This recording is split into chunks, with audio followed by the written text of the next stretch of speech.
These works are classified public domain works in the USA. These works may or may not be in the public domain in your particular country. Spend a little time familiarizing yourself with the public domain laws of your particular country before using or listening to this work, and be sure to understand how you can use public domain materials in your own life. Cobbett's advice to young men, and, incidentally, to young women, in the middle and higher ranks of life. In a series of letters, addressed to a youth, a bachelor, a lover, a husband, a father, a citizen, or a subject. By William Cobbett. From the edition of London Henry Froude, Oxford, Horace Hart Printer to the University. Introduction. It is the duty, and ought to be the pleasure, of age and experience to warn and instruct youth and to come to the aid of inexperience.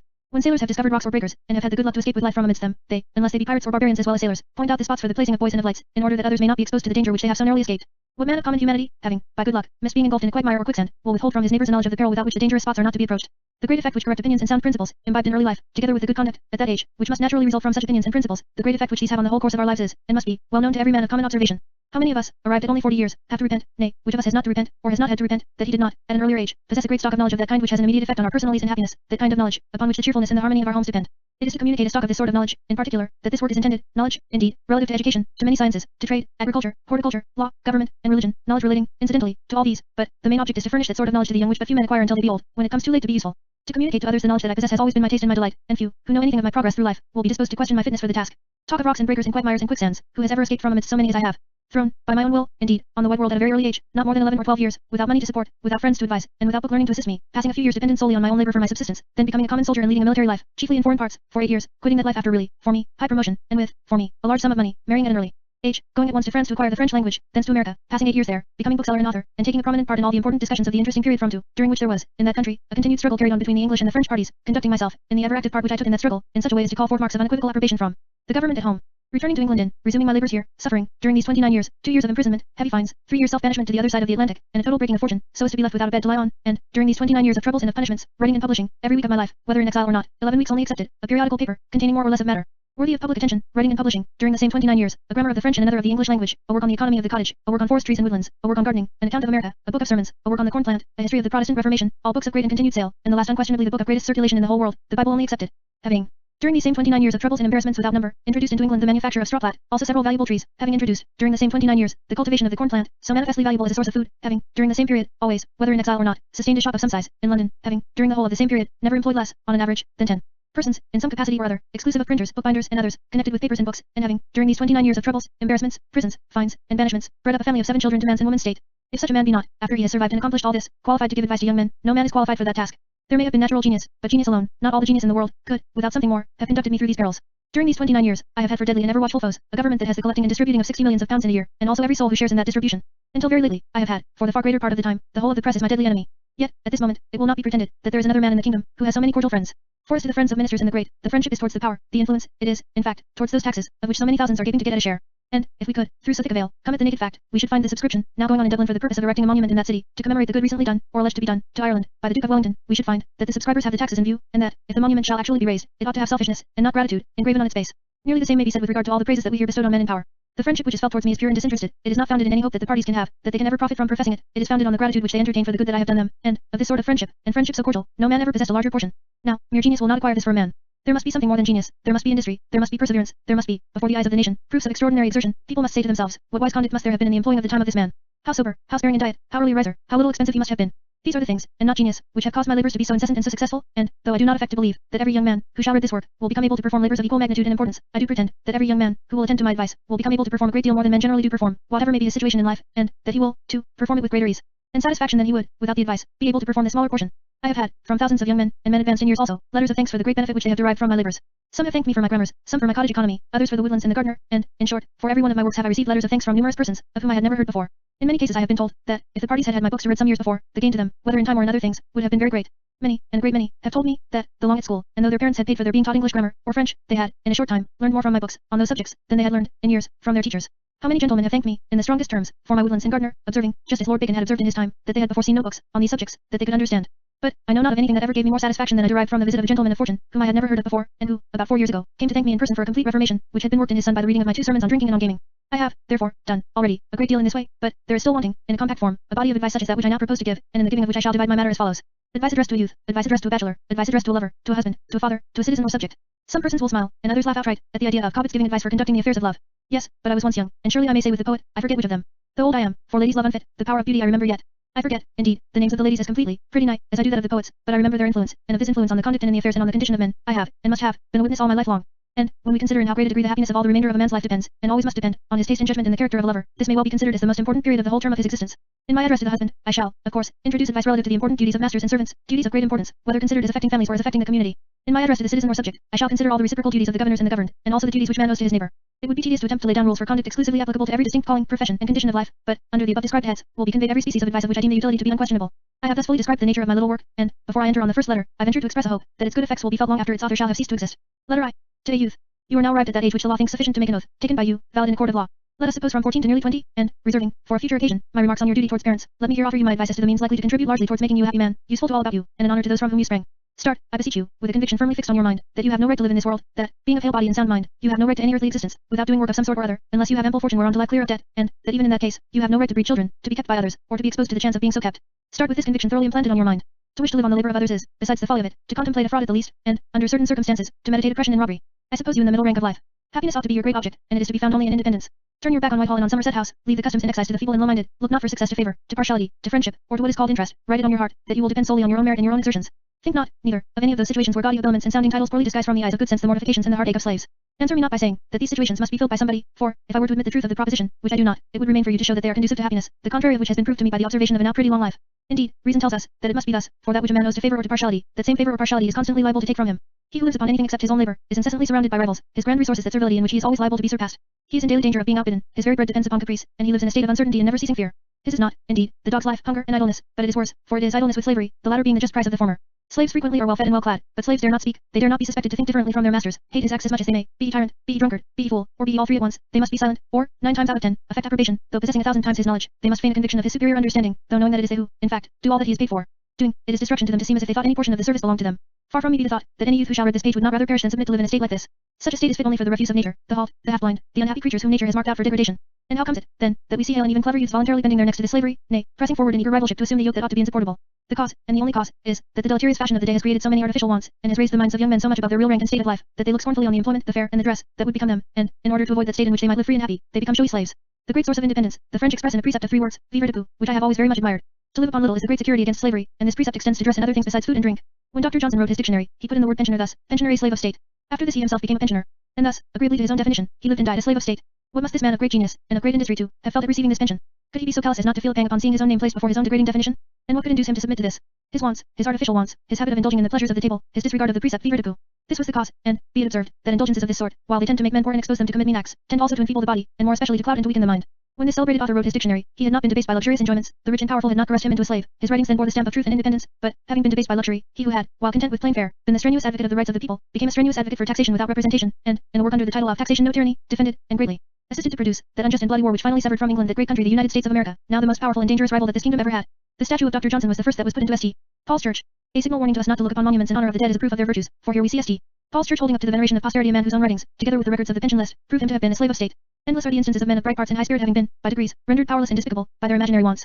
Seldom has there been a man with a fairer prospect of accomplishing great things and of acquiring lasting renown, than Charles Fox. He had great talents of the most popular sort, the times were singularly favorable to an exertion of them with success, a large part of the nation admired him and were his partisans. He had, as to the great question between him and his rival, Pitt, reason and justice clearly on his side, but he had against him his squandering and luxurious habits, these made him dependent on the rich part of his partisans, made his wisdom subservient to opulent folly or selfishness, deprived his country of all the benefit that it might have derived from his talents, and, finally, sent him to the grave without a single sigh from a people, a great part of whom would, in his earlier years, have wept at his death as at a national calamity. Extravagance in dress, in the haunting of playhouses, in horses, in everything else, is to be avoided, and, in youths and young men, extravagance in dress particularly.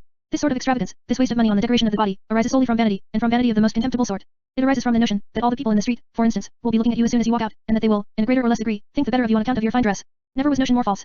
All the sensible people that happen to see you, will think nothing at all about you. Those who are filled with the same vain notion as you are, will perceive your attempt to impose on them, and will despise you accordingly. Rich people will wholly disregard you, and you will be envied and hated by those who have the same vanity that you have without the means of gratifying it. Dress should be suited to your rank and station. A surgeon or physician should not dress like a carpenter. But there is no reason why a tradesman, a merchant's clerk, or clerk of any kind, or why shopkeeper or manufacturer, or even a merchant, no reason at all why any of these should dress in an expensive manner. It is a great mistake to suppose that they derive any advantage from exterior decoration. Men are estimated by other men according to their capacity and willingness to be in some way or other useful, and though, with the foolish and vain part of women, fine clothes frequently do something, yet the greater part of the sex are much too penetrating to draw their conclusion solely from the outside show of a man. They look deeper, and find other criterions whereby to judge. And, after all, if the fine clothes obtain you a wife, will they bring you, in that wife, frugality, good sense, and that sort of attachment that is likely to be lasting? Natural beauty of person is quite another thing. This always has, it always will and must have, some weight even with men, and great weight with women. But this does not want to be set off by expensive clothes. Female eyes are, in such cases, very sharp. They can discover beauty though half hidden by beard and even by dirt and surrounded by rags. And, take this as a secret worth half a fortune to you, that women, however personally vain they may be themselves, despise personal vanity in men. Let your dress be as cheap as may be without shabbiness. Think more about the color of your shirt than about the gloss or texture of your coat. Be always as clean as your occupation will, without inconvenience. Permit, but never, no, not for one moment, believe, that any human being, with sense in his skull, will love or respect you on account of your fine or costly clothes. The great misfortune of the present day is, that everyone is, in his own estimate, raised above his real state of life. Everyone seems to think himself entitled, if not to title and great estate, at least to live without work. This mischievous, this most destructive, way of thinking has, indeed, been produced, like almost all our other evils, by the acts of our septennial and unreformed Parliament. That body, by its acts, has caused an enormous debt to be created, and, in consequence, a prodigious sum to be raised annually in taxes. It has caused, by these means, a race of loanmongers and stockjobbers to arise. These carry on a species of gaming, by which some make fortunes in a day, and others, in a day, become beggars. The unfortunate gamesters, like the purchasers of blanks in a lottery, are never heard of, but the fortunate ones become companions for lords, and some of them lords themselves. We have, within these few years, seen many of these gamesters get fortunes of $250,000 in a few days, and then we have heard them, though notoriously amongst the lowest and basest of human creatures, called honorable gentlemen. In such a state of things, who is to expect patient industry, laborious study, frugality, and care, who, in such a state of things, is to expect these to be employed in pursuit of that competence which it is the laudable wish of all men to secure? Not long ago a man, who had served his time to a tradesman in London, became, instead of pursuing his trade, a stockjobber, or gambler, and, in about 2 years, drove his coach and four, had his townhouse and country house, and was visited by peers of the highest rank. A fellow apprentice of this lucky gambler, though a tradesman in excellent business, seeing no earthly reason why he should not have his coach and four also, turned his stock and trade into a stake for the change, but, alas! At the end of a few months, instead of being in a coach and four, he was in the Gazette. This is one instance out of hundreds of thousands, not, indeed, exactly of the same description, but all arising from the same copious source. The words speculate and speculation have been substituted for gamble and gambling. The hatefulness of the pursuit is thus taken away, and, while taxes to the amount of more than double the whole of the rental of the kingdom, while these cause such crowds of idlers, every one of whom calls himself a gentleman, and avoids the appearance of working for his bread, while this is the case, who is to wonder, that a great part of the youth of the country, knowing themselves to be as good, as learned, and as well bred as these gentlemen, who is to wonder, that they think, that they also ought to be considered as gentlemen? Then, the late war, also the work of the septennial Parliament, has left us, amongst its many legacies, such swarms of titled men and women, such swarms of sirs and their ladies, men and women who, only the other day, were the fellow apprentices, fellow tradesmen, or farmers' sons and daughters, or indeed, the fellow servants, of those who are now in these several states of life. The late septennial Parliament war has left us such swarms of these, that it is no wonder that the heads of young people are turned, and that they are ashamed of that state of life to act their part well in which ought to be their delight. But, though the cause of the evil is in acts of the septennial Parliament, though this universal desire in people to be thought to be above their station, though this arises from such acts, and, though it is no wonder that young men are thus turned from patient study and labor, though these things be undoubted, they form no reason why I should not warn you against becoming a victim to this national scourge. For, in spite of every art made use of to avoid labor, the taxes will, after all, maintain only so many idlers. We cannot all be knights and gentlemen, there must be a large part of us, after all, to make and mend clothes and houses, and carry on trade and commerce, and, in spite of all that we can do, the far greater part of us must actually work at something, for, unless we can get at some of the taxes, we fall under the sentence of Holy Writ, he who will not work shall not eat. Yet, so strong is the propensity to be thought gentlemen, so general is this desire amongst the youth of this formerly laborious and unassuming nation, a nation famed for its pursuit of wealth through the channels of patience, punctuality, and integrity, a nation famed for its love of solid acquisitions and qualities, and its hatred of everything showy and false, so general is this really fraudulent desire amongst the youth of this now speculating nation, that thousands upon thousands of them are, at this moment, in a state of half starvation, not so much because they are too lazy to earn their bread, as because they are too proud. And what are the consequences? Such a youth remains or becomes a burden to his parents, of whom he ought to be the comfort, if not the support. Always aspiring to something higher than he can reach, his life is a life of disappointment and of shame. If marriage befall him, it is a real affliction, involving others as well as himself. His lot is 1,000 times worse than that of the common laboring pauper. 19 times out of 20 a premature death awaits him, and, alas! How numerous are the cases in which that death is most miserable, not to say ignominious. Stupid pride is one of the symptoms of madness. Of the two madmen mentioned in Don Quixote, one thought himself Neptune, and the other Jupiter. Shakespeare agrees with Cervantes, for, Mad Tom, in King Lear, being asked who he is, answers, I am a tailor run mad with pride. How many have we heard of, who claimed relationship with noblemen and kings, while of not a few each has thought himself the son of God?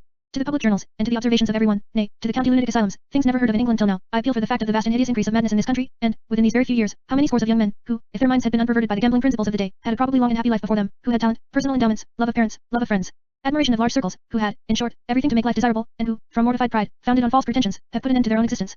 As to drunkenness and gluttony, generally so called, these are vices so nasty and beastly that I deem anyone capable of indulging in them to be wholly unworthy of my advice, and, if any youth unhappily initiated in these odious and debasing vices should happen to read what I am now writing, I refer him to the command of God, conveyed to the Israelites by Moses, in Deuteronomy, chapter XXI. The father and mother are to take the bad son and bring him to the elders of the city, and they shall say to the elders, this our son will not obey our voice, he is a glutton and a drunkard. And all the men of the city shall stone him with stones, that he die. I refer downright beastly gluttons and drunkards to this, but indulgence short, far short, of this gross and really nasty drunkenness and gluttony is to be deprecated, and that, too, with the more earnestness because it is too often looked upon as being no crime at all, and as having nothing blamable in it. Nay, there are many persons who pride themselves on their refined taste in matters connected with eating and drinking, so far from being ashamed of employing their thoughts on the subject. It is their boast that they do it. St. Gregory, one of the Christian fathers, says, it is not the quantity or the quality of the meat, or drink, but the love of it that is condemned, that is to say, the indulgence beyond the absolute demands of nature, the hankering after it, the neglect of some duty or other for the sake of the enjoyments of the table. This love of what are called good eating and drinking, if very unamiable in grown-up persons, is perfectly hateful in a youth, and, if he indulge in the propensity, he is already half ruined. To warn you against acts of fraud, robbery, and violence, is not my province, that is the business of those who make and administer the law. I am not talking to you against acts which the jailer and the hangman punish, nor against those moral offences which all men condemn, but against indulgences, which, by men in general, are deemed not only harmless, but meritorious, but which the observation of my whole life has taught me to regard as destructive to human happiness, and against which all ought to be cautioned even in their boyish days. I have been a great observer, and I can truly say, that I have never known a man, fond of good eating and drinking, as it is called, that I have never known such a man, and hundreds I have known, who was worthy of respect. Such indulgences are, in the first place, very expensive. The materials are costly, and the preparation still more so. What a monstrous thing, that, in order to satisfy the appetite of a man, there must be a person or two at work every day. More fuel, culinary implements, kitchen room, what? All these merely to tickle the palate of 4 or 5 people, and especially people who can hardly pay their way. And, then, the loss of time, the time spent in pleasing the palate, it is truly horrible to behold people who ought to be at work, sitting, at the 3 meals, not less than 3 of the about 14 hours that they are out of their beds. A youth, habituated to this sort of indulgence, cannot be valuable to any employer. Such a youth cannot be deprived of his table enjoyments on any account. His eating and drinking form the momentous concern of his life. If business interfere with that, the business must give way. A young man, some years ago, offered himself to me, on a particular occasion, as an amanuensis, for which he appeared to be perfectly qualified. The terms were settled, and I, who wanted the job dispatched, requested him to sit down, and begin, but he, looking out of the window, whence he could see the church clock, said, somewhat hastily, I cannot stop now, sir, I must go to dinner. Oh, said I, you must go to dinner, must you? Let the dinner, which you must wait upon today, have your constant services, then, for you and I shall never agree. He had told me that he was in great distress for want of employment, and yet, when relief was there before his eyes, he could forego it for the sake of getting at his eating and drinking 3 or 4 hours, perhaps, sooner than I should have thought it right for him to leave off work. Such a person cannot be sent from home, except at certain times. He must be near the kitchen at 3 fixed hours of the day. If he be absent more than 4 or 5 hours, he is ill-treated. In short, a youth thus pampered is worth nothing as a person to be employed in business. And, as to friends and acquaintances, they will say nothing to you, they will offer you indulgences under their roofs, but the more ready you are to accept of their offers, and, in fact, the better taste you discover, the less they will like you, and the sooner they will find means of shaking you off, for, besides the cost which you occasion them, people do not like to have critics sitting in judgment on their bottles and dishes. Water drinkers are universally laughed at, but, it has always seemed to me, that they are amongst the most welcome of guests, and that, too, though the host be by no means of a dollar number at turn. The truth is, they give no trouble, they occasion no anxiety to please them, they are sure not to make their sittings inconveniently long, and, which is the great thing of all, their example teaches moderation to the rest of the company. Your notorious lovers of good cheer are, on the contrary, not to be invited without due reflection. To entertain one of them is a serious business, and as people are not apt voluntarily to undertake such pieces of business, the well-known lovers of good eating and drinking are left, very generally, to enjoy it by themselves and at their own expense. But, all other considerations aside, health, the most valuable of all earthly possessions, and without which all the rest are worth nothing, bids us, not only to refrain from excess in eating and drinking, but bids us to stop short of what might be indulged in without any apparent impropriety. The words of Ecclesiasticus ought to be read once a week by every young person in the world, and particularly by the young people of this country at this time. Eat modestly that which is set before thee, and devour not, lest thou be hated. When thou sittest amongst many, reach not thine hand out first of all. How little is sufficient for a man well taught. A wholesome sleep cometh of a temperate belly. Such a man riseth up in the morning, and is well at ease with himself. Be not too hasty of meats, for excess of meats bringeth sickness, and choleric disease cometh of gluttony. By surfeit have many perished, and he that dieteth himself prolongeth his life. Show not thy valiantness in wine, for wine hath destroyed many. Wine measurably taken, and in season, bringeth gladness and cheerfulness of mind, but drinking with excess makes bitterness of mind, brawlings and scoldings. How true are these words! How well worthy of a constant place in our memories! Yet, what pains have been taken to apologize for a life contrary to these precepts! And, good God, what punishment can be too great, what mark of infamy sufficiently signal, for those pernicious villains of talent, who have employed that talent in the composition of bacchanalian songs, that is to say, pieces of fine and captivating writing in praise of one of the most odious and destructive vices in the black catalogue of human depravity. In the passage which I have just quoted from chapter XXXI of Ecclesiasticus, it is said, that wine, measurably taken, and in season, is a proper thing. This, and other such passages of the Old Testament, have given a handle to drunkards, and to extravagant people, to insist, that God intended that wine should be commonly drunk. No doubt of that. But, then, he could intend this only in countries in which he had given wine, and to which he had given no cheaper drink except water. If it be said, as it truly may, that, by the means of the sea and the wines, he has given wine to all countries, I answer that this gift is of no use to us now, because our government steps in between the sea and the wines and us. Formerly, indeed, the case was different, and, here I am about to give you, incidentally, a piece of historical knowledge, which you will not have acquired from Hume, Goldsmith, or any other of the romancers called historians. Before that unfortunate event, the Protestant Reformation, as it is called, took place, the price of red wine, in England, was 4 pence a gallon, Winchester measure, and of white wine, 6 pence a gallon. At the same time the pay of a labouring man per day, as fixed by law, was 4 pence. Now, when a labouring man could earn 4 quarts of good wine in a day, it was, doubtless, allowable, even in England, for people in the middle rank of life to drink wine rather commonly, and, therefore, in those happy days of England, these passages of Scripture were applicable enough. But, now, when we have got a Protestant government, which by the taxes which it makes people pay to it, causes the 1/8 part of a gallon of wine to cost more than the pay of a labouring man for a day, now, this passage of Scripture is not applicable to us. There is no season in which we can take wine without ruining ourselves, however measurably we may take it, and I beg you to regard, as perverters of Scripture and as seducers of youth, all those who cite passages like that above cited, in justification of, or as an apology for, the practice of wine drinking in England. I beseech you to look again and again at, and to remember every word of, the passage which I have just quoted from the book of Ecclesiasticus. How completely have been, and are, its words verified by my experience and in my person. How little of eating and drinking is sufficient for me. How wholesome is my sleep. How early do I rise, and how well at ease am I with myself. I should not have deserved such blessings, if I had withheld from my neighbors a knowledge of the means by which they were obtained, and, therefore, this knowledge I have been in the constant habit of communicating. When one gives a dinner to a company, it is an extraordinary affair, and is intended, by sensible men, for purposes other than those of eating and drinking. But, in general, in the everyday life, despicable are those who suffer any part of their happiness to depend upon what they have to eat or to drink, provided they have a sufficiency of wholesome food. Despicable is the man, and worse than despicable the youth, that would make any sacrifice, however small, whether of money or of time, or of anything else, in order to secure a dinner different from that which he would have had without such sacrifice. Who, what man, ever performed a greater quantity of labor than I have performed? What man ever did so much? Now, in a great measure, I owe my capability to perform this labor to my disregard of dainties. Being shut up 2 years in Newgate, with a fine on my head of 1,000 pounds to the king, for having expressed my indignation at the flogging of Englishmen under a guard of German bayonets, I ate, during one whole year, 1 mutton chop every day. Being once in town, with 1 son, then a little boy, and a clerk, while my family was in the country, I had during some weeks nothing but legs of mutton. First day, leg of mutton boiled or roasted, second, cold, third, hashed, then, leg of mutton boiled, and so on. When I have been by myself, or nearly so, I have always proceeded thus, given directions for having every day the same thing, or alternately as above, and every day exactly at the same hour, so as to prevent the necessity of any talk about the matter. I am certain that, upon an average, I have not, during my life, spent more than 35 minutes a day at table, including all the meals of the day. I like, and I take care to have, good and clean victuals, but, if wholesome and clean, that is enough. If I find it, by chance, too coarse for my appetite, I put the food aside, or let somebody do it, and leave the appetite to gather keenness. But the great security of all is, to eat little, and to drink nothing that intoxicates. He that eats till he is full is little better than a beast, and he that drinks till he is drunk is quite a beast. Before I dismiss this affair of eating and drinking, let me beseech you to resolve to free yourselves from the slavery of the tea and coffee and other slop kettle, if, unhappily, you have been bred up in such slavery. Experience has taught me that those slops are injurious to health, until I left them off, having taken to them at the age of, even my habits of sobriety, moderate eating, early rising, even these were not, until I left off the slops, sufficient to give me the complete health which I have since had. I pretend not to be a doctor, but, I assert, that to pour regularly, every day, a pint or 2 of warm liquid matter down the throat, whether under the name of tea, coffee, soup, grog, or whatever else, is greatly injurious to health. However, at present, what I have to represent to you is the great deduction, which the use of these slops makes, from your power of being useful, and also from your power to husband your income, whatever it may be, and from whatever source arising. I am to suppose you to be desirous to become a clever and a useful man, a man to be, if not admired and revered, at least to be respected. In order to merit respect beyond that which is due to very common men, you must do something more than very common men, and I am now going to show you how your course must be impeded by the use of the slops. If the women exclaim, nonsense. Come and take a cup, take it for that once, but hear what I have to say. In answer to my representation regarding the waste of time which is occasioned by the slops, it has been said, that let what may be the nature of the food, there must be time for taking it. Not so much time, however, to eat a bit of meat or cheese or butter with a bit of bread. But, these may be eaten in a shop, a warehouse, a factory, far from any fire, and even in a carriage on the road. The slops absolutely demand fire in a congregation, so that, be your business what it may, be you shopkeeper, farmer, drover, sportsman, traveler, to the slop board you must come, you must wait for its assembling, or start from home without your breakfast, and, being used to the warm liquid, you feel out of order for the want of it. If the slops were in fashion amongst ploughmen and carters, we must all be starved, for the food could never be raised. The mechanics are half ruined by them. Many of them are become poor, enervated creatures, and chiefly from this cause. But is the positive cost nothing? At boarding schools an additional price is given on account of the tea slops. Suppose you to be a clerk, in hired lodgings, and going to your counting house at 9 o'clock. You get your dinner, perhaps, near to the scene of your work, but how are you to have the breakfast slops without a servant? Perhaps you find a lodging just to suit you, but the house is occupied by people who keep no servants, and you want a servant to light a fire and get the slop ready. You could get this lodging for several shillings a week less than another at the next door, but there they keep a servant, who will get you your breakfast, and preserve you, benevolent creature as she is, from the cruel necessity of going to the cupboard and cutting off a slice of meat or cheese and a bit of bread. She will, most likely, toast your bread for you too, and melt your butter, and then muffle you up, in winter, and send you out almost swaddled. Really such a thing can hardly be expected ever to become a man. You are weak, you have delicate health, you are bilious. Why, my good fellow, it is these very slops that make you weak and bilious, and, indeed, the poverty, the real poverty, that they and their concomitants bring on you, greatly assists, in more ways than one, in producing your delicate health. So much for indulgences in eating, drinking, and dress. Next, as to amusements. It is recorded of the famous Alfred, that he devoted 8 hours of the 24 to labor, 8 to rest, and 8 to recreation. He was, however, a king, and could be thinking during the 8 hours of recreation. It is certain, that there ought to be hours of recreation, and I do not know that 8 are too many, but, then observe, those hours ought to be well chosen, and the sort of recreation ought to be attended to. It ought to be such as is at once innocent in itself and in its tendency, and not injurious to health. The sports of the field are the best of all, because they are conducive to health, because they are enjoyed by daylight, and because they demand early rising. The nearer that other amusements approach to these, the better they are. A town life, which many persons are compelled, by the nature of their calling, to lead, precludes the possibility of pursuing amusements of this description to any very considerable extent, and young men in towns are, generally speaking, compelled to choose between books on the one hand, or gaming in the playhouse on the other. Dancing is at once rational and healthful, it gives animal spirits, it is the natural amusement of young people, and such it has been from the days of Moses, it is enjoyed in numerous companies, it makes the parties to be pleased with themselves and with all about them, it has no tendency to excite base and malignant feelings, and none but the most groveling and hateful tyranny, or the most stupid and despicable fanaticism, ever raised its voice against it. The bad modern habits of England have created one inconvenience attending the enjoyment of this healthy and innocent pastime, namely, late hours, which are at once injurious to health and destructive of order and of industry. In other countries people dance by daylight. Here they do not, and, therefore, you must, in this respect, submit to the custom, though not without robbing the dancing night of as many hours as you can. As to gaming, it is always criminal, either in itself, or in its tendency. The basis of it is covetousness, a desire to take from others something, for which you have given, and intend to give, no equivalent. No gambler was ever yet a happy man, and very few gamblers have escaped being miserable, and, observe, to game for nothing is still gaming, and naturally leads to gaming for something. It is sacrificing time, and that, too, for the worst of purposes. I have kept house for nearly 40 years, I have reared a family, I have entertained as many friends as most people, and I have never had cards, dice, a chessboard, nor any implement of gaming, under my roof. The hours that young men spend in this way are hours murdered, precious hours, that ought to be spent either in reading or in writing, or in rest, preparatory to the duties of the dawn. Though I do not agree with the base and nauseous flatterers, who now declare the army to be the best school for statesmen, it is certainly a school in which to learn experimentally many useful lessons, and, in this school I learned, that men, fond of gaming, are very rarely, if ever, trustworthy. I have known many clever men rejected in the way of promotion only because he was addicted to gaming. Men, in that state of life, cannot ruin themselves by gaming, for they possess no fortune, nor money, but the taste for gaming is always regarded as an indication of a radically bad disposition, and I can truly say, that I never in my whole life knew a man, fond of gaming, who was not, in some way or other, a person unworthy of confidence. This vice creeps on by very slow degrees, till, at last, it becomes an ungovernable passion, swallowing up every good and kind feeling of the heart. The gambler, as portrayed by Rignard, in a comedy the translation of which into English resembles the original much about as nearly as Sir James Graham's plagiarisms resembled the registers on which they had been committed, is a fine instance of the contempt and scorn to which gaming at last reduces its votaries. But, if any young man be engaged in this fatal career, and be not yet wholly lost, let him behold Hogarth as gambler just when he has made his last throw and when disappointment has bereft him of his senses. If after this sight he remain obdurate, he is doomed to be a disgrace to his name. The theatre may be a source not only of amusement but also of instruction, but, as things now are in this country, what, that is not bad, is to be learned in this school. In the first place not a word is allowed to be uttered on the stage, which has not been previously approved of by the Lord Chamberlain, that is to say, by a person appointed by the ministry, who, at his pleasure, allows, or disallows, of any piece, or any words in a piece, submitted to his inspection. In short, those who go to playhouses pay their money to hear uttered such words as the government approve of, and no others. It is now just 26 years since I first well understood how this matter was managed, and, from that moment to this, I have never been in an English playhouse. Besides this, the meanness, the abject servility, of the players, and the slavish conduct of the audience, are sufficient to corrupt and debase the heart of any young man who is a frequent beholder of them. Homage is here paid to everyone clothed with power, be he who or what he may. Real virtue and public spirit are subjects of ridicule, and mock sentiment and mock liberality and mock loyalty are applauded to the skies.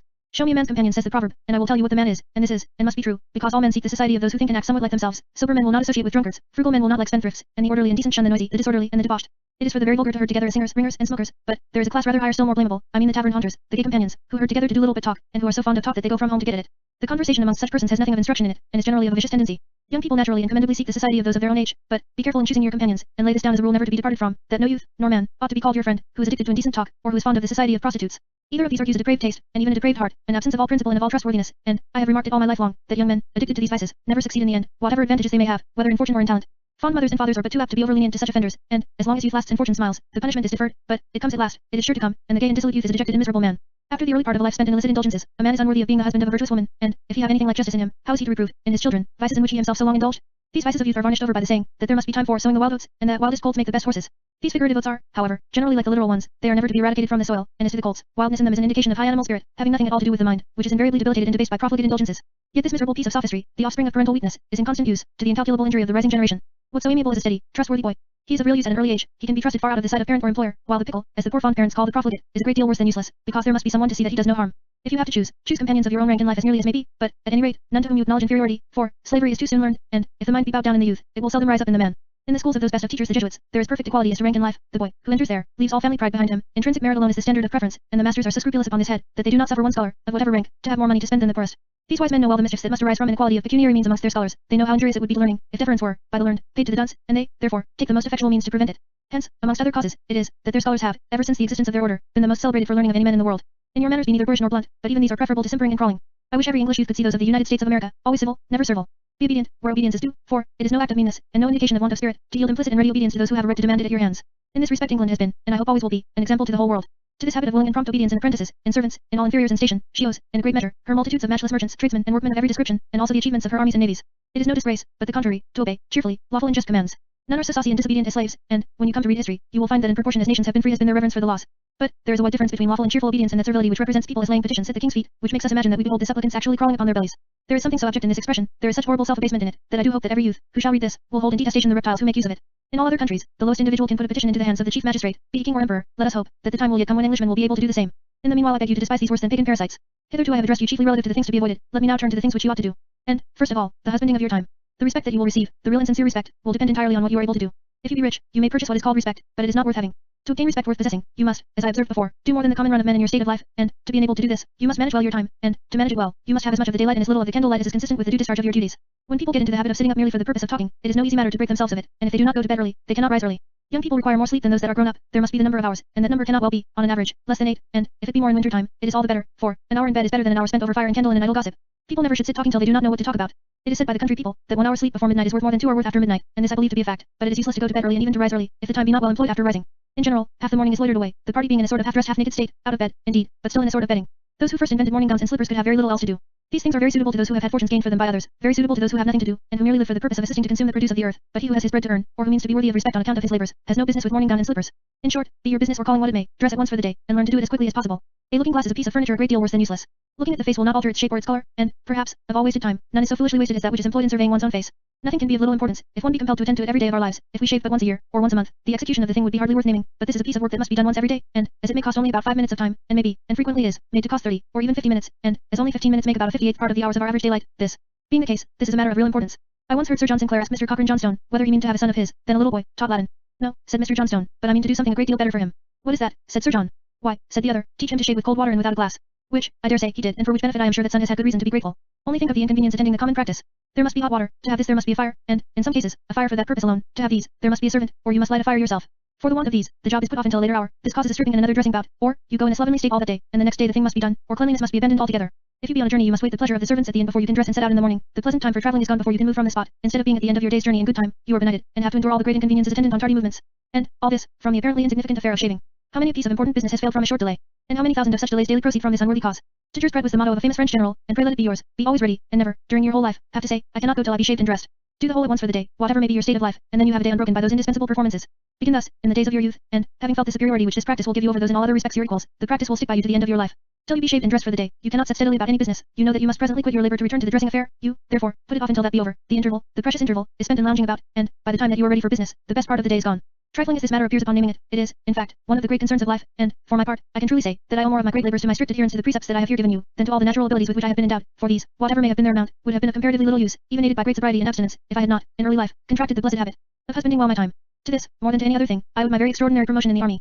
I was always ready, if I had to mount guard at 10, I was ready at 9, never did any man, or anything, wait one moment for me. Being, at an age under 20 years, raised from corporal to sergeant major at once, over the heads of 30 sergeants, I naturally should have been an object of envy and hatred, but this habit of early rising and of rigid adherence to the precepts which I have given you, really subdued these passions, because every one felt, that what I did he had never done, and never could do. Before my promotion, a clerk was wanted to make out the morning report of the regiment. I rendered the clerk unnecessary, and, long before any other man was dressed for the parade, my work for the morning was all done, and I myself was on the parade, walking, in fine weather, for an hour perhaps. My custom was this, to get up, in summer, at daylight, and in winter at 4 o'clock, shave, dress, even to the putting of my sword belt over my shoulder, and having my sword lying on the table before me, ready to hang by my side. Then I ate a bit of cheese, or pork, and bread. Then I prepared my report, which was filled up as fast as the companies brought me in the materials. After this I had an hour or two to read, before the time came for any duty out of doors, unless when the regiment or part of it went out to exercise in the morning. When this was the case, and the matter was left to me, I always had it on the ground in such time as that the bayonets glistened in the rising sun, a sight which gave me delight, of which I often think, but which I should in vain endeavor to describe. If the officers were to go out, 8 or 10 o'clock was the hour, sweating the men in the heat of the day, breaking in upon the time for cooking their dinner, putting all things out of order and all men out of humor. When I was commander, the men had a long day of leisure before them. They could ramble into the town or into the woods, go to get raspberries, to catch birds, to catch fish, or to pursue any other recreation, and such of them as chose, and were qualified, to work at their trades. So that here, arising solely from the early habits of one very young man, were pleasant and happy days given to hundreds. Money is said to be power, which is, in some cases, true, and the same may be said of knowledge, but superior sobriety, industry, and activity are a still more certain source of power, for without these, knowledge is of little use, and, as to the power which money gives, it is that of brute force, it is the power of the bludgeon and the bayonet, and of the barbed press, tongue, and pen. Superior sobriety, industry, activity, though accompanied with but a moderate portion of knowledge, command respect, because they have great and visible influence. The drunken, the lazy, and the inert, stand abashed before the sober and the active. Besides, all those whose interests are at stake prefer, of necessity, those whose exertions produce the greatest and most immediate and visible effect. Self-interest is no respecter of persons, it asks, not who knows best what ought to be done, but who is most likely to do it. We may, and often do, admire the talents of lazy, and even dissipated men, but we do not trust them with the care of our interests. If, therefore, you would have respect and influence in the circle in which you move, be more sober, more industrious, more active than the general run of those amongst whom you live. As to education, this word is now applied exclusively to things which are taught in schools, but education means rearing up, and the French speak of the education of pigs and sheep. In a very famous French book on rural affairs, there is a chapter entitled Education du cochon, that is, education of the hog. The word has the same meaning in both languages, for both take it from the Latin. Neither is the word learning properly confined to things taught in schools, or by books, for learning means knowledge, and, but a comparatively small part of useful knowledge comes from books. Men are not to be called ignorant merely because they cannot make upon paper certain marks with a pen, or because they do not know the meaning of such marks when made by others. A plowman may be very learned in his line, though he does not know what the letters plugh mean when he sees them combined upon paper. The first thing to be required of a man is, that he understand well his own calling, or profession, and, be you in what state of life you may, to acquire this knowledge ought to be your first and greatest care.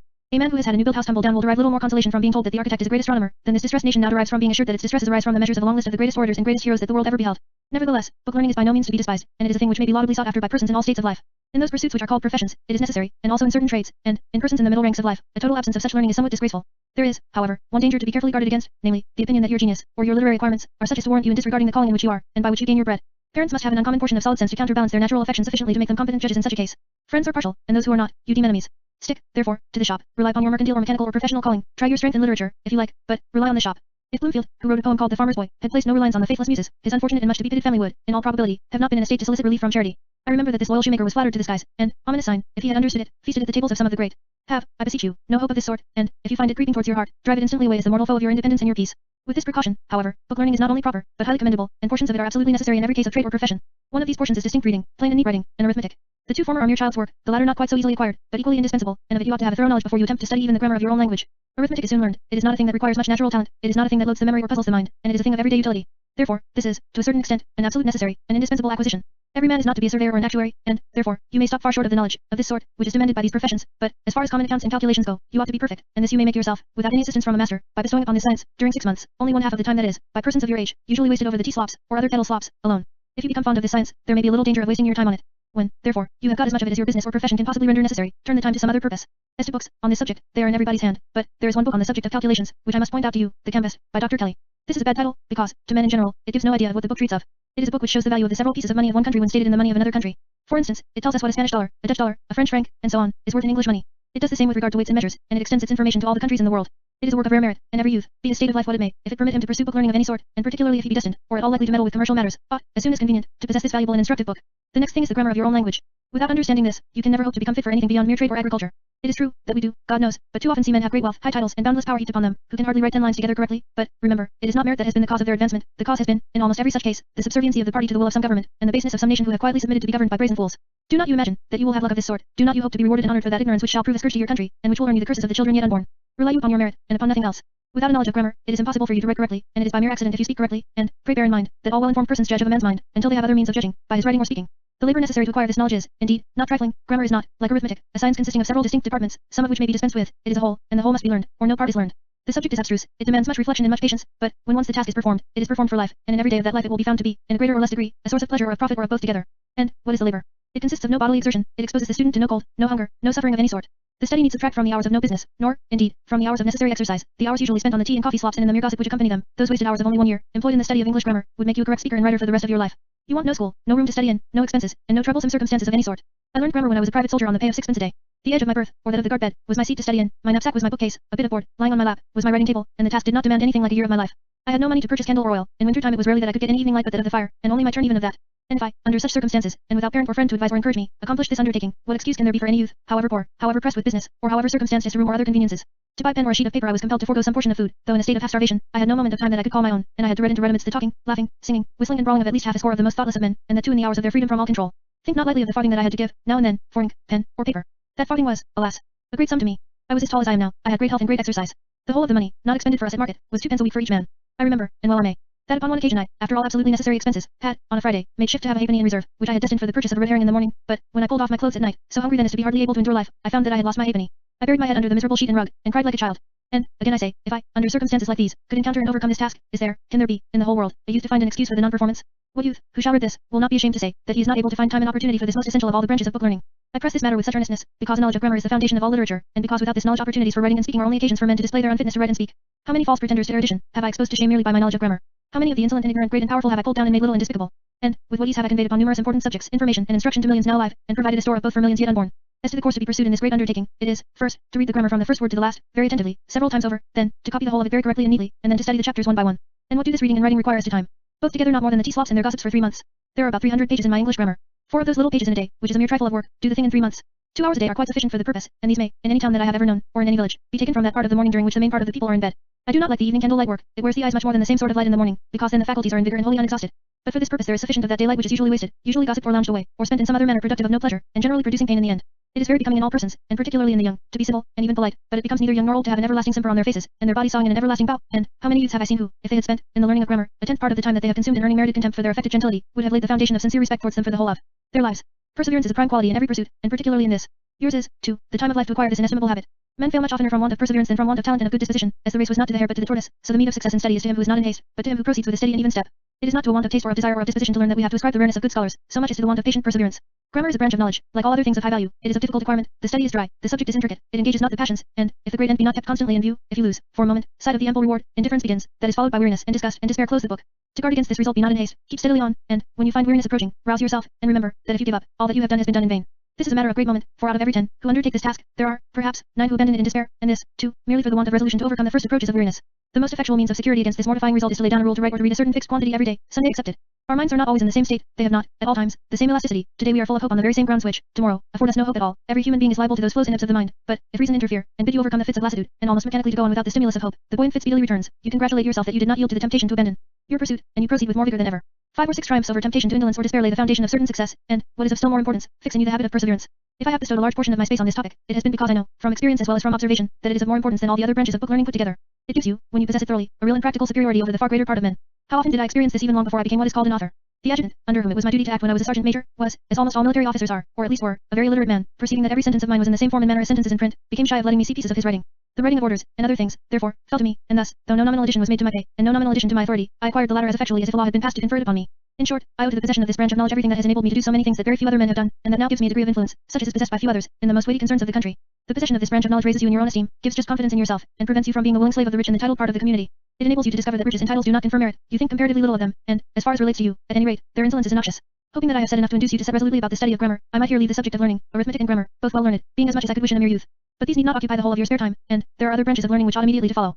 If your own calling or profession require book study, books treating of that are to be preferred to all others, for, the first thing, the first object in life, is to secure the honest means of obtaining sustenance, raiment, and a state of being suitable to your rank, be that rank what it may. Excellence in your own calling is, therefore, the first thing to be aimed at.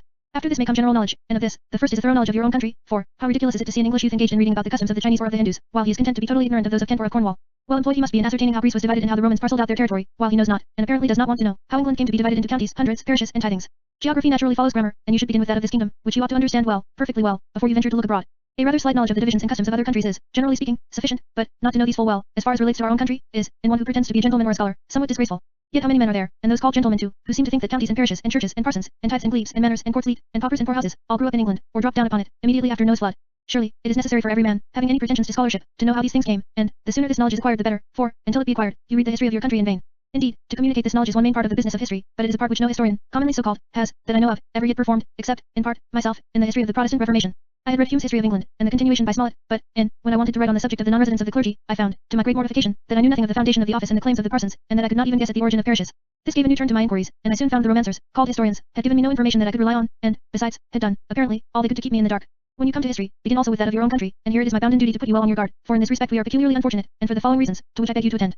300 years ago, the religion of England had been, during 900 years, the Catholic religion. The Catholic clergy possessed about a third part of all the lands and houses, which they held in trust for their own support, for the building and repairing of churches, and for the relief of the poor, the widow, the orphan, and the stranger. But, at the time just mentioned, the king and the aristocracy changed the religion to Protestant, took the estates of the church and the poor to themselves as their own property, and taxed the people at large for the building and repairing of churches and for the relief of the poor. This great and terrible change, effected partly by force against the people and partly by the most artful means of deception, gave rise to a series of efforts, which has been continued from that day to this, to cause us all to believe that the change was for the better, that it was for our good, and that, before that time, our forefathers were a set of the most miserable slaves that the sun ever warmed with his beams. It happened, too, that the art of printing was not discovered, or, at least, it was very little understood, until about the time when this change took place, so that the books relating to former times were confined to manuscript, and, besides, even these manuscript libraries were destroyed with great care by those who had made the change and had grasped the property of the poor in the church. Our historians, as they are called, have written under fear of the powerful, or have been bribed by them, and, generally speaking, both at the same time, and, accordingly, their works are, as far as they relate to former times, masses of lies unmatched by any others that the world has ever seen. The great object of these lies always has been to make the main body of the people believe that the nation is now more happy, more populous, more powerful than it was before it was Protestant, and thereby to induce us to conclude that it was a good thing for us that the aristocracy should take to themselves the property of the poor in the church, and make the people at large pay taxes for the support of both. This has been, and still is, the great object of all those heaps of lies, and those lies are continually spread about amongst us in all forms of publication, from heavy folios down to halfpenny tracts. In refutation of those lies we have only very few and rare ancient books to refer to, and their information is incidental, seeing that their authors never dreamed of the possibility of the lying generations which were to come.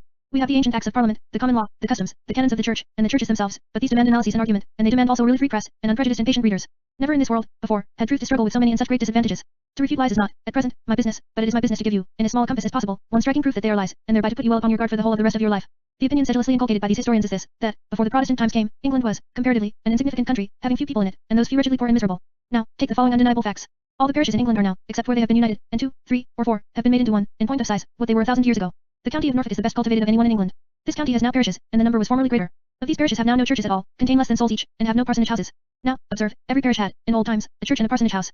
The county contains, square miles, that is to say, something less than square miles to each parish, and that is, statute acres of land, and the size of each parish is, on an average, that of a piece of ground about 1.5 miles each way, so that the churches are, even now, on an average, only about 1.5 miles from each other. Now, the questions for you to put to yourself are these: were churches formerly built and kept up without being wanted, and especially by poor and miserable people? Did these miserable people build churches out of, each of which had not 100 souls belonging to it? Is it a sign of an augmented population, that churches out of have tumbled down and been effaced? Was it a country thinly inhabited by miserable people that could build and keep a church in every piece of ground 1.5 miles each way, besides having, in the same county, monastic establishments and free chapels? Is it a sign of augmented population, ease and plenty, that, out of parishes, have suffered the parsonage houses to fall into ruins, and their sites to become patches of nettles and of brambles? Put these questions calmly to yourself, common sense will dictate the answers, and truth will call for an expression of your indignation against the lying historians and the still more lying population mongers. Letter 2. To a young man. In the foregoing letter, I have given my advice to a youth.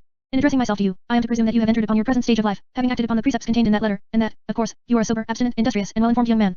In the succeeding letters, which will be addressed to the lover, the husband, the father, and the citizen, I shall, of course, have to include my notion of your duties as a master, and as a person employed by another. In the present letter, therefore, I shall confine myself principally to the conduct of a young man with regard to the management of his means, or money.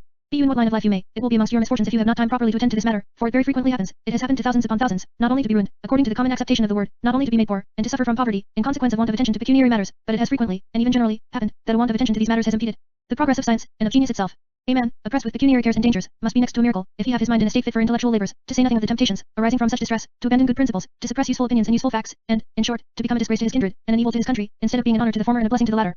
To be poor and independent, is very nearly an impossibility. But, then, poverty is not a positive, but a relative term. Burke observed, and very truly, that a laborer who earned a sufficiency to maintain him as a laborer, and to maintain him in a suitable manner, to give him a sufficiency of good food, of clothing, of lodging, and of fuel, ought not to be called a poor man, for that, though he had little riches, though his, compared with that of a lord, was a state of poverty, it was not a state of poverty in itself.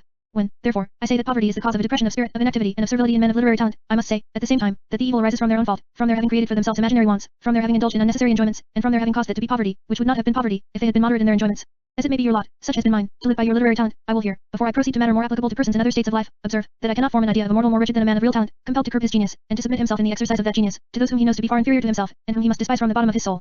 The late Mr. William Gifford, who was the son of a shoemaker at Ashburton in Devonshire, who was put to school and sent to the university at the expense of a generous and good clergyman of the name of Cookson, and who died, the other day, a sort of whipper in of Murray's Quarterly Review, this was a man of real genius, and, to my certain personal knowledge, he detested, from the bottom of his soul, the whole of the paper money and borough-mongering system, and despised those by whom the system was carried on.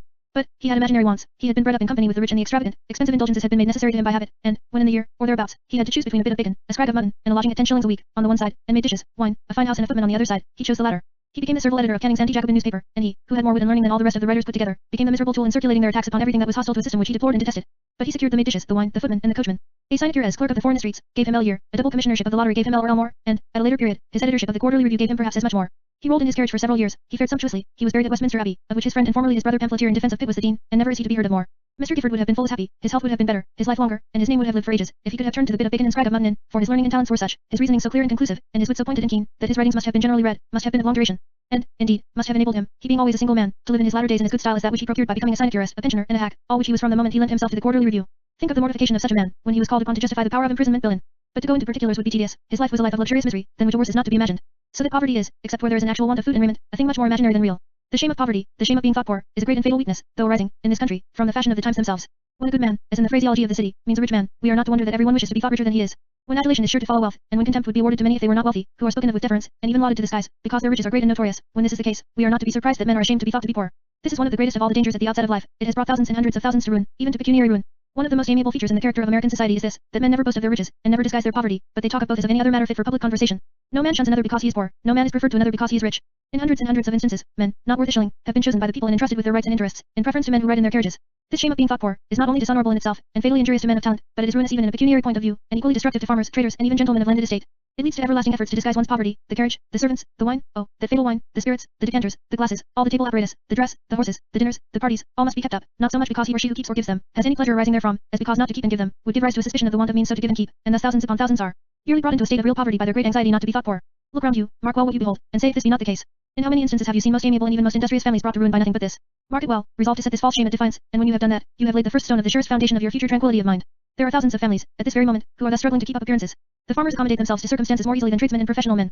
They live at a greater distance from their neighbors, they can change their style of living unperceived, they can banish the decanter, change the dishes for a bit of bacon, make a treat out of a rasher and eggs, and the world is none the wiser all the while. But the tradesman, the doctor, the attorney, and the trader, cannot make the change so quietly, and unseen.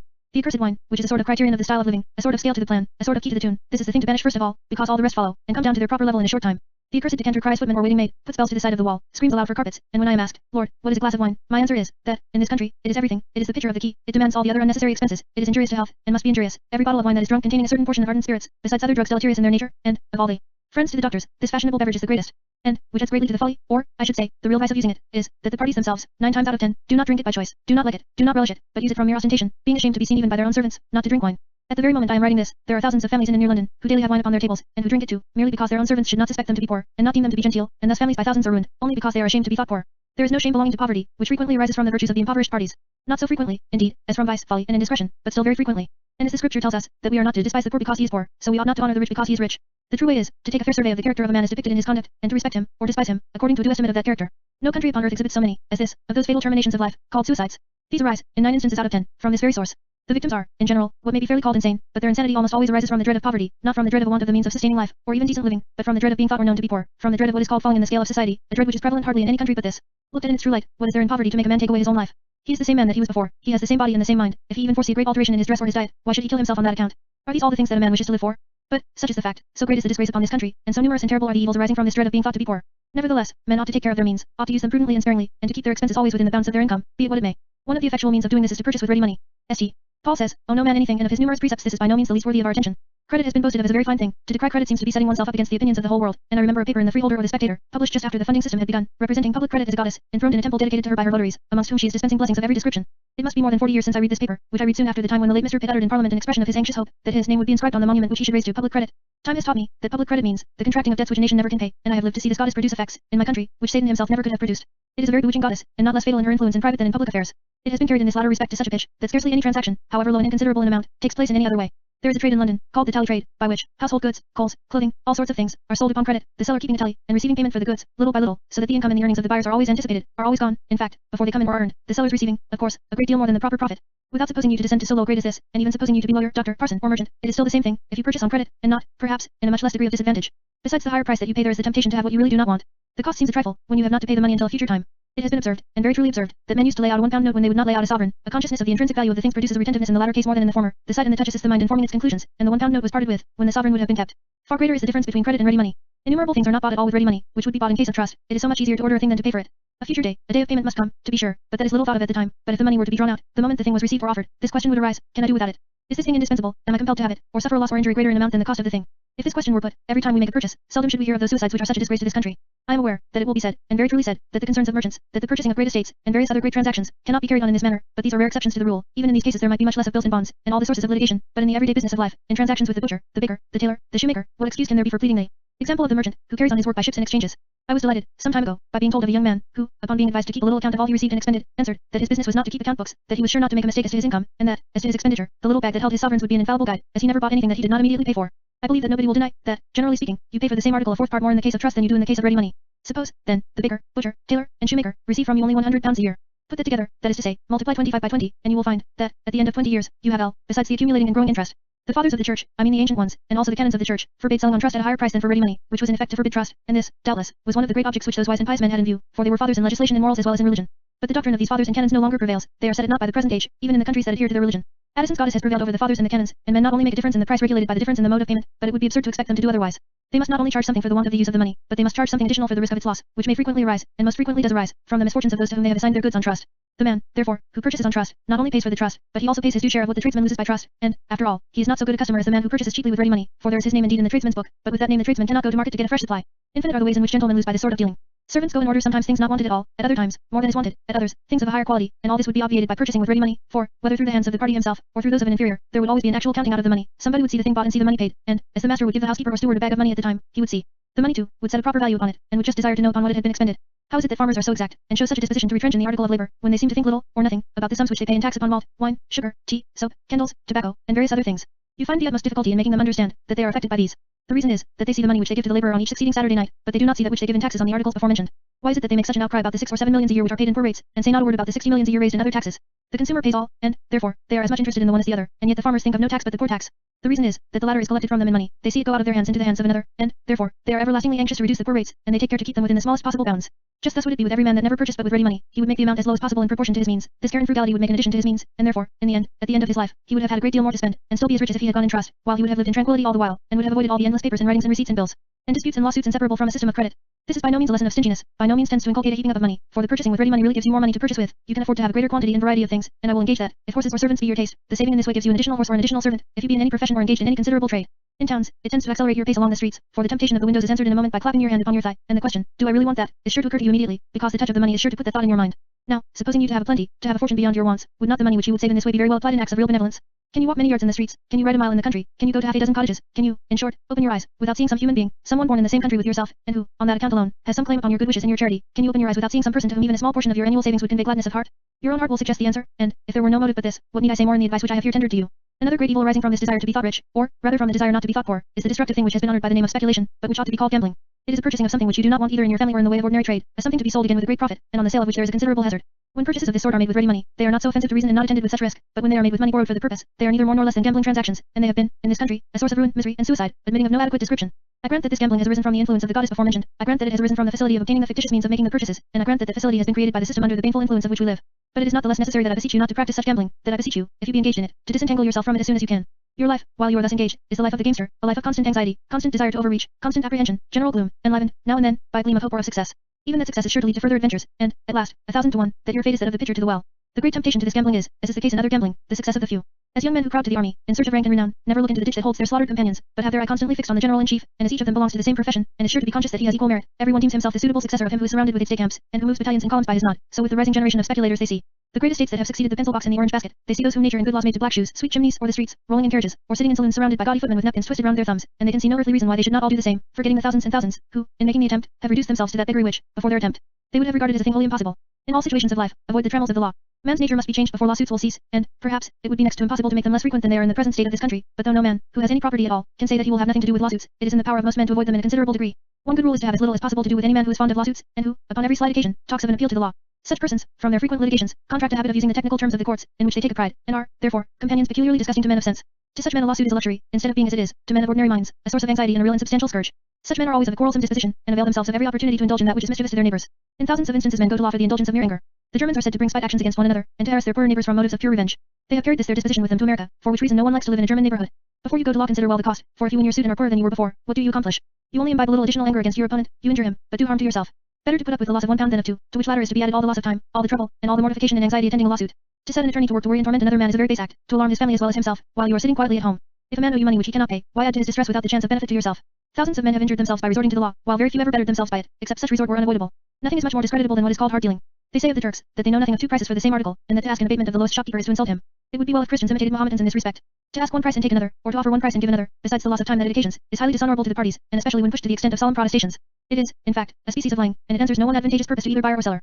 I hope that every young man who reads this will start in life with a resolution never to haggle and lie in dealings. There is this circumstance in favor of the bookseller's business: every book has its fixed price, and no one ever asks an abatement.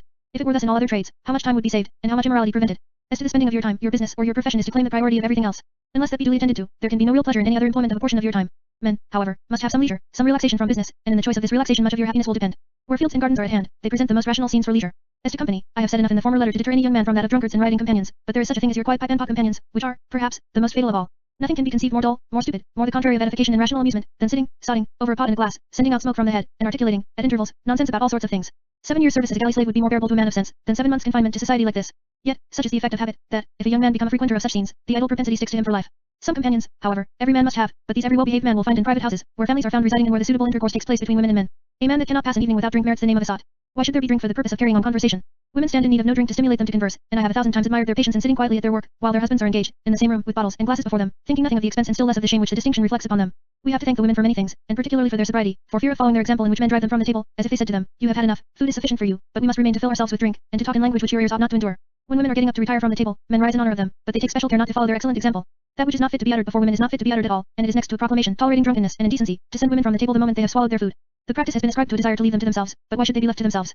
Their conversation is always the most lively, while their persons are generally the most agreeable objects. No, the plain truth is, that it is the love of the drink and of the indecent talk that send women from the table, and it is a practice which I have always abhorred. I like to see young men, especially, follow them out of the room, and prefer their company to that of the sots who are left behind. Another mode of spending the leisure time is that of books. Rational and well-informed companions may be still more instructive, but books never annoy, they cost little, and they are always at hand, and ready at your call. The sort of books must, in some degree, depend upon your pursuit in life, but there are some books necessary to everyone who aims at the character of a well-informed man. I have slightly mentioned history and geography in the preceding letter, but I must here observe, that, as to both these, you should begin with your own country, and make yourself well acquainted, not only with its ancient state, but with the origin of all its principal institutions. To read of the battles which it has fought, and of the intrigues by which one king or one minister has succeeded another, is very little more profitable than the reading of a romance. To understand well the history of the country, you should first understand how it came to be divided into counties, hundreds, and into parishes, how judges, sheriffs, and juries first arose, to what end they were all invented, and how the changes with respect to any of them have been produced. But it is of particular consequence that you ascertain the state of the people in former times, which is to be ascertained by comparing the then price of labor with the then price of food. You hear enough, and you read enough, about the glorious wars in the reign of King Edward III, and it is very proper that those glories should be recorded and remembered, but you never read, in the works of the historians, that, in that reign, a common labourer earned threepence halfpenny a day, and that a fat sheep was sold, at the same time, for 1 shilling and twopence, and a fat hog, 2 years old, for 3 shillings and fourpence, and a fat goose for twopence halfpenny. You never read that women received a penny a day for haymaking or weeding in the corn, and that a gallon of red wine was sold for fourpence. These are matters which historians have deemed to be beneath their notice, but they are matters of real importance. They are matters which ought to have practical effect at this time, for these furnish the criterion whereby we are to judge of our condition compared with that of our forefathers. The poor rates form a great feature in the laws and customs of this country. Put to 1,000 persons who have read what is called the history of England, put to them the question, how the poor rates came, and 999 of the 1,000 will tell you that they know nothing at all of the matter.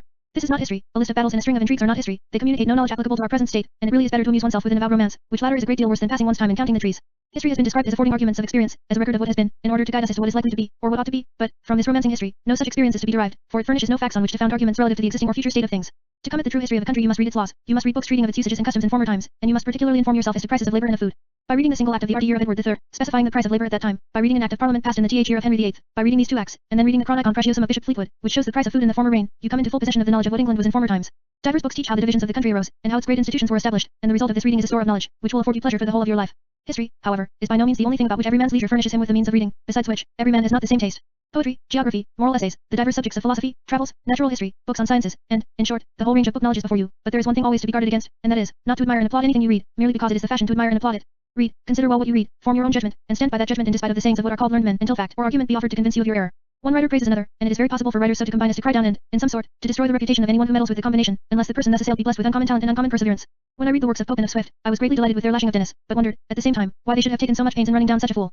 By the merest accident in the world, being at a tavern in the woods of America, I took up an old book, in order to pass away the time while my traveling companions were drinking in the next room, but seeing the book contained the criticisms of Dennis, I was about to lay it down, when the play of Cato caught my eye, and having been accustomed to read books in which this play was lauded to the skies, and knowing it to have been written by Addison, every line of whose works I had been taught to believe teemed with wisdom and genius, I condescended to begin to read, though the work was from the pen of that fool Dennis. I read on, and soon began to laugh, not at Dennis, but at Addison. I laughed so much and so loud, that the landlord, who was in the passage, came in to see what I was laughing at. In short, I found it a most masterly production, one of the most witty things that I had ever read in my life. I was delighted with Dennis, and was heartily ashamed of my former admiration of Cato, and felt no little resentment against Pope and Swift for their endless reviling of this most able and witty critic.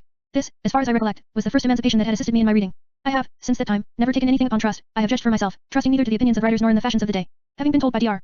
Blair, in his lectures on rhetoric, that, if I meant to write correctly, I must give my days and nights to Addison, I read a few numbers of the Spectator at the time I was writing my English grammar. I gave neither my nights nor my days to him, but I found an abundance of matter to afford examples of false grammar, and, upon a reperusal, I found that the criticisms of Dennis might have been extended to this book too. But that which never ought to have been forgotten by those who were men at the time, and that which ought to be made known to every young man of the present day, in order that he may be induced to exercise his own judgment with regard to books, is, the transactions relative to the writings of Shakespeare, which transactions took place about 30 years ago. It is still, and it was then much more, the practice to extol every line of Shakespeare to the skies. Not to admire Shakespeare has been deemed to be a proof of want of understanding and taste.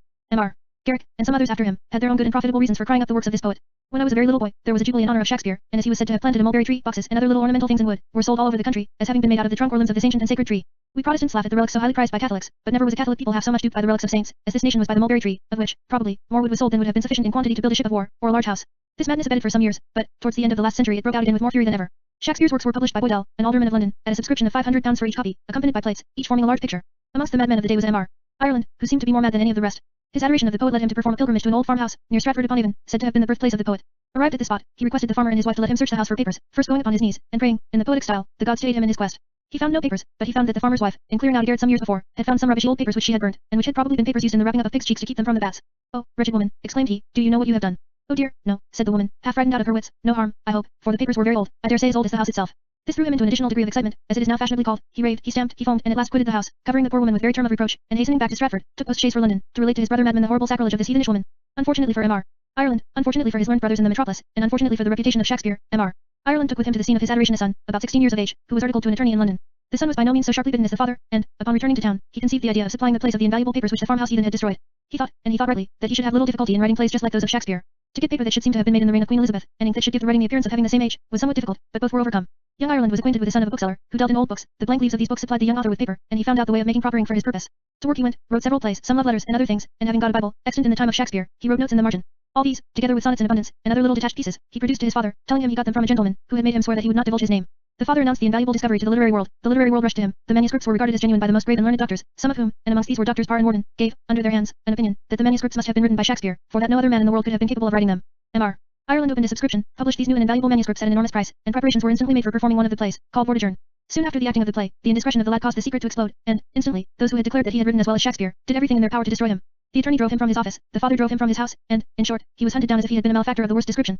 The truth of this relation is undeniable, it is recorded in numberless books. The young man is, I believe, yet alive, and, in short, no man will question any one of the facts. After this, where is the person of sense who will be guided in these matters by fashion? Where is the man, who wishes not to be deluded, who will not, when he has read a book, judge for himself? After all these jubilees and pilgrimages, after Boydell's subscription of L for one single copy, after it had been deemed almost impiety to doubt of the genius of Shakespeare surpassing that of all the rest of mankind, after he had been called the immortal bard, as a matter of course, as we speak of Moses and Aaron, there having been but one of each in the world, after all this, comes a lad of 16 years of age, writes that which learned doctors declare could have been written by no man but Shakespeare, and, when it is discovered that this laughing boy is the real author, the doctors turn round upon him, with all the newspapers, magazines, and reviews, and, of course, the public at their back, revile him as an impostor, and, under that odious name, hunt him out of society, and doom him to starve. This lesson, at any rate, he has given us, not to rely on the judgment of doctors and other pretenders to literary superiority. Every young man, when he takes up a book for the first time, ought to remember this story, and if he do remember it, he will disregard fashion with regard to the book, and will pay little attention to the decision of those who call themselves critics. I hope that your taste would keep you aloof from the writings of those detestable villains, who employ the powers of their mind in debauching the minds of others, or in endeavors to do it. They present their poison in such captivating forms, that it requires great virtue and resolution to withstand their temptations, and, they have, perhaps, done 1,000 times as much mischief in the world as all the infidels and atheists put together. These men ought to be called literary pimps, they ought to be held in universal abhorrence, and never spoken of but with execration. Any appeal to bad passions is to be despised, any appeal to ignorance and prejudice, but here is an appeal to the frailties of human nature, and an endeavor to make the mind corrupt, just as it is beginning to possess its powers. I never have known any but bad men, worthless men, men unworthy of any portion of respect, who took delight in, or even kept in their possession, writings of the description to which I here allude. The writings of Swift have this blemish, and, though he is not a teacher of lewdness, but rather the contrary, there are certain parts of his poems which are much too filthy for any decent person to read. It was beneath him to stoop to such means of setting forth that wit which would have been far more brilliant without them. I have heard, that, in the library of what is called an illustrious person, sold some time ago, there was an immense collection of books of this infamous description, and from this circumstance, if from no other, I should have formed my judgment of the character of that person. Besides reading, a young man ought to write, if he have the capacity and the leisure. If you wish to remember a thing well, put it into writing, even if you burn the paper immediately after you have done, for the eye greatly assists the mind. Memory consists of a concatenation of ideas, the place, the time, and other circumstances, lead to the recollection of facts, and no circumstance more effectually than stating the facts upon paper. A journal should be kept by every young man. Put down something against every day in the year, if it be merely a description of the weather. You will not have done this for 1 year without finding the benefit of it. It disburthens the mind of many things to be recollected, it is amusing and useful, and ought by no means to be neglected. How often does it happen that we cannot make a statement of facts, sometimes very interesting to ourselves and our friends, for the want of a record of the places where we were, and of things that occurred on such and such a day? How often does it happen that we get into disagreeable disputes about things that have passed, and about the time and other circumstances attending them? As a thing of mere curiosity, it is of some value, and may frequently prove of very great utility. It demands not more than a minute in the 24 hours, and that minute is most agreeably and advantageously employed. It tends greatly to produce regularity in the conducting of affairs. It is a thing demanding a small portion of attention once in every day. I myself have found it to be attended with great and numerous benefits, and I therefore strongly recommend it to the practice of every reader. Letter 3. To a lover. There are two descriptions of lovers on whom all advice would be wasted, namely, those in whose minds passion so wholly overpowers reason as to deprive the party of his sober senses. Few people are entitled to more compassion than young men thus affected. It is a species of insanity that assails them, and, when it produces self-destruction, which it does in England more frequently than in all the other countries in the world put together, the mortal remains of the sufferer ought to be dealt with in as tender a manner as that of which the most merciful construction of the law will allow. If Sir Samuel Romilly's remains were, as they were, in fact, treated as those of a person laboring under temporary mental derangement, surely the youth who destroys his life on account of unrequited love, ought to be considered in as mild a light. Sir Samuel was represented, in the evidence taken before the coroner's jury, to have been inconsolable for the loss of his wife, that this loss had so dreadful an effect upon his mind, that it bereft him of his reason, made life insupportable, and led him to commit the act of suicide, and, on this ground alone, his remains and his estate were rescued from the awful, though just and wise, sentence of the law. But, unfortunately for the reputation of the administration of that just and wise law, there had been, only about 2 years before, a poor man, at Manchester, buried in crossroads, and under circumstances which entitled his remains to mercy much more clearly than in the case of Sir Samuel Romilly. This unfortunate youth, whose name was Smith, and who was a shoemaker, was in love with a young woman, who, in spite of all his importunities and his proofs of ardent passion, refused to marry him, and even discovered her liking for another, and he, unable to support life, accompanied by the thought of her being in possession of anybody but himself, put an end to his life by the means of a rope. If, in any case, we are to presume the existence of insanity, if, in any case, we are led to believe the thing without positive proof, if, in any case, there can be an apology in human nature itself, for such an act, this was the case. We all know, as I observed at the time, that is to say, all of us who cannot wait to calculate upon the gains and losses of the affair, all of us, except those who are endowed with this provident frigidity, know well what youthful love is, and what its torments are, when accompanied by even the smallest portion of jealousy. Every man, and especially every Englishman, for here we seldom love or hate by halves, will recollect how many mad pranks he has played, how many wild and ridiculous things he has said and done between the age of 16 and that of 22, how many times a kind glance has scattered all his reasoning and resolutions to the winds, how many times a cool look has plunged him into the deepest misery. Poor Smith, who was at this age of love and madness, might, surely, be presumed to have done the deed in a moment of temporary mental derangement. He was an object of compassion in every humane breast. He had parents and brethren and kindred and friends to lament his death, and to feel shame at the disgrace inflicted on his lifeless body. Yet, he was pronounced to be a fellow to se, or self-murderer, and his body was put into a hole by the wayside, with a stake driven down through it, while that of Romilly had mercy extended to it, on the ground that the act had been occasioned by temporary mental derangement caused by his grief for the death of his wife. To reason with passion like that of the unfortunate Smith, is perfectly useless. You may, with as much chance of success, reason and remonstrate with the winds or the waves. If you make impression, it lasts but for a moment. Your effort, like an inadequate stoppage of waters, only adds, in the end, to the violence of the torrent. The current must have and will have its course, be the consequences what they may. In cases not quite so decided, absence, the sight of new faces, the sound of new voices, generally serve, if not as a radical cure, as a mitigation, at least, of the disease. But, the worst of it is, that, on this point, we have the girls, and women too, against us. For they look upon it as right that every lover should be a little mannish, and, every attempt to rescue him from the thraldom imposed by their charms, they look upon as an overt act of treason against their natural sovereignty. No girl ever liked a young man less for his having done things foolish and wild and ridiculous, provided she was sure that love of her had been the cause. Let her but be satisfied upon this score, and there are very few things which she will not forgive. And, though wholly unconscious of the fact, she is a great and sound philosopher after all. For, from the nature of things, the rearing of a family always has been, is, and must ever be, attended with cares and troubles, which must infallibly produce, at times, feelings to be combated and overcome by nothing short of that ardent affection which first brought the parties together. So that, talk as long as Parson Malthus likes about moral restraint, and report as long as the committees of Parliament please about preventing premature and improvident marriages amongst the labouring classes, the passion that they would restrain, while it is necessary to the existence of mankind, is the greatest of all the compensations for the inevitable cares, troubles, hardships, and sorrows of life, and, as to the marriages, if they could once be rendered universally provident, every generous sentiment would quickly be banished from the world. The other description of lovers, with whom it is useless to reason, are those who love according to the rules of arithmetic, or who measure their matrimonial expectations by the chain of the land surveyor. These are not love and marriage, they are bargain and sale. Young men will naturally, and almost necessarily, fix their choice on young women in their own rank in life, because from habit and intercourse they will know them best. But, if the length of the girl's purse, present or contingent, be a consideration with the man, or the length of his purse, present or contingent, be a consideration with her, it is an affair of bargain and sale. I know that kings, princes, and princesses are, in respect of marriage, restrained by the law. I know that nobles, if not thus restrained by positive law, are restrained, in fact, by the very nature of their order. And here is a disadvantage which, as far as real enjoyment of life is concerned, more than counterbalances all the advantages that they possess over the rest of the community. This disadvantage, generally speaking, pursues rank and riches downwards, till you approach very nearly to that numerous class who live by manual labor, becoming, however, less and less as you descend. You generally find even very vulgar rich men making a sacrifice of their natural and rational taste to their mean and ridiculous pride, and thereby providing for themselves an ample supply of misery for life.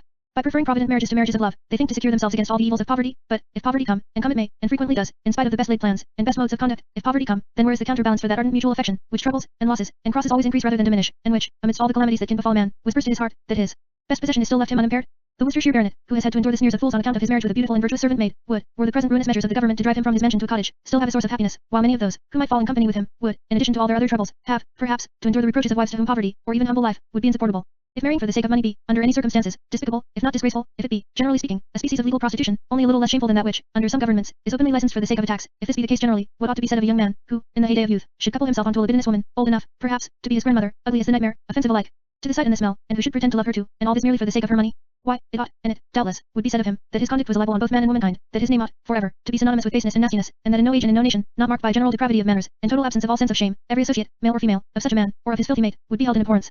Public morality would drive such a hateful pair from society, and strict justice would hunt them from the face of the earth. Bonaparte could not be said to marry for money, but his motive was little better. It was for dominion, for power, for ambition, and that, too, of the most contemptible kind. I knew an American gentleman, with whom Bonaparte had always been a great favorite, but the moment the news arrived of his divorce and second marriage, he gave him up. This piece of grand prostitution was too much to be defended. And the truth is, that Bonaparte might have dated his decline from the day of that marriage. My American friend said, if I had been he, I would, in the first place, have married the poorest and prettiest girl in all France. If he had done this, he would, in all probability, have now been on an imperial throne, instead of being eaten by worms at the bottom of a very deep hole in St. Helena, whence, however, his bones convey to the world the moral, that to marry for money, for ambition, or from any motive other than the one pointed out by affection, is not the road to glory, to happiness, or to peace. Let me now turn from these two descriptions of lovers, with whom it is useless to reason, and address myself to you, my reader, whom I suppose to be a real lover, but not so smitten as to be bereft of your reason. You should never forget, that marriage, which is a state that every young person ought to have in view, is a thing to last for life, and that, generally speaking, it is to make life happy, or miserable, for, though a man may bring his mind to something nearly a state of indifference, even that is misery, except with those who can hardly be reckoned amongst sensitive beings. Marriage brings numerous cares, which are amply compensated by the more numerous delights which are their companions. But to have the delights, as well as the cares, the choice of the partner must be fortunate. I say fortunate, for, after all, love, real love, impassioned affection, is an ingredient so absolutely necessary, that no perfect reliance can be placed on the judgment. Yet, the judgment may do something, reason may have some influence, and, therefore, I here offer you my advice with regard to the exercise of that reason. The things which you ought to desire in a wife are, chastity, sobriety, industry, frugality, cleanliness, knowledge of domestic affairs, good temper, beauty. Chastity, perfect modesty in word, deed, and even thought, is so essential, that, without it, no female is fit to be a wife. It is not enough that a young woman abstain from everything approaching towards indecorum in her behavior towards men. It is, with me, not enough that she cast down her eyes, or turn aside her head with a smile, when she hears an indelicate allusion. She ought to appear not to understand it, and to receive from it no more impression than if she were a post. A loose woman is a disagreeable acquaintance. What must she be, then, as a wife?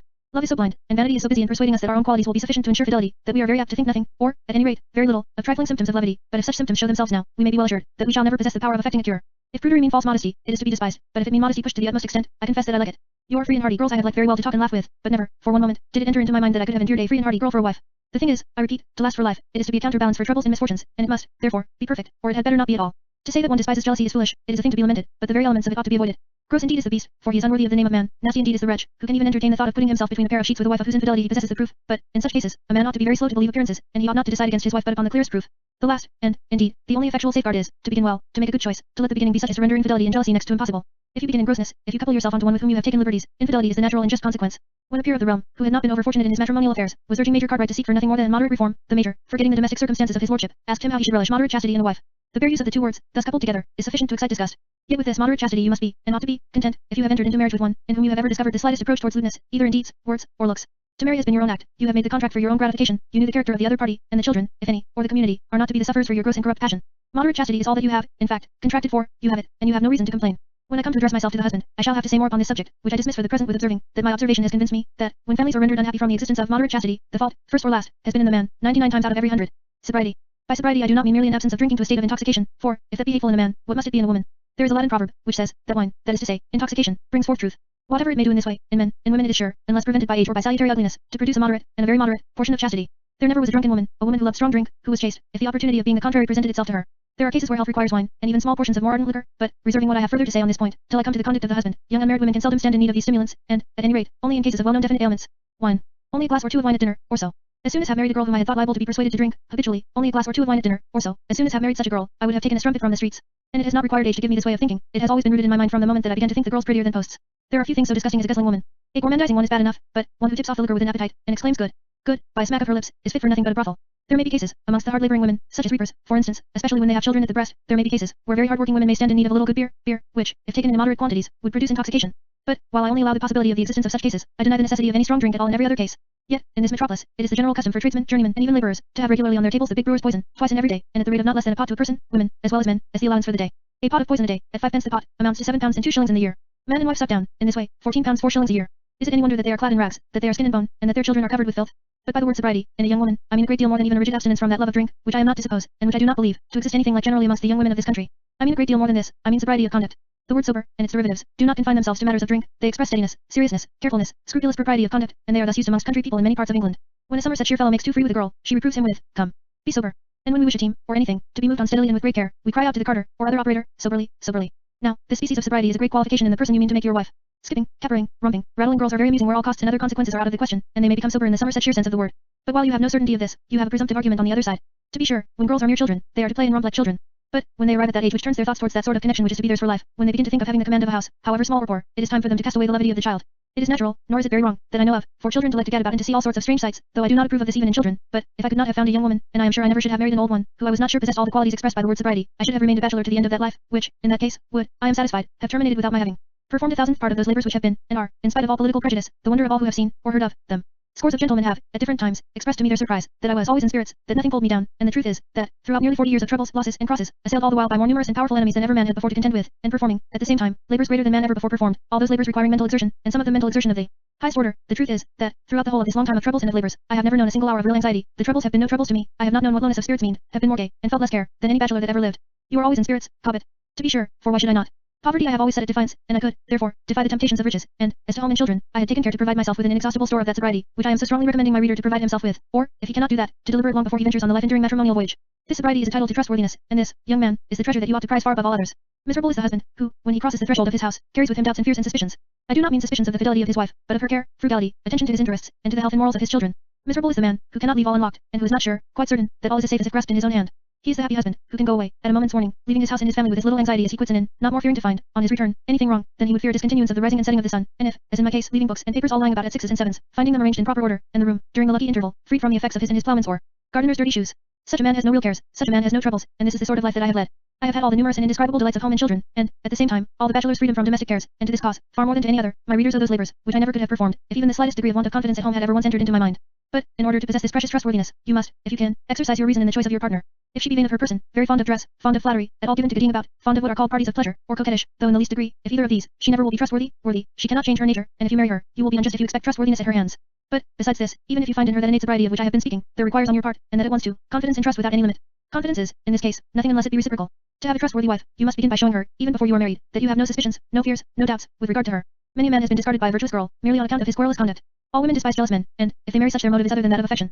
Therefore, begin by proofs of unlimited confidence, and, as example may serve to assist precept, and as I never have preached that which I have not practiced, I will give you the history of my own conduct in this respect. When I first saw my wife, she was 13 years old, and I was within about a month of 21. She was the daughter of a sergeant of artillery, and I was the sergeant major of a regiment of foot, both stationed in forts near the city of St. John, in the province of New Brunswick. I sat in the same room with her, for about an hour, in company with others, and I made up my mind that she was the very girl for me. That I thought her beautiful is certain, for that I had always said should be an indispensable qualification, but I saw in her what I deemed marks of that sobriety of conduct of which I have said so much, and which has been by far the greatest blessing of my life. It was now dead of winter, and, of course, the snow several feet deep on the ground, and the weather piercing cold. It was my habit, when I had done my morning's writing, to go out at break of day to take a walk on a hill at the foot of which our barracks lay. In about 3 mornings after I had first seen her, I had, by an invitation to breakfast with me, got up 2 young men to join me in my walk, and our road lay by the house of her father and mother. It was hardly light, but she was out on the snow, scrubbing out a washing tub. That's the girl for me, said I, when we had got out of her hearing. One of these young men came to England soon afterwards, and he, who keeps an inn in Yorkshire, came over to Preston, at the time of the election, to verify whether I were the same man. When he found that I was, he appeared surprised, but what was his surprise, when I told him that those tall young men, whom he saw around me, were the sons of that pretty little girl that he and I saw scrubbing out the washing tub on the snow in New Brunswick at daybreak in the morning. From the day that I first spoke to her, I never had a thought of her ever being the wife of any other man, more than I had a thought of her being transformed into a chest of drawers, and I formed my resolution at once, to marry her as soon as we could get permission, and to get out of the army as soon as I could. So that this matter was, at once, settled as firmly as if written in the book of fate. At the end of about 6 months, my regiment, and I along with it, were removed to Fredericton, a distance of 100 miles, up the river of St. John, and, which was worse, the artillery were expected to go off to England a year or 2 before our regiment. The artillery went, and she along with them, and now it was that I acted a part becoming a real insensible lover. I was aware that, when she got to that gay place Woolwich, the house of her father and mother, necessarily visited by numerous persons not the most select, might become unpleasant to her, and I did not like, besides, that she should continue to work hard. I had saved 150 guineas, the earnings of my early hours, in writing for the paymaster, the quartermaster, and others, in addition to the savings of my own pay.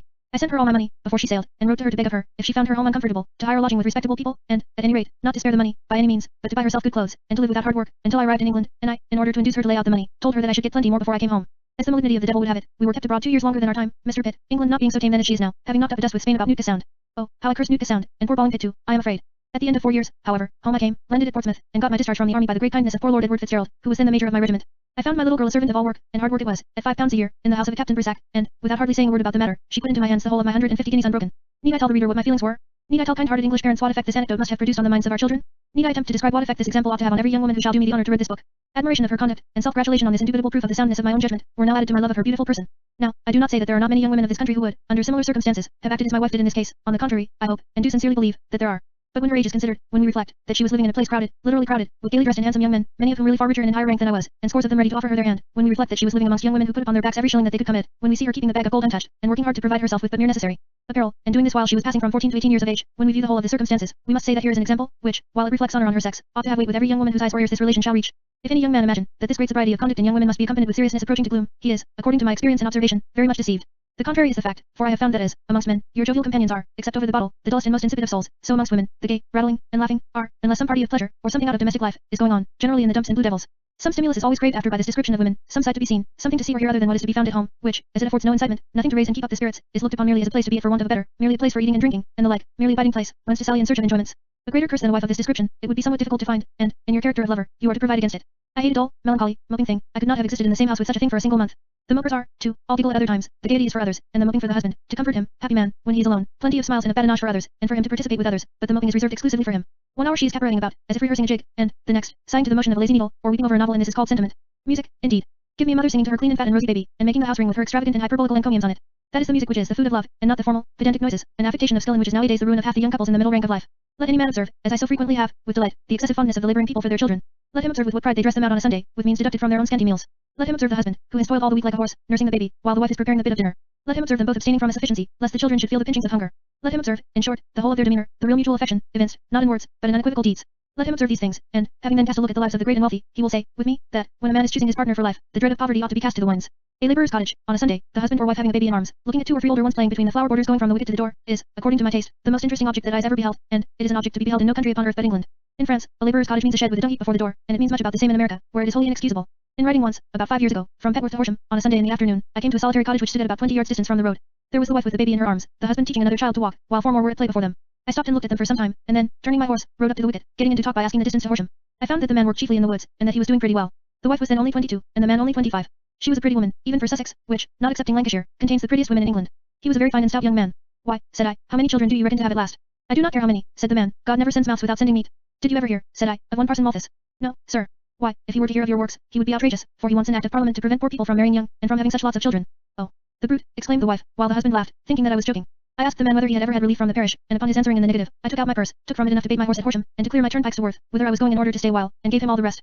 Now, is it not a shame, is it not a sin of all sins, that people like these should, by acts of the government, be reduced to such misery as to be induced to abandon their homes and their country, to seek, in a foreign land, the means of preventing themselves and their children from starving?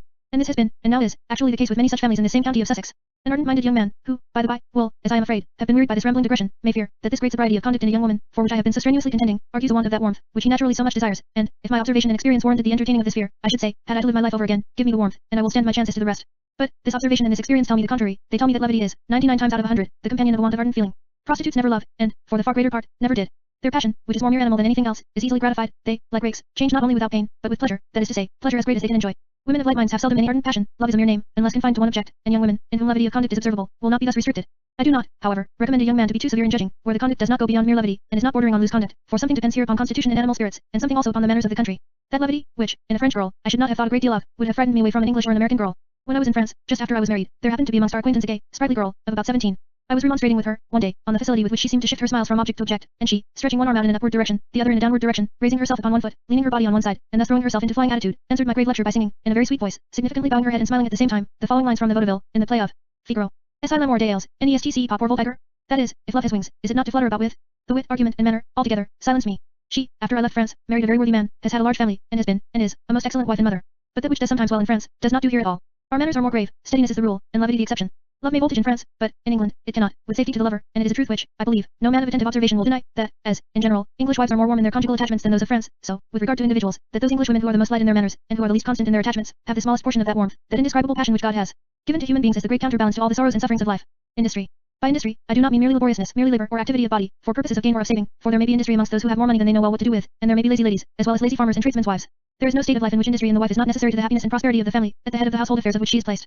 If she be lazy, there will be lazy servants, and, which is a great deal worse, children habitually lazy. Everything, however necessary to be done, will be put off to the last moment, then it will be done badly, and, in many cases, not at all. The dinner will be too late, the journey or the visit will be tardy, inconveniences of all sorts will be continually arising, there will always be a heavy array of things unperformed, and this, even amongst the most wealthy of all, is a great curse, for, if they have no business imposed upon them by necessity, they make business for themselves, life would be unbearable without it, and therefore lazy women must always be a curse, be her rank or station what it may.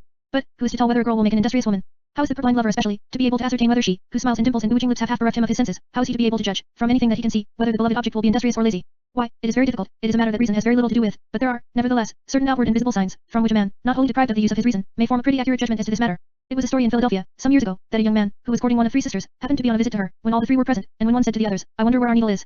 Upon which he withdrew, as soon as was consistent with the rules of politeness, resolved never to think more of a girl who possessed a needle only in partnership, and who, it appeared, was not too well informed as to the place where even that share was deposited. This was, to be sure, a very flagrant instance of a want of industry, for, if the third part of the use of a needle satisfied her when single, it was reasonable to anticipate that marriage would banish that useful implement altogether. But such instances are seldom suffered to come in contact with the eyes and ears of the lover, to disguise all defects from whom is the great business, not only of the girl herself, but of her whole family. There are, however, certain outward signs, which, if attended to with care, will serve as pretty sure guides. And, first, if you find the tongue lazy, you may be nearly certain that the hands and feet are the same. By laziness of the tongue I do not mean silence, I do not mean an absence of talk, for that is, in most cases, very good, but, I mean, a slow and soft utterance, a sort of sighing out of the words instead of speaking them, a sort of letting the sounds fall out, as if the party were sick at stomach. The pronunciation of an industrious person is generally quick, distinct, and the voice, if not strong, firm at the least. Not masculine, as feminine as possible, not a croak nor a bawl, but a quick, distinct, and sound voice. Nothing is much more disgusting than what the sensible country people call a mum-mouthed woman. A mum-mouthed man is bad enough, he is sure to be a lazy fellow, but, a woman of this description, in addition to her laziness, soon becomes the most disgusting of mates. In this whole world nothing is much more hateful than a female's underjaw, lazily moving up and down, and letting out a long string of half-articulate sounds. It is impossible for any man, who has any spirit in him, to love such a woman for any length of time. Look a little, also, at the labors of the teeth, for these correspond with those of the other members of the body, and with the operations of the mind. Quit at meals, quit at work, is a saying as old as the hills, in this, the most industrious nation upon earth, and never was there a truer saying. But fashion comes in here, and decides that you shall not be quit at meals, that you shall sit and be carrying on the affair of eating for an hour, or more. Good God! What have I not suffered on this account? However, though she must sit as long as the rest, and though she must join in the performance, for it is a real performance, unto the end of the last scene, she cannot make her teeth abandon their character. She may, and must, suffer the slice to linger on the plate, and must make the supply slow, in order to fill up the time, but when she does bite, she cannot well disguise what nature has taught her to do, and you may be assured, that if her jaws move in slow time, and if she rather squeeze than bite the food, if she so deal with it as to leave you in doubt as to whether she mean finally to admit or reject it, if she deal with it thus, set her down as being, in her very nature, incorrigibly lazy. Never mind the pieces of needlework, the tempering, the maps of the world made by her needle. Get to see her at work upon a mutton chop, or a bit of bread and cheese, and, if she deal quickly with these, you have a pretty good security for that activity, that stirring industry, without which a wife is a burden instead of being a help. And, as to love, it cannot live for more than a month or two, in the breast of a man of spirit, towards a lazy woman. Another mark of industry is, a quick step, and a somewhat heavy tread, showing that the foot comes down with a hearty goodwill, and if the body lean a little forward, and the eyes keep steadily in the same direction, while the feet are going, so much the better, for these discover earnestness to arrive at the intended point.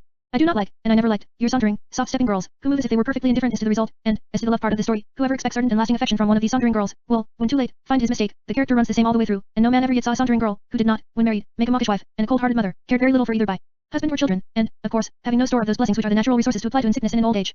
Early rising is another mark of industry, and though, in the higher situations of life, it may be of no importance in a mere pecuniary point of view, it is, even there, of importance in other respects, for it is, I should imagine, pretty difficult to keep love alive towards a woman who never sees the dew, never beholds the rising sun, and who constantly comes directly from a reeking bed to the breakfast table, and there chews about, without appetite, the choicest morsels of human food. A man might, perhaps, endure this for a month or two, without being disgusted, but that is ample allowance of time. And, as to people in the middle rank of life, where living and a provision for children is to be sought by labor of some sort or other, late rising in the wife is certain ruin, and, never was there yet an early rising wife, who had been a late rising girl.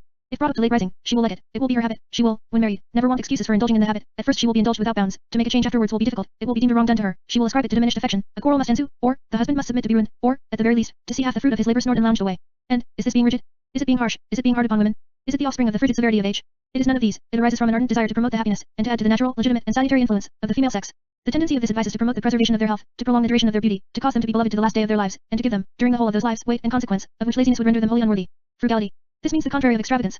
It does not mean stinginess, it does not mean a pinching of the belly, nor a stripping of the back, but it means an abstaining from all unnecessary expenditure, and all unnecessary use, of goods of any and of every sort, and a quality of great importance it is, whether the rank in life be high or low. Some people are, indeed, so rich, they have such an overabundance of money and goods, that how to get rid of them would, to a looker on, seem to be their only difficulty.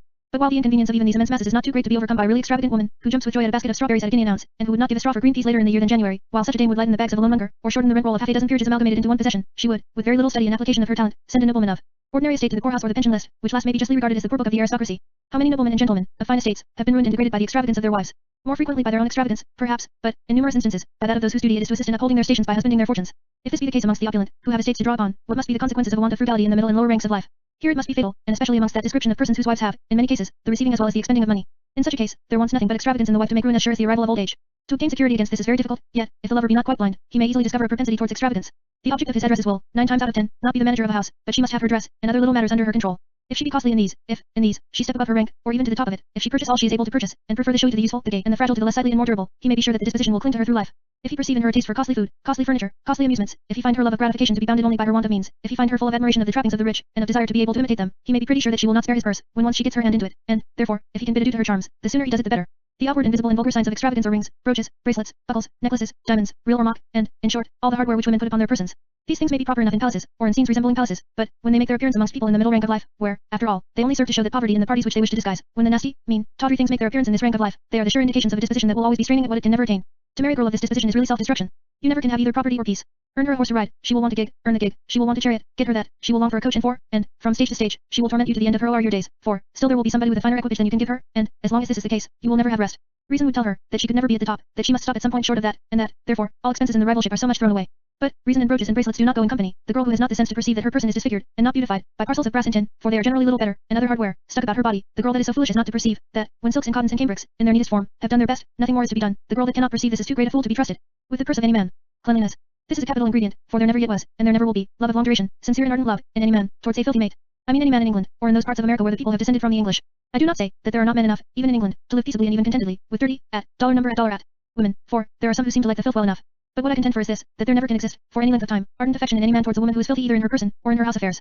Men may be careless as to their own persons, they may, from the nature of their business, or from their want of time to adhere to neatness in dress, be slovenly in their own dress and habits, but they do not relish this in their wives, who must still have charms, and charms and filth do not go together. It is not dress that the husband wants to be perpetual, it is not finery, but cleanliness in everything. The French women dress enough, especially when they sally forth. My excellent neighbor, Mr. John Treadwell, of Long Island, used to say that the French wore pigs in the parlor, and peacocks on the promenade, an alliteration which Canning self might have envied.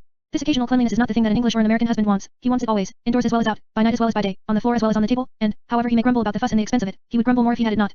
I once saw a picture representing the amusements of Portuguese lovers, that is to say, 3 or 4 young men, dressed in gold or silver laced clothes, each having a young girl, dressed like a princess, and affectionately engaged in hunting down and killing the vermin in his head. This was, perhaps, an exaggeration, but that it should have had the shadow of foundation, was enough to fill me with contempt for the whole nation. The signs of cleanliness are, in the first place, a clean skin. An English girl will hardly let her lover see the stale dirt between her fingers, as I have many times seen it between those of French women, and even ladies, of all ages. An English girl will have her face clean, to be sure, if there be soap and water within her reach, but, get a glance, just a glance, at her poll, if you have any doubt upon the subject, and, if you find there, or behind the ears, what the Yorkshire people call grime, the sooner you cease your visits the better. I hope, now, that no young woman will be offended at this, and think me too severe on her sex. I am only telling the women, that which all men think, and, it is a decided advantage to them to be fully informed of our thoughts on the subject.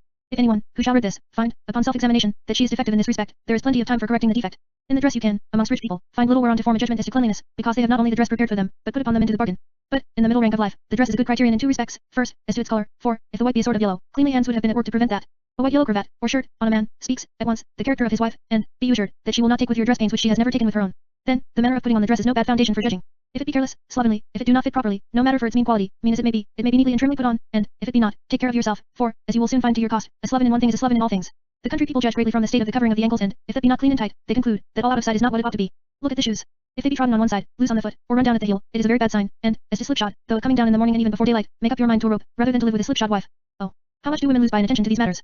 Men, in general, say nothing about it to their wives, but they think about it, they envy their luckier neighbors, and in numerous cases, consequences the most serious arise from this apparently trifling cause. Beauty is valuable, it is one of the ties, and a strong tie too, that, however, cannot last to old age, but, the charm of cleanliness never ends but with life itself. I dismiss this part of my subject with a quotation from my year's residence in America, containing words which I venture to recommend to every young woman to engrave on her heart. The sweetest flowers, when they become putrid, stink the most, and a nasty woman is the nastiest thing in nature. Knowledge of domestic affairs.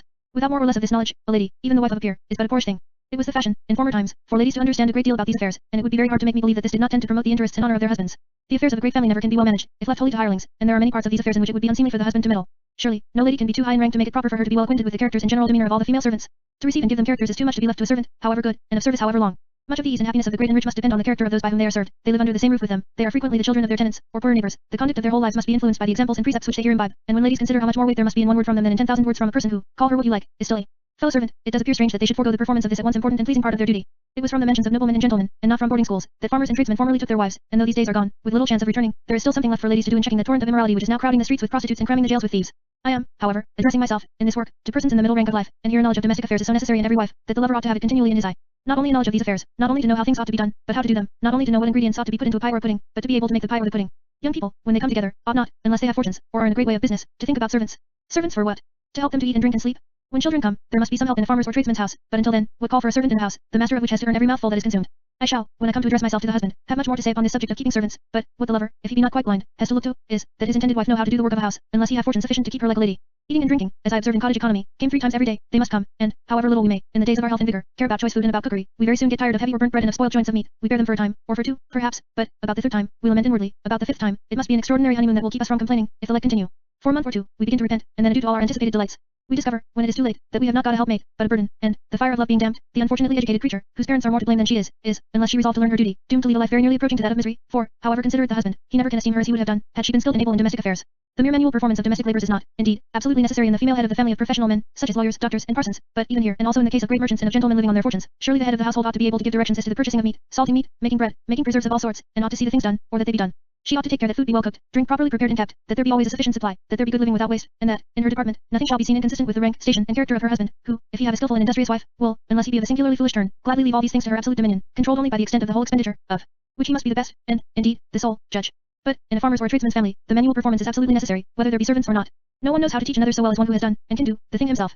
It was said of a famous French commander, that, in attacking an enemy, he did not say to his men go on, but come on, and, whoever had well observed the movements of servants, must know what a prodigious difference there is in the effect of the words, go and come. A very good rule would be, to have nothing to eat, in a farmer's or tradesman's house, that the mistress did not know how to prepare and to cook, no pudding, tart, pie or cake, that she did not know how to make. Never fear the toil to her, exercise is good for health, and without health there is no beauty, a sick beauty may excite pity, but pity is a short-lived passion. Besides, what is the labor in such a case? And how many thousands of ladies, who all away the day, would give half their fortunes for that sound sleep which the stirring housewife seldom fails to enjoy? Yet, if a young farmer or tradesman marry a girl, who has been brought up to play music, to what is called draw, to sing, to waste paper, pen, and ink, in writing long and half romantic letters, and to see shows, and plays, and read novels, if a young man do marry such an unfortunate young creature, let him bear the consequences with temper, let him be just, and justice will teach him to treat her with great indulgence, to endeavor to cause her to learn her business as a wife, to be patient with her, to reflect that he has taken her, being apprised of her inability, to bear in mind, that he was, or seemed to be, pleased with her showy and useless acquirements, and that, when the gratification of his passion has been accomplished, he is unjust and cruel and unmanly, if he turn round upon her, and accuse her of a want of that knowledge, which he well knew that she did not possess. For my part, I do not know, nor can I form an idea of, a more unfortunate being than a girl with a mere boarding school education, and without a fortune to enable her to keep a servant, when married. Of what use are her accomplishments? Of what use her music, her drawing, and her romantic epistles? If she be good in her nature, the first little faint cry of her first baby drives all the tunes and all the landscapes and all the Clarissa Harlows out of her head forever. I once saw a very striking instance of this sort. It was a climb over the wall match, and I gave the bride away, at St. Margaret's Church, Westminster, the pair being as handsome a pair as ever I saw in my life. Beauty, however, though in double quantity, would not pay the baker and butcher, and, after an absence of little better than a year, I found the husband in prison for debt, but either found also his wife, with her baby, and she, who had never, before her marriage, known what it was to get water to wash her own hands, and whose talk was all about music, and the like, was now the cheerful sustainer of her husband, and the most affectionate of mothers. All the music and all the drawing, and all the plays and romances were gone to the wines. The husband and baby had fairly supplanted them, and even this prison scene was a blessing, as it gave her, at this early stage, an opportunity of proving her devotion to her husband, who, though I have not seen him for about 15 years, he being in a part of America which I could not reach when last there, has, I am sure, amply repaid her for that devotion. They have now a numerous family, not less than 12 children, I believe, and she is, I am told, a most excellent and able mistress of a respectable house. But, this is a rare instance, the husband, like his countrymen in general, was at once brave, humane, gentle, and considerate, and the love was so sincere and ardent, on both sides, that it made losses and sufferings appear as nothing. When I, in a sort of half-whisper, asked Mrs. at where her piano was, she smiled and turned her face towards her baby, that was sitting on her knee, as much as to say, this little fellow has beaten the piano, and, if what I am now writing should ever have the honor to be read by her, let it be the bearer of a renewed expression of my admiration of her conduct, and of that regard for her kind and sensible husband, which time and distance have not in the least diminished, and which will be an inmate of my heart until it shall cease to beat. The like of this is, however, not to be expected. No man ought to think that he has even a chance of it. Besides, the husband was, in this case, a man of learning and of great natural ability. He has not had to get his bread by farming or trade, and, in all probability, his wife has had the leisure to practice those acquirements which she possessed at the time of her marriage. But, can this be the case with the farmer or the tradesman's wife? She has to help to earn a provision for her children, or, at the least, to help to earn a store for sickness or old age. She, therefore, ought to be qualified to begin, at once, to assist her husband in his earnings. The way in which she can most efficiently assist, is by taking care of his property, by expending his money to the greatest advantage, by wasting nothing, by making the table sufficiently abundant with the least expense. And how is she to do these things, unless she have been brought up to understand domestic affairs? How is she to do these things, if she have been taught to think these matters beneath her study? How is any man to expect her to do these things, if she have been so bred up as to make her habitually look upon them as worthy the attention of none but low and ignorant women? Ignorant, indeed. Ignorance consists in want of knowledge of those things which your calling or state of life naturally supposes you to understand. A plowman is not an ignorant man because he does not know how to read. If he knows how to plow, he is not to be called an ignorant man, but a wife may be justly called an ignorant woman, if she does not know how to provide a dinner for her husband. It is cold comfort for a hungry man, to tell him how delightfully his wife plays and sings. Lovers may live on very aerial diet, but husbands stand in need of the solids, and young women may take my word for it, that a constantly clean board, well-cooked victuals, a house in order, and a cheerful fire, will do more in preserving a husband's heart, than all the accomplishments, taught in all the establishments in the world. Good temper. This is a very difficult thing to ascertain beforehand. Smiles are so cheap, they are so easily put on for the occasion, and, besides, the frowns are, according to the lover's whim, interpreted into the contrary. By good temper, I do not mean easy temper, a serenity which nothing disturbs, for that is a mark of laziness. Sulkiness, if you be not too blind to perceive it, is a temper to be avoided by all means. A sulky man is bad enough, what, then, must be a sulky woman, and that woman a wife, a constant inmate, a companion day and night. Only think of the delight of sitting at the same table, and sleeping in the same bed, for a week, and not exchange a word all the while. Very bad to be scolding for such a length of time, but this is far better than the sulks. If you have your eyes, and look sharp, you will discover symptoms of this, if it unhappily exist. She will, at some time or other, show it towards someone or other of the family, or, perhaps, towards yourself, and you may be quite sure that, in this respect, marriage will not mend her. Sulkiness arises from capricious displeasure, displeasure not founded in reason. The party takes offense unjustifiably, is unable to frame a complaint, and therefore expresses displeasure by silence. The remedy for sulkiness is, to suffer it to take its full swing, but it is better not to have the disease in your house, and to be married to it is little short of madness. Querulousness is a great fault. No man, and, especially, no woman, likes to hear eternal plaintiveness. That she complain, and roundly complain, of your want of punctuality, of your coolness, of your neglect, of your liking the company of others, these are all very well, more especially as they are frequently but too just. But an everlasting complaining, without rhyme or reason, is a bad sign. It shows want of patience, and, indeed, want of sense. But, the contrary of this, a cold indifference, is still worse. When will you come again? You can never find time to come here. You like any company better than mine. These, when groundless, are very teasing, and demonstrate a disposition too full of anxiousness, but, from a girl who always receives you with the same civil smile, lets you, at your own good pleasure, depart with the same, and who, when you take her by the hand, holds her cold fingers as straight as sticks, I say, or should if I were young, God, in his mercy, preserve me. Pertinacity is a very bad thing in anybody, and especially in a young woman, and it is sure to increase in force with the age of the party. To have the last word is a poor triumph, but with some people it is a species of disease of the mind. In a wife it must be extremely troublesome, and, if you find an ounce of it in the maid, it will become a pound in the wife. An eternal disputer is a most disagreeable companion, and where young women thrust their say into conversations carried on by older persons, give their opinions in a positive manner, and court a contest of the tongue, those must be very bold men who will encounter them as wives. Still, of all the faults as to temper, your melancholy ladies have the worst, unless you have the same mental disease. Most wives are, at times, misery makers, but these carry it on as a regular trade. They are always unhappy about something, either past, present, or to come. Both arms full of children is a pretty efficient remedy in most cases, but, if the ingredients be wanting, a little want, a little real trouble, a little genuine affliction must, if you would effect a cure, be resorted to. But, this is very painful to a man of any feeling, and, therefore, the best way is to avoid a connection, which is to give you a life of wailing and sighs. Beauty. Though I have reserved this to the last of the things to be desired in a wife, I by no means think it the last in point of importance. The less favored part of the sex say, that beauty is but skin deep, and this is very true, but, it is very agreeable, though, for all that. Pictures are only paint deep, or pencil deep, but we admire them, nevertheless. Handsome is that handsome does, used to say to me an old man, who had marked me out for his not over handsome daughter. Please your eye and plague your heart is an adage that want of beauty invented, I dare say, more than 1,000 years ago. These adages would say, if they had but the courage, that beauty is inconsistent with chastity, with sobriety of conduct, and with all the female virtues. The argument is that beauty exposes the possessor to greater temptation than women not beautiful are exposed to, and that, therefore, their fall is more probable. Let us see a little how this matter stands. It is certainly true that pretty girls will have more and more ardent admirers than ugly ones, but as to the temptation when in their unmarried state, there are few so very ugly as to be exposed to no temptation at all, and which is the most likely to resist, she who has a choice of lovers, or she who if she let the occasion slip may never have it again? Which of the two is most likely to set a high value upon her reputation, she whom all beholders admire, or she who is admired, at best, by mere chance? And as to women in the married state, this argument assumes that, when they fall, it is from their own vicious disposition, when the fact is, that, if you search the annals of conjugal infidelity, you will find, that, 9 times out of 10, the fault is in the husband. It is his neglect, his flagrant disregard, his frosty indifference, his foul example, it is to these that, 9 times out of 10, he owes the infidelity of his wife, and, if I were to say 99 times out of 100, the facts, if verified, would, I am certain, bear me out. And whence this neglect, this disregard, this frosty indifference, whence this foul example? Because it is easy, in so many cases, to find some woman more beautiful than the wife. This is no justification for the husband to plead, for he has, with his eyes open, made a solemn contract. If he have not beauty enough to please him, he should have sought it in some other woman. If, as is frequently the case, he have preferred rank or money to beauty, he is an unprincipled man. If he do anything to make her unhappy who has brought him the rank or the money. At any rate, as conjugal infidelity is, in so many cases, as it is generally caused by the want of affection and due attention in the husband, it follows, of course, that it must more frequently happen in the case of ugly than in that of handsome women. In point of dress, nothing need be said to convince any reasonable man that beautiful women will be less expensive in this respect than women of a contrary description. Experience teaches us that ugly women are always the most studious about their dress, and, if we had never observed upon the subject, reason would tell us that it must be so. Few women are handsome without knowing it, and if they know that their features naturally attract admiration, will they desire to draw it off, and to fix it on lace and silks and jewels. As to manners and temper there are certainly some handsome women who are conceited and arrogant, but, as they have all the best reasons in the world for being pleased with themselves, they afford you the best chance of general good humor, and this good humor is a very valuable commodity in the married state. Some that are called handsome, and that are such at the first glance, are dull, inanimate things, that might as well have been made of wax, or of wood. But, the truth is, that this is not beauty, for this is not to be found only in the form of the features, but in the movements of them also. Besides, here nature is very impartial, for she gives animation promiscuously to the handsome as well as to the ugly, and the want of this in the former is surely as bearable as in the latter. But, the great use of female beauty, the great practical advantage of it is, that it naturally and unavoidably tends to keep the husband in good humor with himself, to make him, to use the dealer's phrase, pleased with his bargain. When old age approaches, and the parties have become endeared to each other by a long series of joint cares and interests, and when children have come and bound them together by the strongest ties that nature has in store, at this age the features in the person are of less consequence, but, in the young days of matrimony, when the roving eye of the bachelor is scarcely become steady in the head of the husband, it is dangerous for him to see, every time he stirs out, a face more captivating than that of the person to whom he is bound for life. Beauty is, in some degree, a matter of taste. What one man admires, another does not, and it is fortunate for us that it is thus. But still there are certain things that all men admire, and a husband is always pleased when he perceives that a portion, at least, of these things are in his own possession. He takes this possession as a compliment to himself. There must, he will think the world will believe, have been some merit in him, some charm, seen or unseen, to have caused him to be blessed with the acquisition.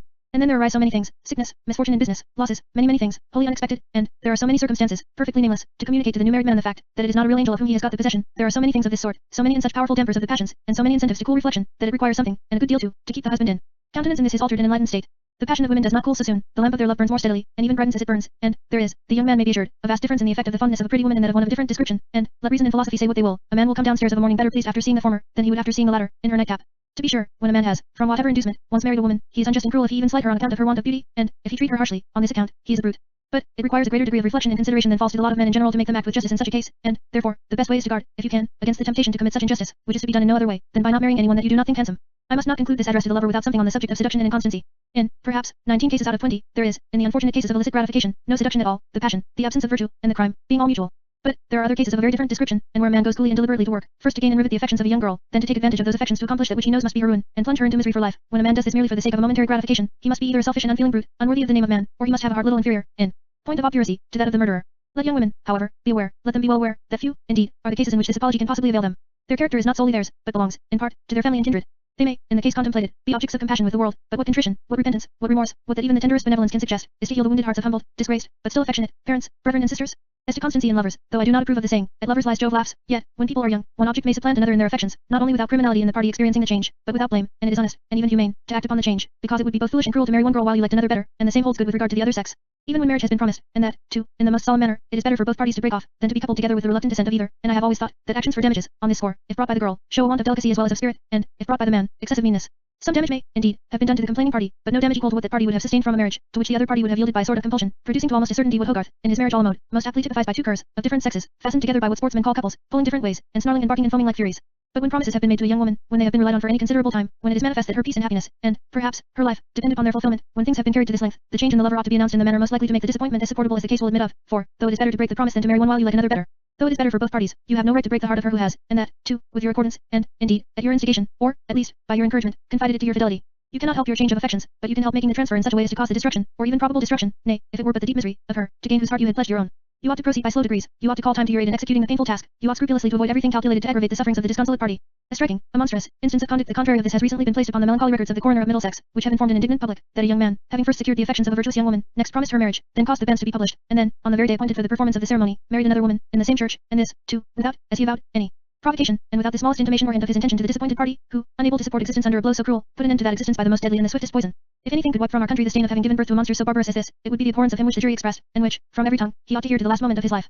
Nor has a man any right to sport with the affections of a young woman, though he stop short of positive promises. Vanity is generally the tempter in this case, a desire to be regarded as being admired by the women, a very despicable species of vanity, but frequently greatly mischievous, notwithstanding.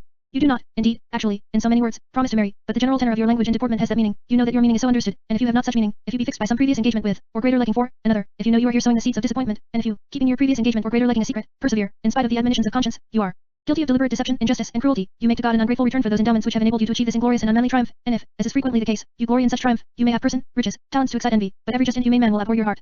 There are, however, certain cases in which you deceive, or nearly deceive, yourself, cases in which you are, by degrees and by circumstances, deluded into something very nearly resembling sincere love for a second object, the first still, however, maintaining her ground in your heart, cases in which you are not actuated by vanity, in which you are not guilty of injustice and cruelty, but cases in which you, nevertheless, do wrong, and as I once did a wrong of this sort myself, I will here give a history of it, as a warning to every young man who shall read this little book, that being the best and, indeed, the only atonement, that I can make, or ever could have made, for this only serious sin that I ever committed against the female sex. The province of New Brunswick, in North America, in which I passed my years from the age of 18 to that of 26, consists, in general, of heaps of rocks, in the interstices of which grow the pine, the spruce, and various sorts of fir trees, or, where the woods have been burnt down, the bushes of the raspberry or those of the huckleberry. The province is cut asunder lengthwise, by a great river, called the St. John, about 200 miles in length, and, at halfway from the mouth, full a mile wide. Into this main river run innumerable smaller rivers, they're called creeks. On the sides of these creeks the land is, in places, clear of rocks. It is, in these places, generally good and productive. The trees that grow here are the birch, the maple, and others of the deciduous class. Natural meadows here and there present themselves, and some of these spots far surpass in rural beauty any other that my eyes ever beheld. The creeks, abounding towards their sources in waterfalls of endless variety, as well in form as in magnitude, and always teeming with fish, while waterfowl enliven their surface, and while wild pigeons, of the gayest plumage, flutter, in thousands upon thousands, amongst the branches of the beautiful trees, which, sometimes, for miles together, form an arch over the creeks. I, in one of my rambles in the woods, in which I took great delight, came to a spot at a very short distance from the source of one of these creeks. Here was everything to delight the eye, and especially of one like me, who seemed to have been born to love rural life and trees and plants of all sorts. Here were about 200 acres of natural meadow, interspersed with patches of maple trees in various forms and of various extent. The creek, there about 30 miles from its point of joining the St. John, ran down the middle of the spot, which formed a sort of dish, the high and rocky hills rising all round it, except at the outlet of the creek, and these hills crowned with lofty pines. In the hills were the sources of the creek, the waters of which came down in cascades, for any one of which many a nobleman in England would, if he could transfer it, give a good slice of his fertile estate. And in the creek, at the foot of the cascades, there were, in the season, salmon the finest in the world, and so abundant, and so easily taken, as to be used for manuring the land. If nature, in her very best humor, had made a spot for the express purpose of captivating me, she could not have exceeded the efforts which she had here made. But I found something here besides these rude works of nature. I found something in the fashioning of which man had had something to do. I found a large and well-built log dwelling house, standing, in the month of September, on the edge of a very good field of Indian corn, by the side of which there was a piece of buckwheat just then mowed. I found a homestead, and some very pretty cows. I found all the things by which an easy and happy farmer is surrounded, and I found still something besides all these, something that was destined to give me a great deal of pleasure and also a great deal of pain, both in their extreme degree, and both of which, in spite of the lapse of 40 years, now make an attempt to rush back into my heart. Partly from misinformation, and partly from miscalculation, I had lost my way, and, quite alone, but armed with my sword and a brace of pistols, to defend myself against the bears, I arrived at the log house in the middle of a moonlight night, the hoarfrost covering the trees and the grass. A stout and clamorous dog, kept off by the gleaming of my sword, waked the master of the house, who got up, received me with great hospitality, got me something to eat, and put me into a feather bed, a thing that I had been a stranger to for some years. I, being very tired, had tried to pass the night in the woods, between the trunks of two large trees, which had fallen side by side, and within a yard of each other. I had made a nest for myself of dry fern, and had made a covering by laying boughs of spruce across the trunks of the trees. But unable to sleep on account of the cold, becoming sick from the great quantity of water that I had drank during the heat of the day, and being, moreover, alarmed at the noise of the bears, and lest one of them should find me in a defenseless state, I had roused myself up, and had crept along as well as I could, so that no hero of Eastern romance ever experienced a more enchanting change. I had got into the house of one of those Yankee loyalists, who, at the close of the Revolutionary War, which, until it had succeeded, was called a rebellion, had accepted of grants of land in the King's province of New Brunswick, and who, to the great honor of England, had been furnished with all the means of making new and comfortable settlements. I was suffered to sleep till breakfast time, when I found a table, the like of which I have since seen so many in the United States, loaded with good things. The master and the mistress of the house, aged about 50, were like what an English farmer and his wife were half a century ago. There were two sons, tall and stout, who appeared to have come in from work, and the youngest of whom was about my age, then 23. But there was another member of the family, aged 19, who, dressed according to the neat and simple fashion of New England, whence she had come with her parents 5 or 6 years before, had her long light brown hair twisted nicely up, and fastened on the top of her head, in which head were a pair of lively blue eyes, associated with features of which that softness and that sweetness, so characteristic of American girls, were the predominant expressions, the whole being set off by complexion indicative of glowing health, and forming, figure, movements, and all taken together, an assemblage of beauties, far surpassing any that I had ever seen but once in my life. That once was, 2 years agone, and, in such a case and at such an age, 2 years, 2 whole years, is a long, long while. It was a space as long as the 11th part of my then life.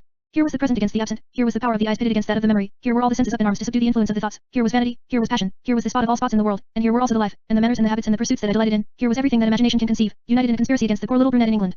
What, then, did I fall in love at once with this bouquet of lilies and roses? Oh, by no means. I was, however, so enchanted with the place, I so much enjoyed its tranquility, the shade of the maple trees, the business of the farm, the sports of the water and of the woods, that I stayed at it to the last possible minute, promising, at my departure, to come again as often as I possibly could, a promise which I most punctually fulfilled. Winter is the great season for junting and dancing, called frolicking, in America. In this province the river and the creeks were the only roads from settlement to settlement. In summer we traveled in canoes, in winter in sleighs on the ice or snow. During more than 2 years I spent all the time I could with my Yankee friends. They were all fond of me. I talked to them about country affairs, my evident delight in which they took as a compliment to themselves. The father and mother treated me as one of their children, the sons as a brother, and the daughter, who was as modest and as full of sensibility as she was beautiful, in a way to which a chap much less sanguine than I was would have given the tenderest interpretation, which treatment I, especially in the last mentioned case, most cordially repaid. It is when you meet in company with others of your own age that you are, in love matters, put, most frequently, to the test, and exposed to detection. The next door neighbor might, in that country, be 10 miles off. We used to have a frolic, sometimes at one house and sometimes at another.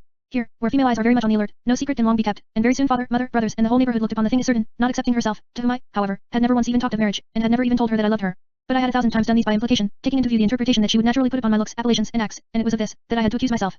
Yet I was not a deceiver, for my affection for her was very great. I spent no really pleasant hours but with her. I was uneasy if she showed the slightest regard for any other young man. I was unhappy if the smallest matter affected her health or spirits. I quitted her in dejection, and returned to her with eager delight. Many a time, when I could get leave but for a day, I paddled in a canoe 2 whole succeeding nights, in order to pass that day with her.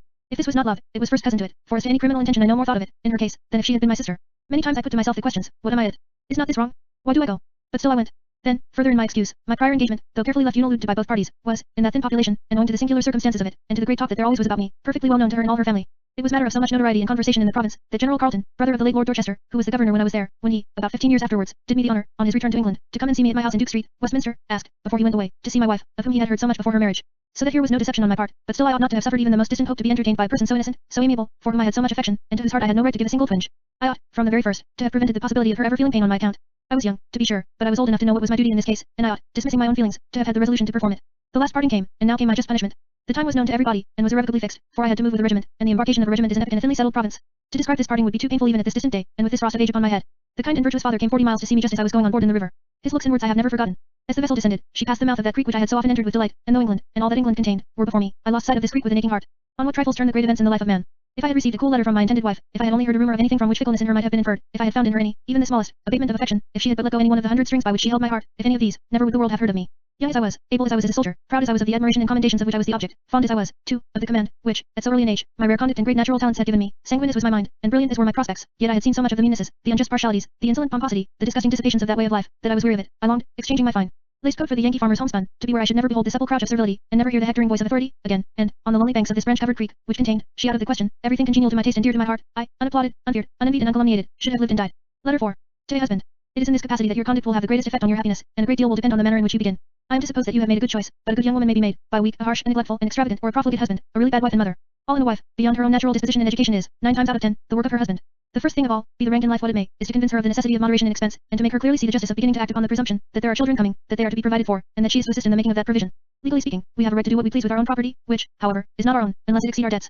And, morally speaking, we, at the moment of our marriage, contract a debt with the naturally to be expected fruit of it, and, therefore, reserving further remarks upon this subject till I come to speak of the education of children, the scale of expense should, at the beginning, be as low as that of which due attention to rank in life will admit. The great danger of all is, beginning with servants, or a servant. Where there are riches, or where the business is so great as to demand help in the carrying on of the affairs of a house, one or more female servants must be kept, but, where the work of a house can be done by one pair of hands, why should there be two, especially as you cannot have the hands without having the mouth, and, which is frequently not less costly, inconvenient, and injurious, the tongue. When children come, there must, at times, be some foreign aid, but, until then, what need can the wife of a young tradesman, or even farmer, unless the family be great, have of a servant? The wife is young, and why is she not to work as well as the husband? What justice is there in wanting you to keep 2 women instead of 1? You have not married them both in form, but, if they be inseparable, you have married them in substance, and if you are free from the crime of bigamy, you have the far most burdensome part of its consequences. I am well aware of the unpopularity of this doctrine, well aware of its hostility to prevalent habits, well aware that almost every tradesman and every farmer, though with scarcely a shilling to call his own, and that every clerk, and every such person, begins by keeping a servant, and that the latter is generally provided before the wife be installed. I am well aware of all this, but knowing, from long and attentive observation, that it is the great bane of the marriage life, the great cause of that penury, and of those numerous and tormenting embarrassments, amidst which conjugal felicity can seldom long be kept alive, I give the advice, and state the reasons on which it was founded. In London, or near it, a maid-servant cannot be kept at an expense so low as that of £30 a year, for, besides her wages, board, and lodging, there must be a fire solely for her, or she must sit with the husband and wife, hear every word that passes between them, and between them and their friends, which will, of course, greatly add to the pleasures of their fireside. To keep her tongue still would be impossible, and, indeed, unreasonable, and if, as may frequently happen, she be prettier than the wife, she will know how to give the suitable interpretation to the looks which, to annex to a certainty, she will occasionally get from him, whom, as it were in mockery, she calls by the name of master. This is almost downright bigamy, but this can never do, and, therefore, she must have a fire to herself. Besides the blaze of coals, however, there is another sort of flame that she will inevitably covet. She will by no means be sparing of the coals, but, well fed and well lodged, as she will be, whatever you may be, she will naturally sigh for the fire of love, for which she carries in her bosom a match always ready prepared. In plain language, you have a man to keep, a part, at least, of every week, and the leg of lamb, which might have lasted you and your wife for 3 days, will, by this gentleman's size, be borne away in one. Shut the door against this intruder, out she goes herself, and, if she go empty-handed, she is no true Christian, or, at least, will not be looked upon as such by the charitable friend at whose house she meets the longing soul, dying partly with love and partly with hunger. The cost, altogether, is nearer £50 a year than 30. How many thousands of tradesmen and clerks, and the like, who might have passed through life without a single embarrassment, have lived in continual trouble and fear, and found a premature grave, from this very cause, and this cause alone. When I, on my return from America, lived a short time in St. James's Street, following my habit of early rising, I used to see the servant maids, at almost every house, dispensing charity at the expense of their masters, long before they, good men, opened their eyes, who thus did deeds of benevolence, not only without boasting of them, but without knowing of them. Meat, bread, cheese, butter, coals, candles, all came with equal freedom from these liberal hands. I have observed the same, in my early walks and rides, in every part of this great place and its environs. Where there is one servant it is worse than where there are 2 or more, for, happily for their employers, they do not always agree. So that the oppression is most heavy on those who are the least able to bear it, and particularly on clerk, and such like people, whose wives seem to think, that, because the husband's work is of a genteel description, they ought to live the life of ladies. Poor fellows! Their work is not hard and rough, to be sure, but, it is work, and work for many hours too, and painful enough, and as to their income, it scarcely exceeds, on an average, the double, at any rate, of that of a journeyman carpenter, bricklayer, or tailor. Besides, the man and wife will live on cheaper diet and drink than a servant will live. Thousands, who would never have had beer in their house, have it for the servant, who will not live without it. However frugal your wife, her frugality is of little use, if she have one of these inmates to provide for. Many 100,000 times has it happened that the butcher and the butterman have been applied to solely because there was a servant to satisfy. You cannot, with this clog everlastingly attached to you, be frugal, if you would, you can save nothing against the days of expense, which are, however, pretty sure to come. And why should you bring into your house a trouble like this, an absolute annoyance, a something for your wife to watch, to be a constraint upon her, to thwart her in her best intentions, to make her uneasy, and to sour her temper? Why should you do this foolish thing? Merely to comply with corrupt fashion, merely from false shame, and false and contemptible pride? If a young man were, on his marriage, to find any difficulty in setting this ruinous fashion at defiance, a very good way would be to count down to his wife, at the end of every week, the amount of the expense of a servant for that week, and request her to deposit it in her drawer. In a short time she would find the sum so large, that she would be frightened at the thoughts of a servant, and would never dream of one again, except in case of absolute necessity, and then for as short a time as possible. But the wife may not be able to do all the work to be done in the house. Not able. A young woman not able to cook and wash, and mend and make, and clean the house and make the bed for one young man and herself, and that young man her husband too, who is quite willing, if he be worth a straw, to put up with cold dinner, or with a crust, to get up and light her fire, to do anything that the mind can suggest to spare her labor, and to conduce to her convenience. Not able to do this? Then, if she brought no fortune, and he had none, she ought not to have been able to marry, and, let me tell you, young man, a small fortune would not put a servant-keeping wife upon an equality with one who required no such inmate. If, indeed, the work of a house were harder than a young woman could perform without pain, or great fatigue, if it had a tendency to impair her health or to face her beauty, then you might hesitate, but, it is not too hard, and it tends to preserve health, to keep the spirits buoyant, and, of course, to preserve beauty. You often hear girls, while scrubbing or washing, singing till they are out of breath, but never while they are at what they call working at the needle. The American wives are most exemplary in this respect.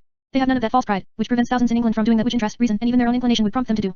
They work, not from necessity, not from compulsion of any sort, for their husbands are the most indulgent in the whole world. In the towns they go to the market, and cheerfully carry home the result. In the country, they not only do the work in the house, but extend their labors to the garden, plant and weed and hoe, and gather and preserve the fruits and the herbs, and this, too, in a climate far from being so favorable to labor as that of England, and they are amply repaid for these by those gratifications which their excellent economy enables their husbands to bestow upon them, and which it is their universal habit to do with a liberal hand. But did I practice what I am here preaching? Aye, and to the full extent. Till I had a second child, no servant ever entered my house, though well able to keep one, and never, in my whole life, did I live in a house so clean, in such trim order, and never have I eaten or drunk, or slept or dressed, in a manner so perfectly to my fancy, as I did then. I had a great deal of business to attend to, that took me a great part of the day from home, but, whenever I could spare a minute from business, the child was in my arms. I rendered the mother's labor as light as I could. Any bit of food satisfied me. When washing was necessary, we shared it between us, and that famous grammar for teaching French people English, which has been for 30 years, and still is, the great work of this kind, throughout all America, and in every nation in Europe, was written by me, in hours not employed in business, and, in great part, during my share of the night watchings over a sick, and then only child, who, after lingering many months, died in my arms. This was the way that we went on, this was the way that we began the married life, and surely, that which we did with pleasure no young couple, unendowed with fortune, ought to be ashamed to do. But she may be ill, the time may be near at hand, or may have actually arrived, when she must encounter that particular pain and danger of which you have been the happy cause. Oh, that is quite another matter. And if you now exceed in care, in watchings over her, in tender attention to all her wishes, in anxious efforts to quiet her fears, if you exceed in pains and expense to procure her relief and secure her life, if you, in any of these, exceed that which I would recommend, you must be romantic indeed. She deserves them all, and more than all, 10,000 times told. And now it is that you feel the blessing conferred by her economy. That heap of money, which might have been squandered on, or by, or in consequence of, an useless servant, you now have in hand wherewith to procure an abundance of that skill and that attendance of which she stands in absolute need, and she, when restored to you in smiling health, has the just pride to reflect, that she may have owed her life and your happiness to the effects of her industry. It is the beginning that is everything in this important case, and you will have, perhaps, much to do to convince her, not that what you recommend is advantageous, not that it is right, but to convince her that she can do it without sinking below the station that she ought to maintain. She would cheerfully do it, but there are her next-door neighbors, who do not do it, though, in all other respects, on a par with her. It is not laziness, but pernicious fashion, that you will have to combat.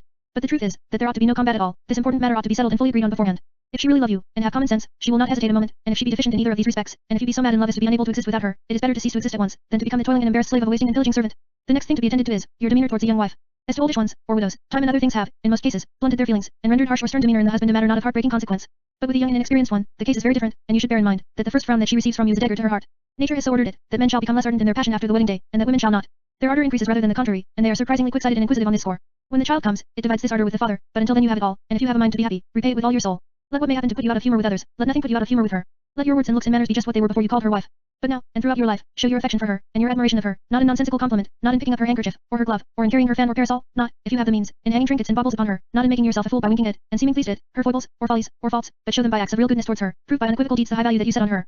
Health and life and peace of mind, let your praise of her go to the full extent of her deserts, but let it be consistent with truth and with sense, and such as to convince her of your sincerity. He who is the flatterer of his wife only prepares her ears for the hyperbolical stuff of others. The kindest appellation that her Christian name affords is the best you can use, especially before faces. An everlasting my dear is but a sorry compensation for want of that sort of love that makes the husband cheerfully toil by day, break his rest by night, endure all sorts of hardships, if the life or health of his wife demand it. Let your deeds, and not your words, carry to her heart a daily and hourly confirmation of the fact, that you value her health and life and happiness beyond all other things in the world, and let this be manifest to her, particularly at those times when life is always more or less in danger. I began my young marriage days in and near Philadelphia. At one of those times to which I have just alluded, in the middle of the burning hot month of July, I was greatly afraid of fatal consequences to my wife for want of sleep, she not having, after the great danger was over, had any sleep for more than 48 hours.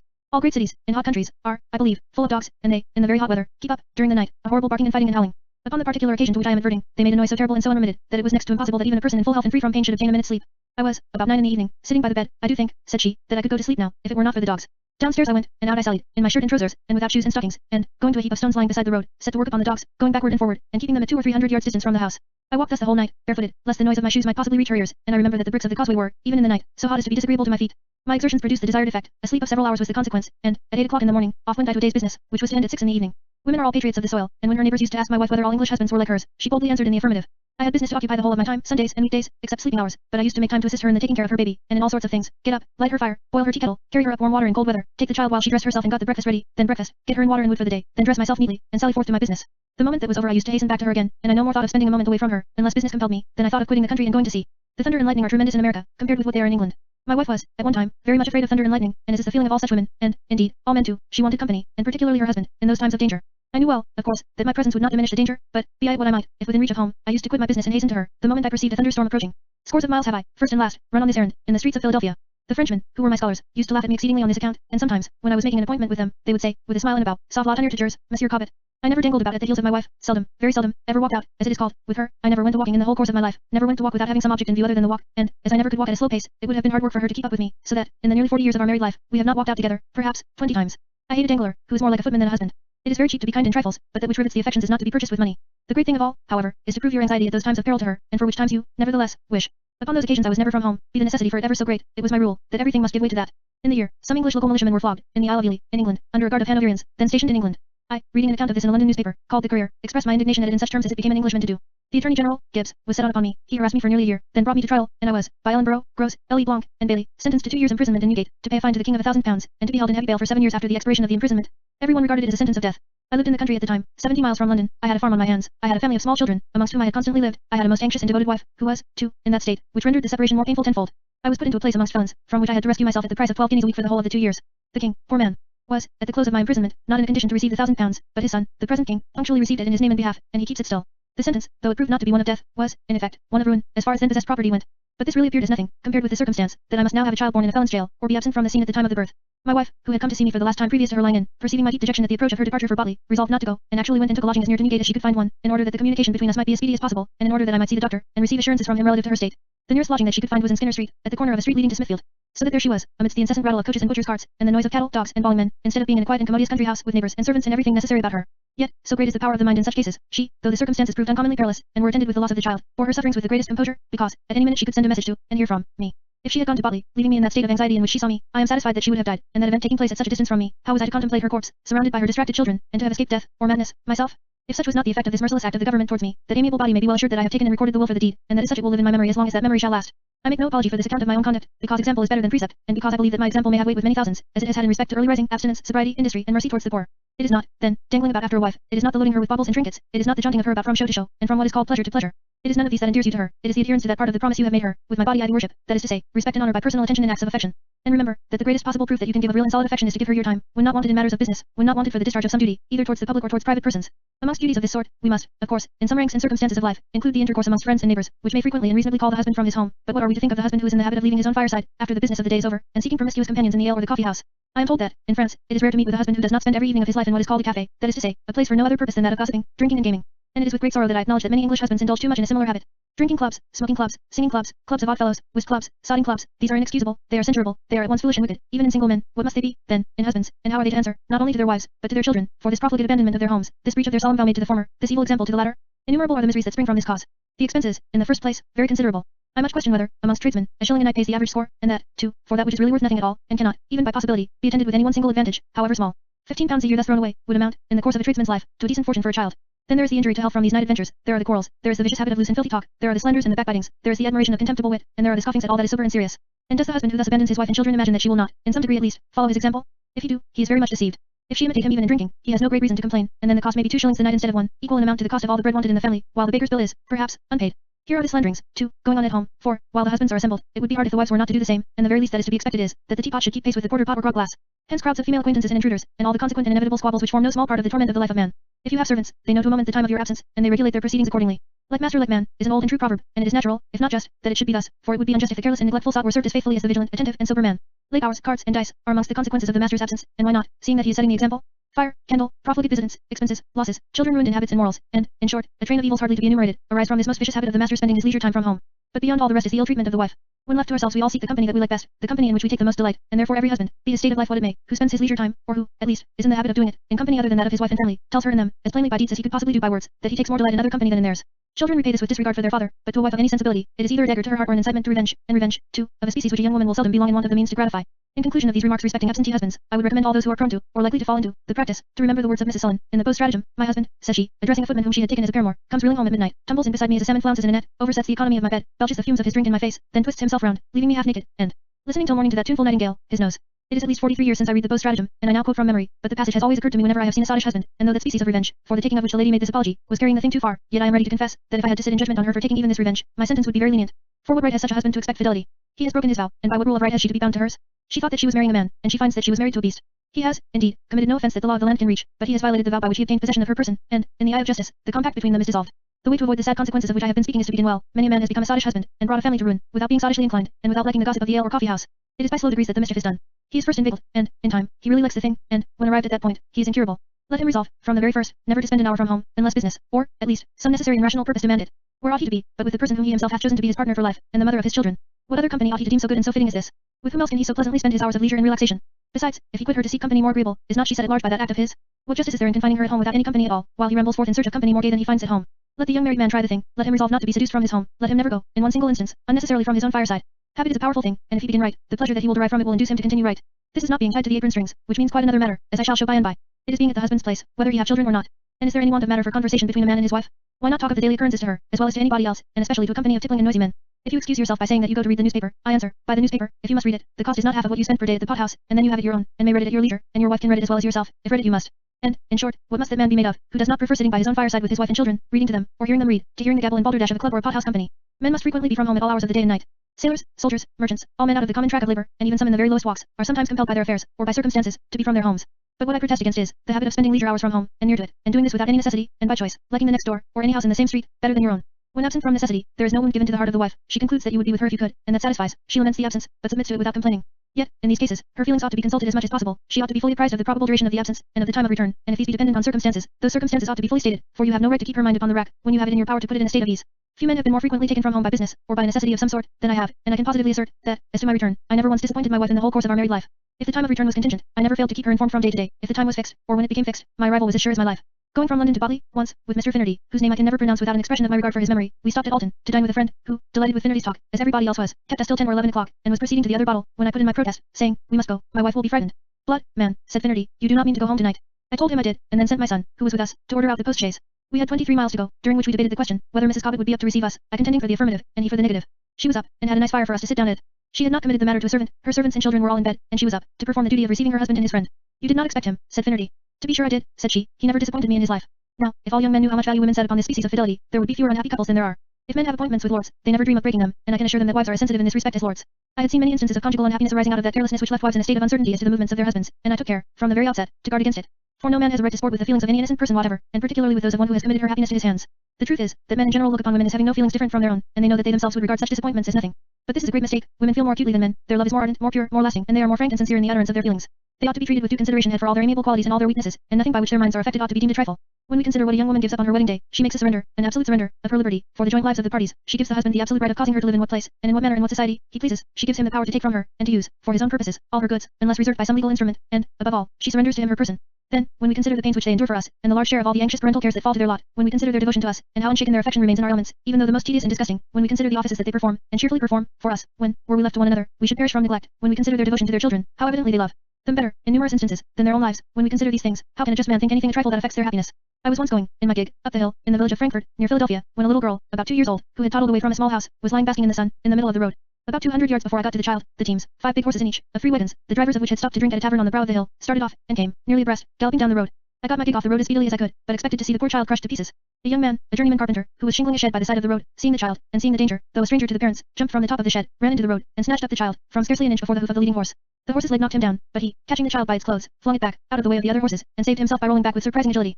The mother of the child, who had, apparently, been watching, seeing the teams coming, and seeing the situation of the child, rushed out, and catching up the child, just as the carpenter had flung it back, and hugging it in her arms, uttered a shriek such as I never heard before, never heard since, and, I hope, shall never hear again, and then she dropped down, as if perfectly dead. By the application of the usual means, she was restored, however, in a little while, and I, being about to depart, asked the carpenter if he were a married man, and whether he were a relation of the parents of the child. He said he was neither. Well, then, said I, you merit the gratitude of every father and mother in the world, and I will show mine, by giving you what I have, pulling out the $9 or $10 that I had in my pocket. No, I thank you, sir, said he, I have only done what it was my duty to do. Bravery, disinterestedness, and maternal affection surpassing these, it is impossible to imagine. The mother was going right in amongst the feet of these powerful and wild horses, and amongst the wheels of the wagons. She had no thought for herself, no feeling of fear for her own life. Her shriek was the sound of inexpressible joy, joy too great for her to support herself under. Perhaps 99 mothers out of every 100 would have acted the same part, under similar circumstances. There are, comparatively, very few women not replete with maternal love, and, by the by, take you care, if you meet with a girl who is not fond of children, not to marry her by any means. Some few there are who even make a boast that they cannot bear children, that is, cannot endure them. I never knew a man that was good for much who had a dislike to little children, and I never knew a woman of that taste who was good for anything at all. I have seen a few such in the course of my life, and I have never wished to see one of them a second time. Being fond of little children argues no femininity in a man, but, as far as my observation has gone, the contrary. A regiment of soldiers presents no bad school wherein to study character. Soldiers have leisure, too, to play with children, as well as with women and dogs, for which the proverb has made them famed. And I have never observed that effeminacy was at all the marked companion of fondness for little children. This fondness manifestly arises from a compassionate feeling towards creatures that are helpless, and that must be innocent. For my own part, how many days, how many months, all put together, have I spent with babies in my arms?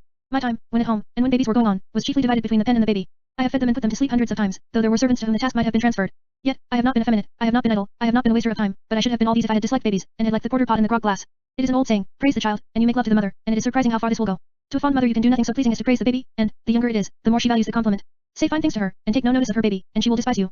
I have often beheld this, in many women, with great admiration, and it is a thing that no husband ought to overlook, for if the wife wish her child to be admired by others, what must be the ardor of her wishes with regard to his admiration? There was a drunken dog of a Norfolk man in our regiment, who came from Thetford, I recollect, who used to say, that his wife would forgive him for spending all the pay, and the washing money into the bargain, if he would but kiss her ugly brat, and say it was pretty. Now, though this was a very profligate fellow, he had philosophy in him, and certain it is, that there is nothing worthy of the name of conjugal happiness, unless the husband clearly evince that he is fond of his children, and that, too, from their very birth. But though all the aforementioned considerations demand from us the kindest possible treatment of a wife, the husband is to expect dutiful deportment at her hands. He is not to be her slave, he is not to yield to her against the dictates of his own reason and judgment, it is her duty to obey all his lawful commands, and, if she have sense, she will perceive that it is a disgrace to herself to acknowledge, as a husband, a thing over which she has an absolute control. It should always be recollected that you are the party whose body must, if any do, lie in jail for debt, and for debts of her contracting, too, as well as of your own contracting.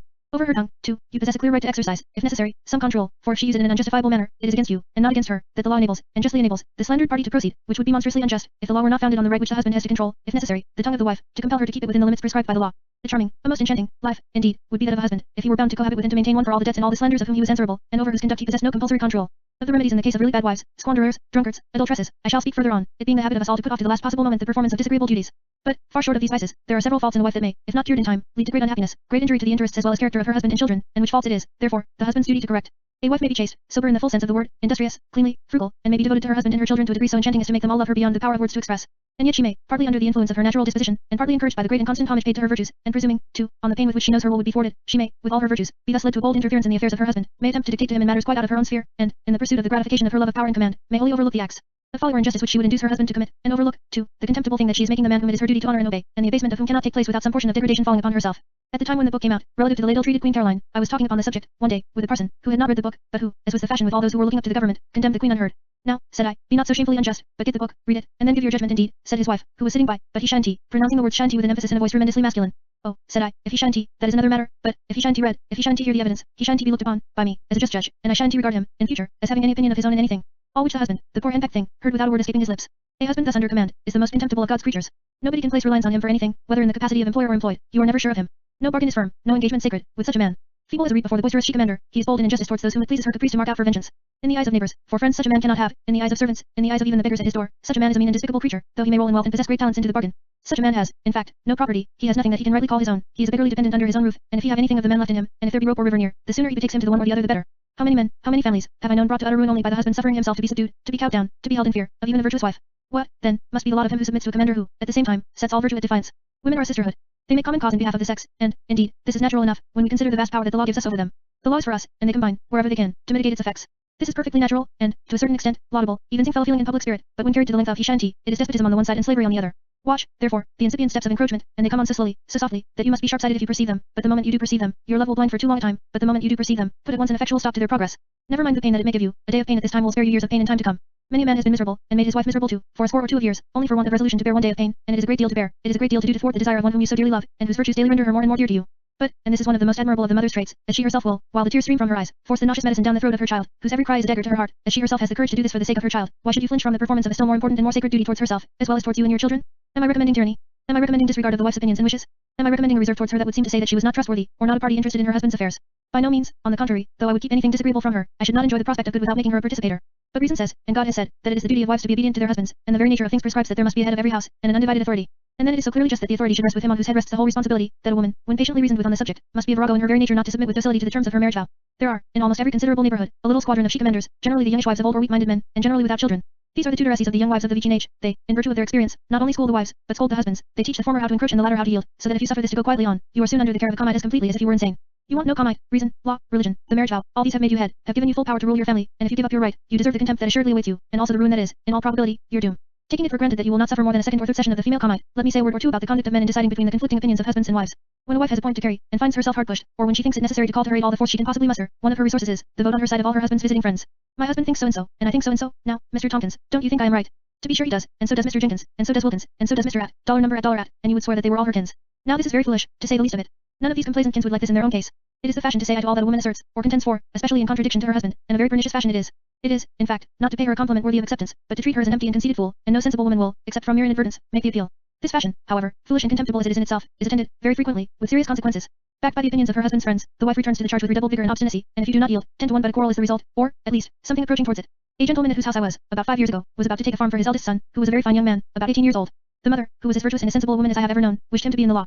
There were 6 or 8 intimate friends present, and all unhesitatingly joined the lady, thinking it a pity that Harry, who had had such a good education, should be buried in a farmhouse.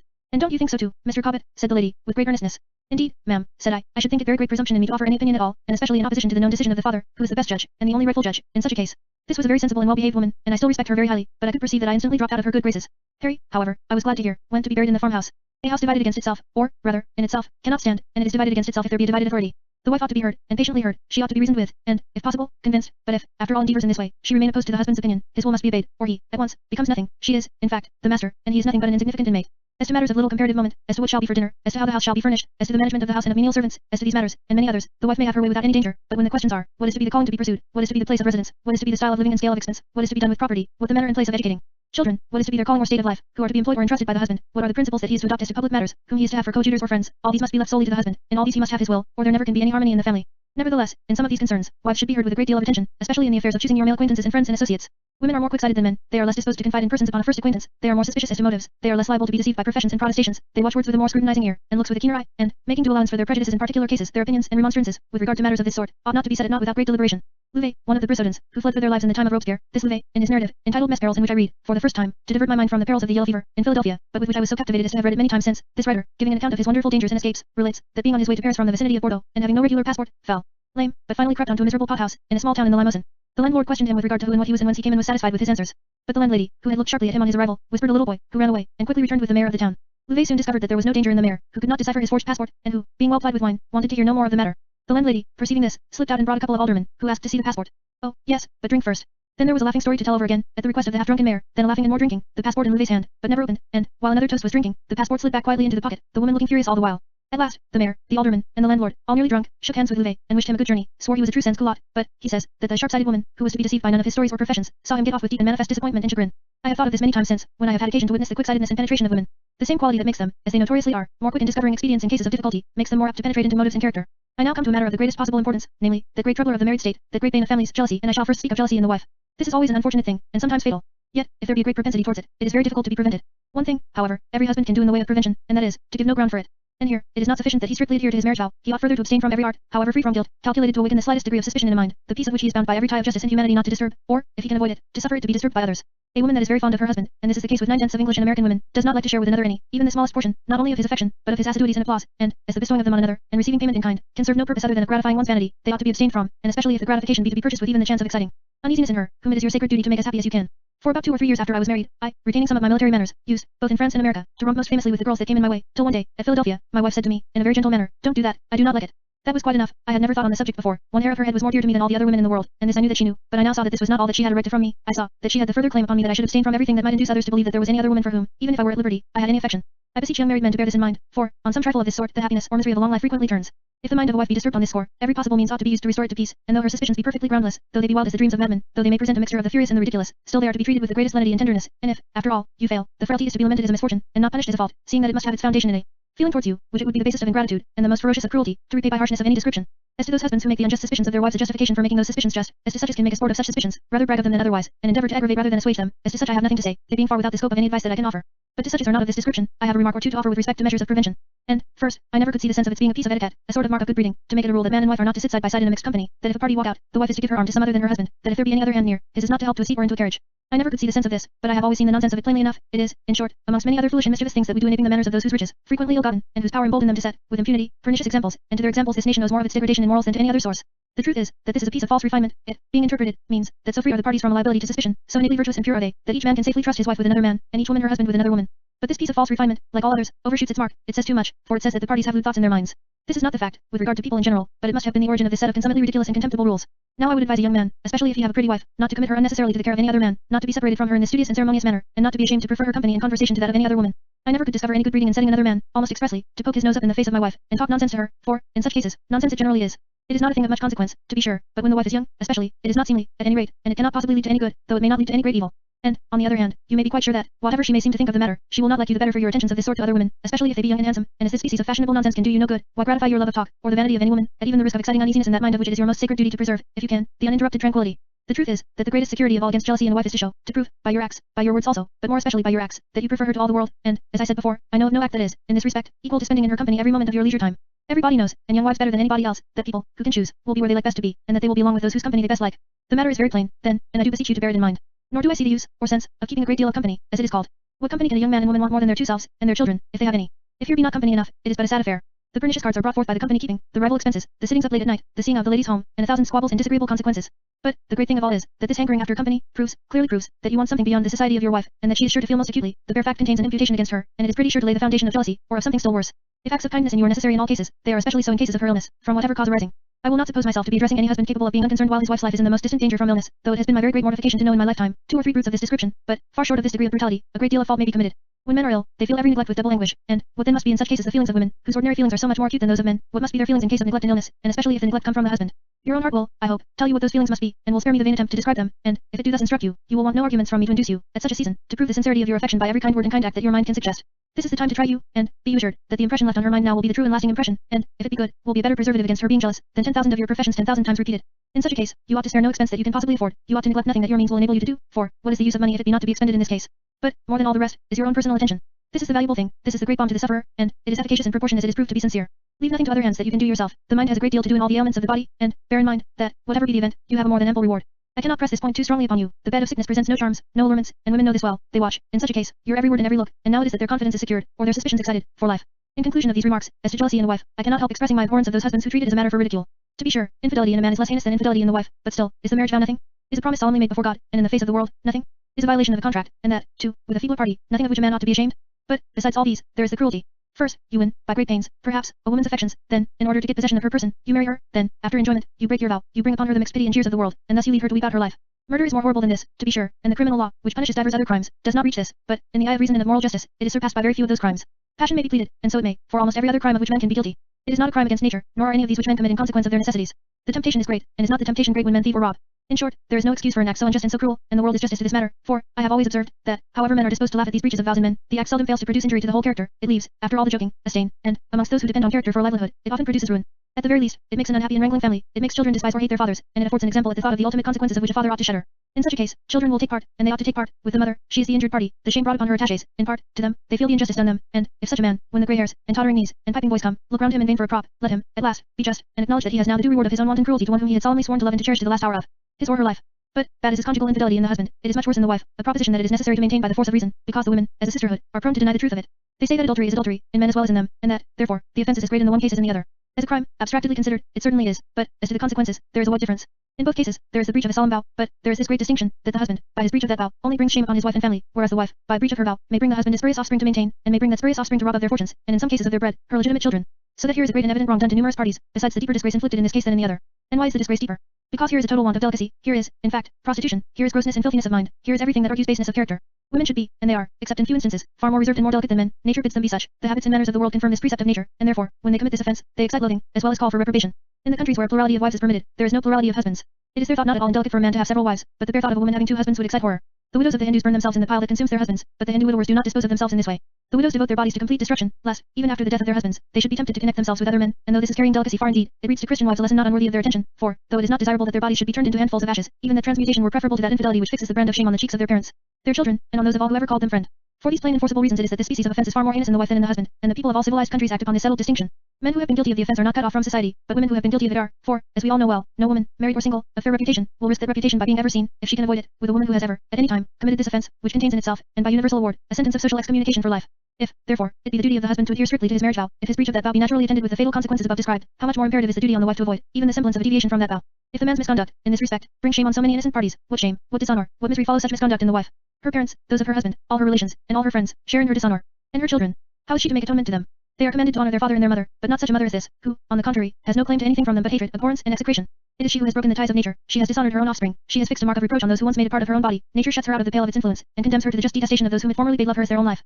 But as the crime is so much more heinous, and the punishment so much more severe, in the case of the wife than it is in the case of the husband, so the caution ought to be greater in making the accusation, or entertaining the suspicion. Men ought to be very slow in entertaining such suspicions, they ought to have clear proof before they can suspect. A proneness to such suspicions is a very unfortunate turn of the mind, and, indeed, few characters are more despicable than that of a jealous-headed husband, rather than be tied to the whims of one of whom, an innocent woman of spirit would earn her bread over the washing tub, or with a hay fork, or a reap hook. With such a man there can be no peace, and, as far as children are concerned, the false accusation is nearly equal to the reality. When a wife discovers her jealousy, she merely imputes to her husband inconstancy and breach of his marriage vow, but jealousy in him imputes to her willingness to palm a spurious offspring upon him, and upon her legitimate children, as robbers of their birthright, and, besides this, grossness, filthiness, and prostitution. She imputes to him injustice and cruelty, but he imputes to her that which banishes her from society, that which cuts her off for life from everything connected with female purity, that which brands her with infamy to her latest breath. Very slow, therefore, ought a husband to be in entertaining even the thought of this crime in his wife. He ought to be quite sure before he take the smallest step in the way of accusation, but if unhappily he have the proof, no consideration on earth ought to induce him to cohabit with her one moment longer. Jealous husbands are not despicable because they have grounds, but because they have not grounds, and this is generally the case. When they have grounds, their own honor commands them to cast off the object, as they would cut out a corn or a cancer. It is not the jealousy in itself, which is despicable, but the continuing to live in that state.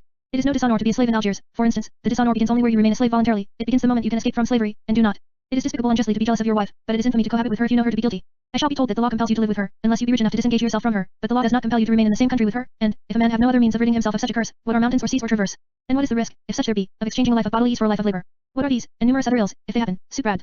Nay, what is death itself, compared with the baseness, the infamy, the never-ceasing shame and reproach of living under the same roof with a prostituted woman, and calling her your wife? But, there are children, and what are to become of these? To be taken away from the prostitute, to be sure, and this is a duty which you owe to them. The sooner they forget her the better, and the farther they are from her, the sooner that will be. There is no excuse for continuing to live within a dull grass, no inconvenience, no loss, no suffering, ought to deter a man from delivering himself from such a state of filthy infamy, and to suffer his children to remain in such a state, is a crime that hardly admits of adequate description. A jail is paradise compared with such a life, and he who can endure this latter, from the fear of encountering hardship, is a wretch too despicable to go by the name of man. But, now, all this supposes, that the husband has well and truly acted his part. It supposes, not only that he has been faithful, but, that he has not, in any way, been the cause of temptation to the wife to be unfaithful. If he have been cold and neglectful, if he have led a life of irregularity, if he have proved to her that home was not his delight, if he have made his house the place of resort for loose companions, if he have given rise to a taste for visiting, junketing, parties of pleasure and gaiety, if he have introduced the habit of indulging in what are called innocent freedoms, if these, or any of these, the fault is his, he must take the consequences, and he has no right to inflict punishment on the offender, the offense being in fact of his own creating. The laws of God, as well as the laws of man, have given him all power in this respect. It is for him to use that power for the honor of his wife as well as for that of himself. If he neglect to use it, all the consequences ought to fall on him, and, as far as my observation has gone, in 19 out of 20 cases of infidelity in wives, the crimes have been fairly ascribable to the husbands. Folly or misconduct in the husband cannot, indeed, justify or even palliate infidelity in the wife, whose very nature ought to make her recoil at the thought of the offense, but it may, at the same time, deprive him of the right of inflicting punishment on her, her kindred, her children, and the world, will justly hold her in abhorrence, but the husband must hold his peace. Innocent freedoms. I know of none that a wife can indulge in. The words, as applied to the demeanor of a married woman, or even a single one, imply contradiction. For freedom, thus used, means an exemption or departure from the strict rules of female reserve, and, I do not see how this can be innocent. It may not amount to crime, indeed, but, still it is not innocent, and the use of the phrase is dangerous. If it had been my fortune to be yoked to a person, who liked innocent freedoms, I should have unyoked myself in a very short time. But, to say the truth, it is all a man's own fault. If he have not sense and influence enough to prevent innocent freedoms, even before marriage, he will do well to let the thing alone, and leave wives to be managed by those who have. But, men will talk to your wife, and natter her. To be sure they will, if she be young and pretty, and would you go and pull her away from them? Oh no, by no means, but you must have very little sense, or must have made very little use of it, if her manner do not soon convince them that they employ their flattery in vain. So much of a man's happiness and of his efficiency through life depends upon his mind being quite free from all anxieties of this sort, that too much care cannot be taken to guard against them, and, I repeat, that the great preservation of all is, the young couple living as much as possible at home, and having as few visitors as possible. If they do not prefer the company of each other to that of all the world besides, if either of them be weary of the company of the other, if they do not, when separated by business or any other cause, think with pleasure of the time of meeting again, it is a bad omen. Pursue this course when young, and the very thought of jealousy will never come into your mind, and, if you do pursue it, and show by your deeds that you value your wife as you do your own life, you must be pretty nearly an idiot, if she do not think you to be the wisest man in the world. The best man she will be sure to think you, and she will never forgive anyone that calls your talents or your wisdom in question. Now, will you say that, if to be happy, nay, if to avoid misery and ruin in the married state, requires all these precautions, all these cares, to fail to any extent in any of which is to bring down on a man's head such fearful consequences, will you say that, if this be the case, it is better to remain single? If you should say this, it is my business to show that you are in error. For, in the first place, it is against nature to suppose that children can cease to be born, they must and will come, and then it follows, that they must come by promiscuous intercourse, or by particular connection. The former nobody will contend for, seeing that it would put us, in this respect, on a level with the brute creation. Then, as the connection is to be particular, it must be during pleasure, or for the joint lives of the parties. The former would seldom hold for any length of time, the tie would seldom be durable, and it would be feeble on account of its uncertain duration. Therefore, to be a father, with all the lasting and delightful ties attached to the name, you must first be a husband, and there are very few men in the world who do not, first or last, desire to be fathers. If it be said, that marriage ought not to be for life, but that its duration ought to be subject to the will, the mutual will at least, of the parties, the answer is, that it would seldom be of long duration. Every trifling dispute would lead to a separation, a hasty word would be enough. Knowing that the engagement is for life, prevents disputes too, it checks anger in its beginnings. Put a rooting horse into a field with a weak fence, and with captivating pasture on the other side, and he is continually trying to get out, but, let the field be walled round, he makes the best of his hard fare, and divides his time between grazing and sleeping. Besides, there could be no families, no assemblages of persons worthy of that name, all would be confusion and indescribable intermixture, the names of brother and sister would hardly have a meaning, and, therefore, there must be marriage, or there can be nothing worthy of the name of family or of father. The cares and troubles of the married life are many, but, are those of the single life few? Take the farmer, and it is nearly the same with the tradesman, but, take the farmer, for instance, and let him, at the age of 25, go into business unmarried. See his maidservants, probably rivals for his smiles, but certainly rivals in the charitable distribution of his victuals and drink amongst those of their own rank. Behold their guardianship of his pork tub, his bacon rack, his butter, cheese, milk, poultry, eggs, and all the rest of it. Look at their care of all his household stuff, his blankets, sheets, pillowcases, towels, knives, and forks, and particularly of his crockery ware, of which last they will hardly exceed a single cartload of broken bits in the year. And, how nicely they will get up and take care of his linen and other wearing apparel, and always have it ready for him without his thinking about it. If absent at market, or especially at a distant fair, how scrupulously they will keep all their cronies out of his house, and what special care they will take of his cellar, more particularly that which holds his strong beer, and his groceries and his spirits and his wine, for a bachelor can afford it. How safe these will all be. Bachelors have not, indeed, any more than married men, a security for health, but if our young farmer be sick, there are his couple of maids to take care of him, to administer his medicine, and to perform for him all other nameless offices, which in such a case are required, and what is more, take care of everything downstairs at the same time, especially his desk with the money in it. Never will they, good-humoured girls as they are, scold him for coming home too late, but, on the contrary, like him the better for it, and if he have drunk a little too much, so much the better, for then he will sleep late in the morning, and when he comes out at last, he will find that his men have been so hard at work, and that all his animals have been taken such good care of. Nonsense. A bare glance at the thing shows, that a farmer, above all men living, can never carry on his affairs with profit without a wife, or a mother, or a daughter, or some such person, and mother and daughter imply matrimony. To be sure, a wife would cause some trouble, perhaps, to this young man. There might be the midwife and nurse to gallop after at midnight, there might be, and there ought to be, if called for, a little complaining of late hours, but, good God, what are these, and all the other troubles that could attend a married life, what are they, compared to the one single circumstance of the want of a wife at your bedside during one single night of illness? A nurse. What is a nurse to do for you? Will she do the things that a wife will do? Will she watch your looks and your half-uttered wishes? Will she use the urgent persuasion so often necessary to save life in such cases? Will she, by her acts, convince you that it is not a toil, but a delight, to break her rest for your sake? In short, now it is that you find that what the women themselves say is strictly true, namely, that without wives, men are poor helpless mortals. As to the expense, there is no comparison between that of a woman servant and a wife, in the house of a farmer or a tradesman. The wages of the former is not the expense, it is the want of a common interest with you, and this you can obtain in no one but a wife. But there are the children. I, for my part, firmly believe that a farmer, married at 25, and having 10 children during the first 10 years, would be able to save more money during these years, than a bachelor, of the same age, would be able to save, on the same farm, in a like space of time, he keeping only one maid servant. One single fit of illness, of 2 months' duration, might sweep away more than all the children would cost in the whole 10 years, to say nothing of the continual waste and pillage, and the idleness, going on from the first day of the 10 years to the last. Besides, is the money all? What a life to lead. No one to talk to without going from home, or without getting someone to come to you, no friend to sit and talk to, pleasant evenings to pass.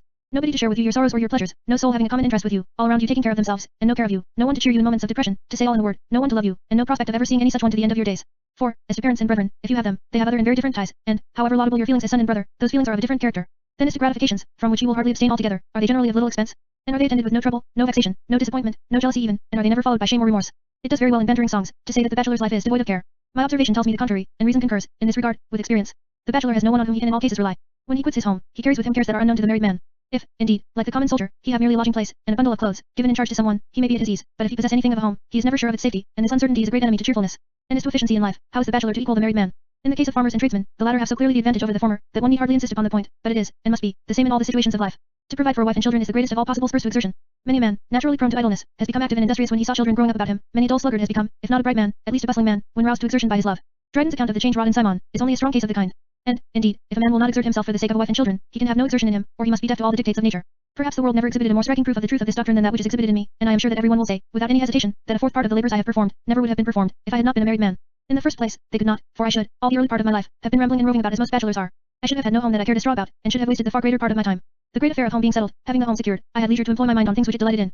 I got rid at once of all cares, all anxieties, and had only to provide for the very moderate wants of that home. But the children began to come. They sharpened my industry, they spurred me on. To be sure, I had other and strong motives. I wrote for fame, and was urged forward by ill treatment, and by the desire to triumph over my enemies. But, after all, a very large part of my nearly 100 volumes may be fairly ascribed to the wife and children.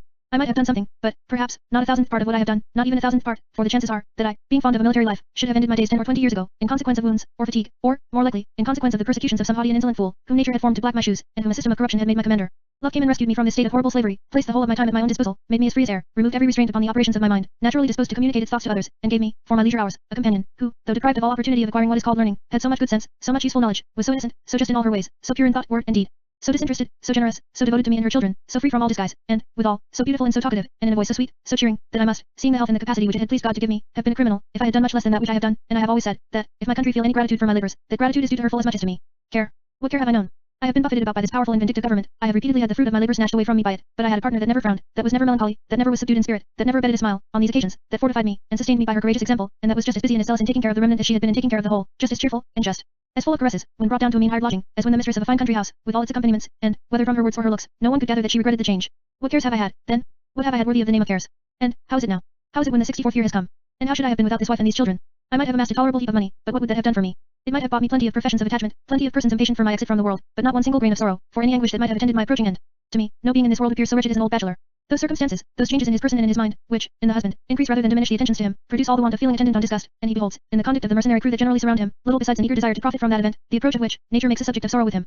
Before I quit this part of my work, I cannot refrain from offering my opinion with regard to what is due from husband to wife, when the disposal of his property comes to be thought of. When marriage is an affair settled by deeds, contracts, and lawyers, the husband, being bound beforehand, has really no will to make. But where he has a will to make, and a faithful wife to leave behind him, it is his first duty to provide for her future well-being, to the utmost of his power. If she brought him no money, she brought him her person, and by delivering that up to him, she established a claim to his careful protection of her to the end of her life. Some men think, or act as if they thought, that, if a wife bring no money, and if the husband gain money by his business or profession, that money is his, and not hers, because she has not been doing any of those things for which the money has been received. But is this way of thinking just? By the marriage vow, the husband endows the wife with all his worldly goods, and not a bit too much is this, when she is giving him the command and possession of her person. But does she not help to acquire the money? Speaking, for instance, of the farmer or the merchant, the wife does not, indeed, go to plow, or to look after the plowing and sowing, she does not purchase or sell the stock, she does not go to the fair or the market, but she enables him to do all these without injury to his affairs at home, she is the guardian of his property, she preserves what would otherwise be lost to him. The barn and the granary, though they create nothing, have, in the bringing of food to our mouths, as much merit as the fields themselves. The wife does not, indeed, assist in the merchant's counting house, she does not go upon the exchange, she does not even know what he is doing, but she keeps his house in order, she rears up his children, she provides a scene of suitable resort for his friends, she ensures him a constant retreat from the fatigues of his affairs, she makes his home pleasant, and she is the guardian of his income. In both these cases, the wife helps to gain the money, and in cases where there is no gain, where the income is by descent, or is fixed, she helps to prevent it from being squandered away. It is, therefore, as much hers as it is the husband's, and though the law gives him, in many cases, the power of keeping her share from her, no just man will ever avail himself of that power. With regard to the tying up of widows from marrying again, I will relate what took place in a case of this kind, in America. A merchant, who had, during his married state, risen from poverty to very great riches, and who had, nevertheless, died at about 40 years of age, left the whole of his property to his wife for her life, and at her disposal at her death, provided that she did not marry. The consequence was, that she took a husband without marrying, and, at her death, she having no children, gave the whole of the property to the second husband. So much for posthumous jealousy.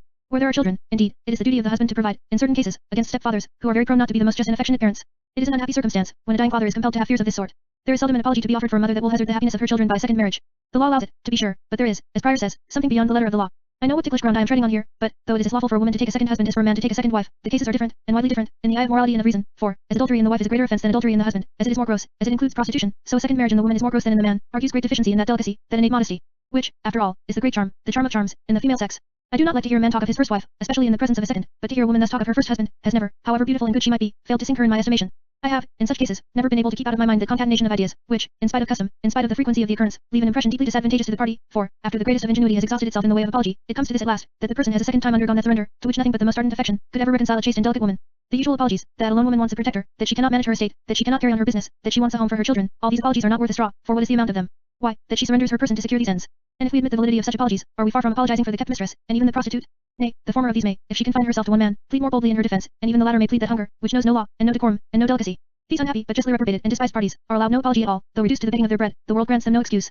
The sentence on them is, you shall suffer every hardship, you shall submit to hunger and nakedness, you shall perish by the wayside, rather than you shall surrender your person to the dishonor of the female sex. But can we, without crying injustice, pass this sentence upon them, and, at the same time hold it to be proper, decorous, and delicate, that widows shall surrender their persons for worldly gain, for the sake of ease, or for any consideration whatsoever?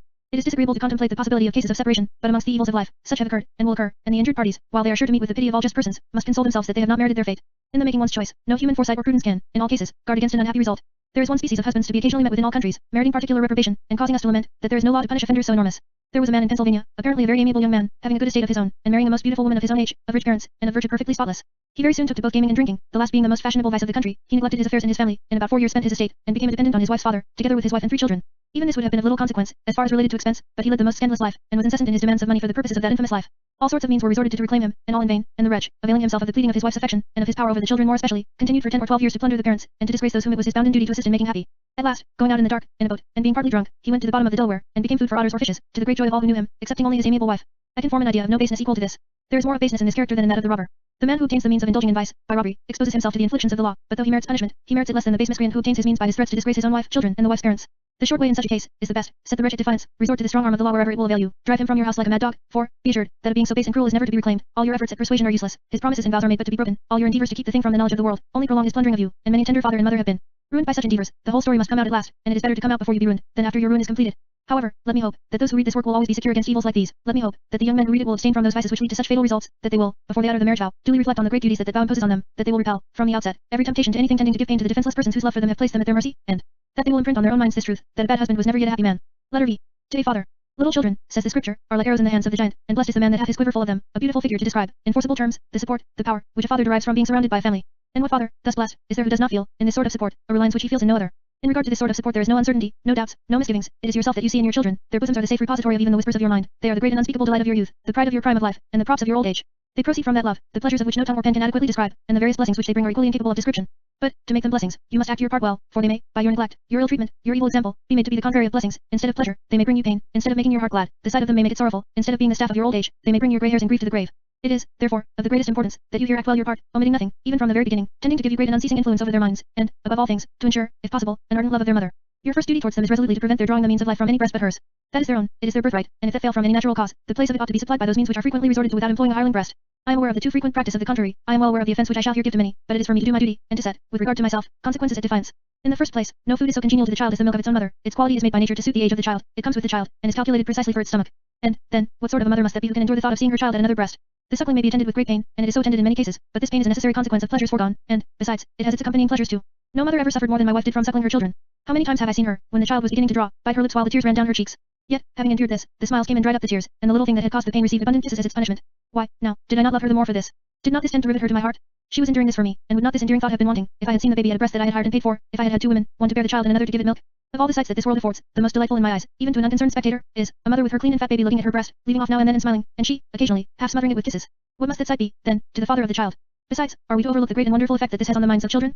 As they succeed each other, they see with their own eyes, the pain, the care, the caresses, which their mother has endured for, or bestowed, on them, and nature bids them love her accordingly. To love her ardently becomes part of their very nature, and when the time comes that her advice to them is necessary as a guide for their conduct, this deep and early impression has all its natural weight, which must be wholly wanting if the child be banished to a hireling breast, and only brought at times into the presence of the mother, who is, in fact, no mother, or, at least, but half a one. The children who are thus banished, love, as is natural and just, the foster mother better than the real mother as long as they are at the breast. When this ceases, they are taught to love their own mother most, but this teaching is of a cold and formal kind. They may, and generally do, in a short time, care little about the foster mother. The teaching weans all their affection from her, but it does not transfer it to the other. I had the pleasure to know, in Hampshire, a lady who had brought up a family of 10 children by hand, as they call it. Owing to some defect, she could not suckle her children, but she wisely and heroically resolved that her children should hang upon no other breast, and that she would not participate in the crime of robbing another child of its birthright, and, as is mostly the case, of its life. Who has not seen these banished children, when brought and put into the arms of their mothers, screaming to get from them, and stretch out their little hands to get back into the arms of the nurse, and when safely got there, hugging the hireling as if her bosom were a place of refuge? Why, such a sight is, one would think, enough to strike a mother dead. And what sort of a husband and father, I want to know, must that be, who can endure the thought of his child loving another woman more than its own mother and his wife? And besides all these considerations, is there no crime in robbing the child of the nurse, and in exposing it to perish? It will not do to say that the child of the nurse may be dead, and thereby leave her breast for the use of some other. Such cases must happen too seldom to be at all relied on, and, indeed, everyone must see, that, generally speaking, there must be a child cast off for every one that is put to a hireling breast. Now, without supposing it possible, that the hireling will, in any case, contrive to get rid of her own child, every man who employs such hireling, must know, that he is exposing such child to destruction, that he is assisting to rob it of the means of life, and, of course, assisting to procure its death, as completely as a man can, in any case, assist in causing death by starvation, a consideration which will make every just man in the world recoil at the thought of employing a hireling breast. For he is not to think of pacifying his conscience by saying, that he knows nothing about the hireling's child. He does know, for he must know, that she has a child, and that he is a principal in robbing it of the means of life. He does not cast it off and leave it to perish himself, but he causes the thing to be done, and to all intents and purposes, he is a principal in the cruel and cowardly crime.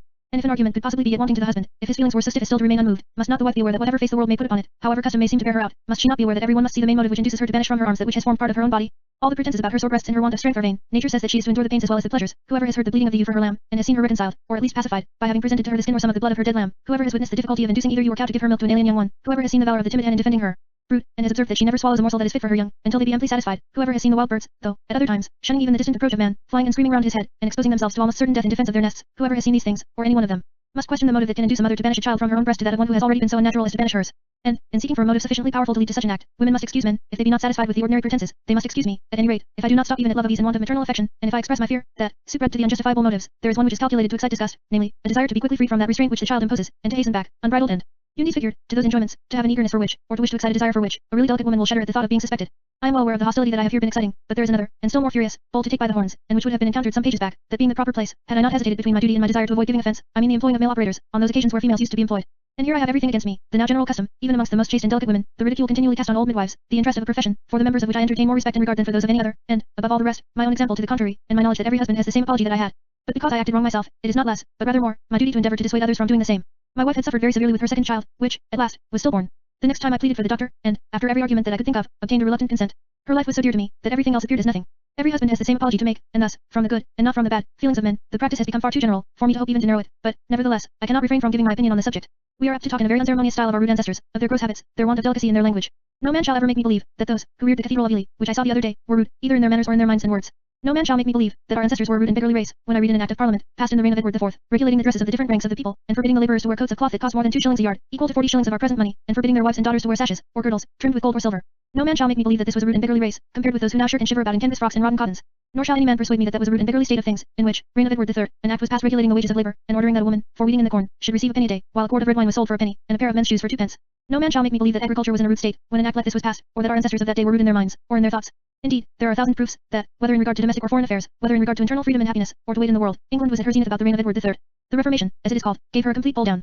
She revived again in the reigns of the Stuarts, as far as related to internal affairs, but the glorious revolution and its debt and its taxes, have, amidst the false glare of new palaces, roads, and canals, brought her down until she has become the land of domestic misery and a foreign impotence and contempt, and, until she, amidst all her boasted improvements and refinements, tremblingly awaits her fall. However, to return from this digression, rude and unrefined as our mothers might be, plain and unvarnished as they might be in their language, accustomed as they might be to call things by their names, though they were not so very delicate as to use the word small clothes, and to be quite unable, in speaking of horned cattle, horses, sheep, the canine race, and poultry, to designate them by their sexual appellations, though they might not absolutely faint at hearing these appellations used by others, rude and unrefined and indelicate as they might be, they did not suffer, in the cases alluded to, the approaches of men, which approaches are unceremoniously suffered, and even sought, by their polished and refined and delicate daughters, and of unmarried men too, in many cases, and of very young men. From all antiquity this office was allotted to woman. Moses' life was saved by the humanity of the Egyptian midwife, and to the employment of females in this memorable case, the world is probably indebted for that which has been left it by that greatest of all lawgivers, whose institutes, rude as they were, have been the foundation of all the wisest and most just laws in all the countries of Europe and America. It was the fellow feeling of the midwife for the poor mother that saved Moses. And none but a mother can, in such cases, feel to the full and effectual extent that which the operator ought to feel. She has been in the same state herself, she knows more about the matter, except in cases of very rare occurrence, than any man, however great his learning and experience, can ever know. She knows all the previous symptoms, she can judge more correctly than man can judge in such a case, she can put questions to the party, which a man cannot put, the communication between the two is wholly without reserve, the person of the one is given up to the other, as completely as her own is under her command. This never can be the case with a man operator, for, after all that can be said or done, the native feeling of women, in whatever rank of life, will, in these cases, restrain them from saying and doing, before man, even before husband, many things which they ought to say and do. So that, perhaps, even with regard to the bare question of comparative safety to life, the midwife is the preferable person. But safety to life is not all. The preservation of life is not to be preferred to everything. Ought not a man to prefer death to the commission of treason against his country? Ought not a man to die, rather than save his life by the prostitution of his wife to a tyrant, who insists upon the one or the other? Every man and every woman will answer in the affirmative to both these questions. There are, then, cases where people ought to submit to certain death. Surely, then, the mere chance, the mere possibility of it, ought not to outweigh the mighty considerations on the other side, ought not to overcome that inborn modesty, that sacred reserve as to their persons, which, as I said before, is the charm of charms of the female sex, and which our mothers, rude as they are called by us, took, we may be satisfied, the best and most effectual means of preserving. But is there, after all, anything real in this greater security for the life of either mother or child? If, then, risk were so great as to call upon women to overcome this natural repugnance to suffer the approaches of a man, that risk must be general, it must apply to all women, and, further, it must, ever since the creation of man, always have so applied. Now, resorting to the employment of men operators has not been in vogue in Europe more than about 70 years, and has not been general in England more than about 30 or 40 years. So that the risk in employing midwives must, of late years, have become vastly greater than it was even when I was a boy, or the whole race must have been extinguished long ago. And, then, how puzzled we should be to account for the building of all the cathedrals, and all the churches, and the draining of all the marshes, and all the fens, more than 1,000 years before the word Acushur ever came from the lips of woman, and before the thought came into her mind. And here, even in the use of this word, we have a specimen of the refined delicacy of the present age. Here we have, varnished the matter over how we may, modesty in the word and grossness in the thought. Farmers' wives, daughters, and maids, cannot now allude to, or hear named, without blushing, those affairs of the homestead, which they, within my memory, used to talk about as freely as of milking or spinning, but, have they become more really modest than their mothers were? Has this refinement made them more continent than those rude mothers? A jury at Westminster gave, about 6 years ago, damages to a man, calling himself a gentleman, against a farmer, because the latter, for the purpose for which such animals are kept, had a bull in his yard, on which the windows of the gentleman looked. The plaintiff alleged, that this was so offensive to his wife and daughters, that, if the defendant were not compelled to desist, he should be obliged to brick up his windows, or to quit the house. If I had been the father of these, at once, delicate and curious daughters, I would not have been the herald of their purity of mind, and if I had been the suitor of one of them, I would have taken care to give up the suit with all convenient speed, for how could I reasonably have hoped ever to be able to prevail on delicacy, so exquisite, to commit itself to a pair of bridal sheets? In spite, however, of all this refinement in the human mind, which is everlastingly dinned in our ears, in spite of the small clothes, and of all the other affected stuff, we have this conclusion, this indubitable proof, of the falling off in real delicacy, namely, that common prostitutes, formerly unknown, now swarm in our towns, and are seldom wanting even in our villages, and where there was one illegitimate child, including those coming before the time, only 50 years ago, there are now 20. And who can say how far the employment of men, in the cases alluded to, may have assisted in producing this change, so disgraceful to the present age, and so injurious to the female sex? The prostitution and the swarms of illegitimate children have a natural and inevitable tendency to lessen that respect, and that kind and indulgent feeling, which is due from all men to virtuous women. It is well known that the unworthy members of any profession, calling, or rank in life, cause, by their acts, the whole body to sink in the general esteem. It is well known that the habitual dishonesty of merchants trading abroad, the habitual profligate behavior of travelers from home, the frequent proofs of abject submission to tyrants, it is well known that these may give the character of dishonesty, profligacy, or cowardice, to a whole nation. There are, doubtless, many men in Switzerland, who abhor the infamous practices of men selling themselves, by whole regiments, to fight for any foreign state that will pay them, no matter in what cause, and no matter whether against their own parents or brethren, but the censure falls upon the whole nation, and no money, no Swiss, is a proverb throughout the world. It is, amidst those scenes of prostitution and bastardy, impossible for men in general to respect the female sex to the degree that they formerly did, while numbers will be apt to adopt the unjust sentiment of the old bachelor, Pope, that every woman is, at heart, a rake. Who knows, I say, in what degree the employment of men operators may have tended to produce this change, so injurious to the female sex? And to encourage unfeeling and brutal men to propose that the dead bodies of females, if poor, should be sold for the purpose of exhibition and dissection before an audience of men, a proposition that our rude ancestors would have answered, not by words, but by blows. Alas! Our women may talk of small clothes as long as they please, they may blush to scarlet at hearing animals designated by their sexual appellations, it may, to give the world a proof of our excessive modesty and delicacy, even pass a law, indeed we have done it, to punish an exposure of the person, but as long as our streets swarm with prostitutes, our asylums and private houses with bastards, as long as we have men operators in the delicate cases alluded to, and as long as the exhibiting of the dead body of a virtuous female before an audience of men shall not be punished by the law, and even with death, as long as we shall appear to be satisfied in this state of things, it becomes us, at any rate, to be silent about purity of mind, improvement of manners, and an increase of refinement and delicacy. This practice has brought the doctor into every family in the kingdom, which is of itself no small evil. I am not thinking of the expense, for, in cases like these, nothing in that way ought to be spared. If necessary to the safety of his wife, a man ought not only to part with his last shilling, but to pledge his future labor. But we all know that there are imaginary ailments, many of which are absolutely created by the habit of talking with or about the doctor. Read the domestic medicine, and by the time that you have done, you will imagine that you have, at times, all the diseases of which it treats. This practice has added to, has doubled, has augmented, I verily believe, tenfold the number of the gentlemen who are, in common parlance, called doctors, at which, indeed, I, on my own private account, ought to rejoice, for, invariably I have, even in the worst of times, found them everywhere amongst my staunchest and kindest friends. But though these gentlemen are not to blame for this, any more than attorneys are for their increase in number, and amongst these gentlemen, too, I have, with very few exceptions, always found sensible men and zealous friends, though the parties pursuing these professions are not to blame, though the increase of attorneys has arisen from the endless number and the complexity of the laws, and from the tenfold mass of crimes caused by poverty arising from oppressive taxation, and though the increase of doctors has arisen from the diseases and the imaginary ailments arising from that effeminate luxury which has been created by the drawing of wealth from the many, and giving it to the few, and, as the lower classes will always endeavor to imitate the higher, so the Acushur has, along with his small clothes, descended from the lonemonger's palace down to the hovel of the pauper, there to take his fee out of the poor rates, though these parties are not to blame, the thing is not less an evil. Both professions have lost in character, in proportion to the increase in the number of its members. Peaches, if they grew on hedges, would rank but little above the berries of the bramble. But to return once more to the matter of risk of life, can it be that nature has so ordered it, that, as a general thing, the life of either mother or child shall be in danger, even if there were no attendant at all? Can this be? Certainly it cannot. Safety must be the rule, and danger the exception. This must be the case, or the world never could have been peopled, and, perhaps, in 99 cases out of every 100, if nature were left wholly to herself, all would be right. The great doctor in these cases is comforting, consoling, cheering up. And who can perform this office like women? Who have for these occasions a language and sentiments which seem to have been invented for the purpose, and be they what they may as to general demeanor and character, they have all, upon these occasions, one common feeling, and that so amiable, so excellent, as to admit of no adequate description. They completely forget, for the time, all rivalships, all squabbles, all animosities, all hatred even, everyone feels as if it were her own particular concern. These, we may be well assured, are the proper attendants on these occasions, the mother, the aunt, the sister, the cousin, and female neighbor. These are the suitable attendants, having some experienced woman to afford extraordinary aid, if such be necessary, and in the few cases where the preservation of life demands the surgeon's skill, he is always at hand. The contrary practice, which we got from the French, is not, however, so general in France as in England. We have outstripped all the world in this, as we have in everything which proceeds from luxury and effeminacy on the one hand, and from poverty on the other. The millions have been stripped of their means to heap wealth on the thousands, and have been corrupted in manners, as well as in morals, by vicious examples set them by the possessors of that wealth. As reason says that the practice of which I complain cannot be cured without a total change in society, it would be presumption in me to expect such cure from any efforts of mine. I therefore must content myself with hoping that such change will come, and with declaring, that if I had to live my life over again, I would act upon the opinions which I have thought it my bounden duty here to state and endeavor to maintain. Having gotten over these thorny places as quickly as possible, I gladly come back to the babies, with regard to whom I shall have no prejudices, no affectation, no false pride, no sham fears to encounter, every heart, except there be one made of flint, being with me here. Then were there brought unto him little children, that he should put his hands on them, and pray, and the disciples rebuked them. But Jesus said, Suffer little children, and forbid them not to come unto me, for of such is the kingdom of heaven. A figure most forcibly expressive of the character and beauty of innocence, and, at the same time, most aptly illustrative of the doctrine of regeneration. And where is the man, the woman who is not fond of babies is not worthy the name, but where is the man who does not feel his heart softened, who does not feel himself become gentler, who does not lose all the hardness of his temper, when, in any way, for any purpose, or by anybody, an appeal is made to him in behalf of these so helpless and so perfectly innocent little creatures? Shakespeare, who is cried up as the great interpreter of the human heart, has said, that the man in whose soul there is no music, or love of music, is fit for murders, treasons, stratagems, and spoils. Our immortal bard, as the profligate Sheridan used to call him in public, while he laughed at him in private, our immortal bard seems to have forgotten that Shadrach, Meshach, and Abednego were flung into the fiery furnace, made 7 times hotter than usual, amidst the sound of the cornet, flute, harp, sackbut, and dulcimer, and all kinds of music. He seems to have forgotten that it was a music and a dance-loving damsel that chose, as a recompense for her elegant performance, the bloody head of John the Baptist, brought to her in a charger. He seems to have forgotten that, while Rome burned, Nero fiddled. He did not know, perhaps, that cannibals always dance and sing while their victims are roasting, but he might have known, and he must have known, that England's greatest tyrant, Henry VIII, had, as his agent in blood, Thomas Cromwell, expressed it, his sweet soul enwrapped in the celestial sounds of music, and this was just at the time when the ferocious tyrant was ordering Catholics and Protestants to be tied back to back on the same hurdle, dragged to Smithfield on that hurdle, and there tied to, and burnt from, the same stake. Shakespeare must have known these things, for he lived immediately after their date, and if he had lived in our day, he would have seen instances enough of sweet souls enwrapped in the same manner, and capable, if not of deeds equally bloody, of others, discovering a total want of feeling for sufferings not unfrequently occasioned by their own wanton waste, and waste arising, too, in part, from their taste for these celestial sounds. Oh no. The heart of man is not to be known by this test. A great fondness for music is a mark of great weakness, great vacuity of mind, not of hardness of heart, not of vice, not of downright folly, but of a want of capacity, or inclination, for sober thought. This is not always the case. Accidental circumstances almost force the taste upon people, but, generally speaking, it is a preference of sound to sense. But the man, and especially the father, who is not fond of babies, who does not feel his heart softened when he touches their almost boneless limbs, when he sees their little eyes first begin to discern, when he hears their tender accents, the man whose heart does not beat truly to this test, is, to say the best of him, an object of compassion. But the mother's feelings are here to be thought of too, for, of all gratifications, the very greatest that a mother can receive, is notice taken of, and praise bestowed on, her baby. The moment that gets into her arms, everything else diminishes in value, the father only accepted. Her own personal charms, notwithstanding all that men say and have written on the subject, become, at most, a secondary object as soon as the baby arrives. A saying of the old, profligate king of Prussia is frequently quoted in proof of the truth of the maxim, that a woman will forgive anything but calling her ugly, a very true maxim, perhaps, as applied to prostitutes, whether in high or low life, but a pretty long life of observation has told me, that a mother, worthy of the name, will care little about what you say of her person, so that you will but extol the beauty of her baby. Her baby is always the very prettiest that ever was born. It is always an eighth wonder of the world. And thus it ought to be, or there would be want of that wondrous attachment to it which is necessary to bear her up through all those cares and pains and toils inseparable from the preservation of its life and health. It is, however, of the part which the husband has to act, in participating in these cares and toils, that I am now to speak. Let no man imagine that the world will despise him for helping to take care of his own child. Thoughtless fools may attempt to ridicule, the unfeeling few may join in the attempt, but all, whose good opinion is worth having, will applaud his conduct, and will, in many cases, be disposed to repose confidence in him on that very account. To say of a man, that he is fond of his family, is, of itself, to say that, in private life at least, he is a good and trustworthy man, and in public life too, pretty much, for it is no easy matter to separate the two characters, and it is naturally concluded, that he who has been flagrantly wanting in feeling for his own flesh and blood, will not be very sensitive towards the rest of mankind. There is nothing more amiable, nothing more delightful to behold, than a young man especially taking part in the work of nursing the children, and how often have I admired this in the labouring men in Hampshire. It is, indeed, generally the same all over England, and as to America, it would be deemed brutal for a man not to take his full share of these cares and labours. The man who is to gain a living by his labour, must be drawn away from home, or, at least, from the cradle side, in order to perform that labour, but this will not, if he be made of good stuff, prevent him from doing his share of the duty due to his children. There are so many hours in the 24, that he will have to spare for this duty, and there ought to be no toils, no watchings, no breaking of rest, imposed by this duty, of which he ought not to perform his full share, and that, too, without grudging. This is strictly due from him in payment for the pleasures of the marriage state. What right has he to the sole possession of a woman's person? What right to a husband's vast authority? What right to the honorable title and the boundless power of father? What right has he to all, or any of these, unless he can found his claim on the faithful performance of all the duties which these titles imply? One great source of the unhappiness amongst mankind arises, however, from a neglect of these duties, but, as if by way of compensation for their privations, they are much more duly performed by the poor than by the rich. The fashion of the labouring people is this: the husband, when free from his toil in the fields, takes his share in the nursing, which he manifestly looks upon as a sort of reward for his labour.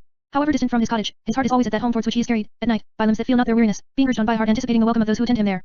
Those who have, as I so many hundreds of times have, seen the labourers in the woodland parts of Hampshire and Sussex, coming, at nightfall, towards their cottage wickets, laden with fuel for a day or two, whoever has seen 3 or 4 little creatures looking out for the father's approach, running in to announce the glad tidings, and then scampering out to meet him, clinging round his knees, or hanging on his skirts, whoever has witnessed scenes like this, to witness which has formed one of the greatest delights of my life, will hesitate long before he prefer a life of ease to a life of labour, before he prefer a communication with children intercepted by servants and teachers to that communication which is here direct, and which admits not of any division of affection. Then comes the Sunday, and, amongst all those who keep no servants, a great deal depends on the manner in which the father employs that day. When there are 2 or 3 children, or even one child, the first thing, after the breakfast, which is laid on this day of rest, is to wash and dress the child or children. Then, while the mother is dressing the dinner, the father, being in his Sunday clothes himself, takes care of the child or children. When dinner is over, the mother puts on her best, and then, all go to church, or, if that cannot be, whether from distance or other cause, all pass the afternoon together. This used to be the way of life amongst the labouring people, and from this way of life arose the most able and most moral people that the world ever saw, until grinding taxation took from them the means of obtaining a sufficiency of food and of raiment, plunged the whole, good and bad, into one indiscriminate mass, under the degrading and hateful name of paupers. The working man, in whatever line, and whether in town or country, who spends his day of rest, or any part of it, except in case of absolute necessity, away from his wife and children, is not worthy of the name of father, and is seldom worthy of the trust of any employer.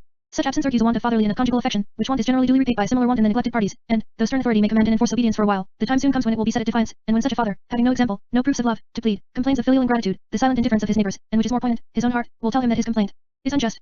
Thus far with regard to working people, but much more necessary is it to inculcate these principles in the minds of young men in the middle rank of life, and to be more particular, in their case, with regard to the care due to very young children, for here servants come in, and many are but too prone to think, that when they have handed their children over to well-paid and able servants, they have done their duty by them, than which there can hardly be a more mischievous error. The children of the poorer people are, in general, much fonder of their parents than those of the rich are of theirs. This fondness is reciprocal, and the cause is, that the children of the former have, from their very birth, had a greater share than those of the latter of the personal attention, and of the never-ceasing endearments of their parents. I have before urged upon young married men, in the middle walks of life, to keep the servants out of the house as long as possible, and when they must come at last, when they must be had even to assist in taking care of children, let them be assistants in the most strict sense of the word, let them not be confided in, let children never be left to them alone, and the younger the child, the more necessary rigid adherence to this rule. I shall be told, perhaps, by some careless father, or some play-haunting mother, that female servants are women, and have the tender feelings of women. Very true, and, in general, as good and kind in their nature as the mother herself. But they are not the mothers of your children, and it is not in nature that they should have the care and anxiety adequate to the necessity of the case. Out of the immediate care and personal superintendence of one or the other of the parents, or of some trusty relation, no young child ought to be suffered to be, if there be, at whatever sacrifice of ease or of property, any possibility of preventing it, because, to ensure, if possible, the perfect form, the straight limbs, the sound body, and the sane mind of your children, is the very first of all your duties. To provide fortunes for them, to make provision for their future fame, to give them the learning necessary to the calling for which you destine them, all these may be duties, and the last is a duty, but a duty far greater than, and prior to, all these, is the duty of neglecting nothing within your power to ensure them a sane mind and a sound and undeformed body. And, good God, How many are the instances of deformed bodies, of crooked limbs, of idiocy, or of deplorable imbecility, proceeding solely from young children being left to the care of servants? One would imagine that one single side of this kind to be seen, or heard of, in a whole nation, would be sufficient to deter parents from the practice. And what, then, must those parents feel, who have brought this lifelong sorrowing on themselves? When once the thing is done, to repent is unavailing. And what is now the worth of all the ease and all the pleasures, to enjoy which the poor sufferer was abandoned to the care of servants? What? Can I plead example, then, in support of this rigid precept? Did we, who have bred up a family of children, and have had servants during the greater part of the time, never leave a young child to the care of servants? Never, no, not for one single hour. Were we, then, tied constantly to the house with them? No, for we sometimes took them out, but one or the other of us was always with them, until, in succession, they were able to take good care of themselves, or until the elder ones were able to take care of the younger, and then they sometimes stood sentinel in our stead. How could we visit then? Why, if both went, we bargained beforehand to take the children with us, and if this were a thing not to be proposed, one of us went, and the other stayed at home, the latter being very frequently my lot. From this we never once deviated. We cast aside all consideration of convenience, all calculations of expense, all thoughts of pleasure of every sort. And, what could have equaled the reward that we have received for our care and for our unshaken resolution in this respect? In the rearing of children, there is resolution wanting as well as tenderness. That parent is not truly affectionate who wants the courage to do that which is sure to give the child temporary pain. A great deal, in providing for the health and strength of children, depends upon their being duly and daily washed, when well, in cold water from head to foot. Their cries testify to what a degree they dislike this.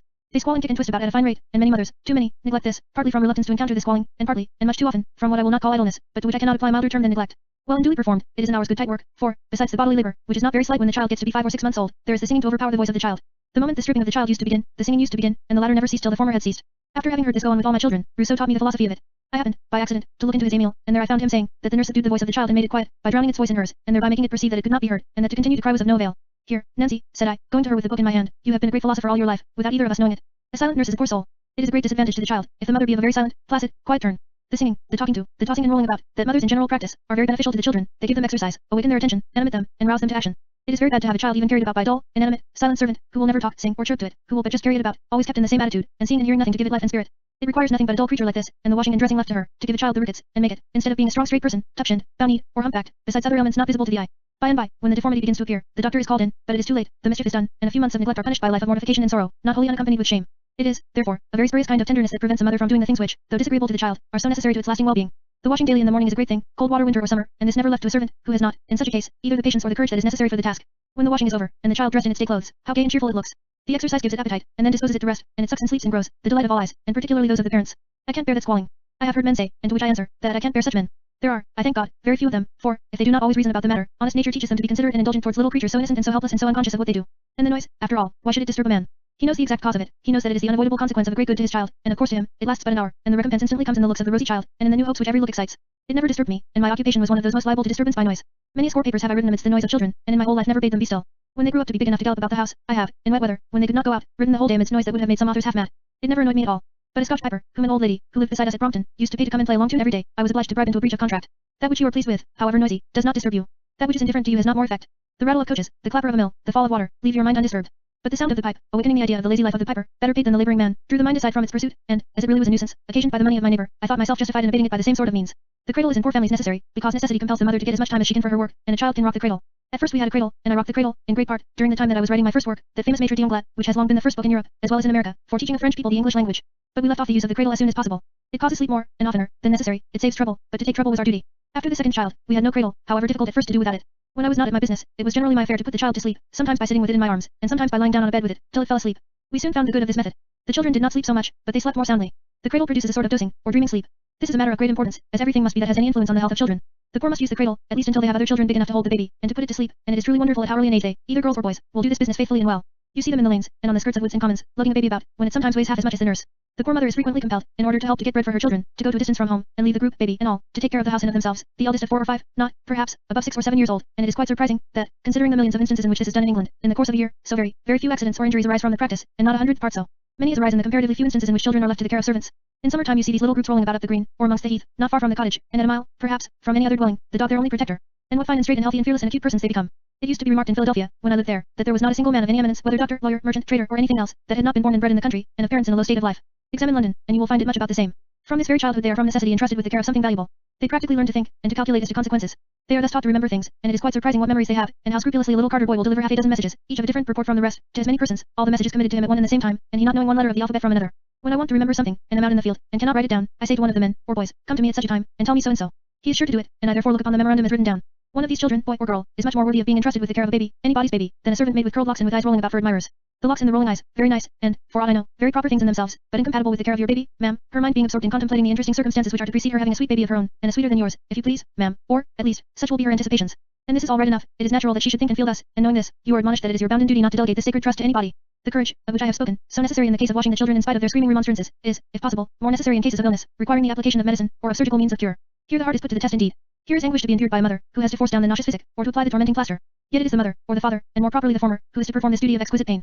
To no nurse, to no hireling, to no alien hand, ought, if possible to avoid it, this task to be committed. I do not admire those mothers who are too tender-hearted to inflict this pain on their children, and who, therefore, leave it to be inflicted by others. Give me the mother who, while the tears stream down her face, has the resolution scrupulously to execute, with her own hands, the doctor's commands.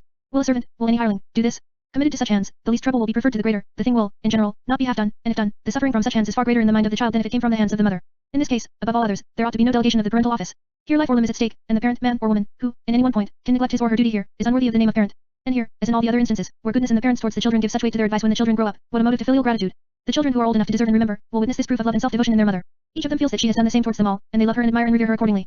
This is the place to state my opinions, and the result of my experience, with regard to that fearful disease the smallpox, a subject, too, to which I have paid great attention. I was always, from the very first mention of the thing, opposed to the cowpox scheme. If efficacious in preventing the smallpox, I objected to it merely on the score of its beastliness.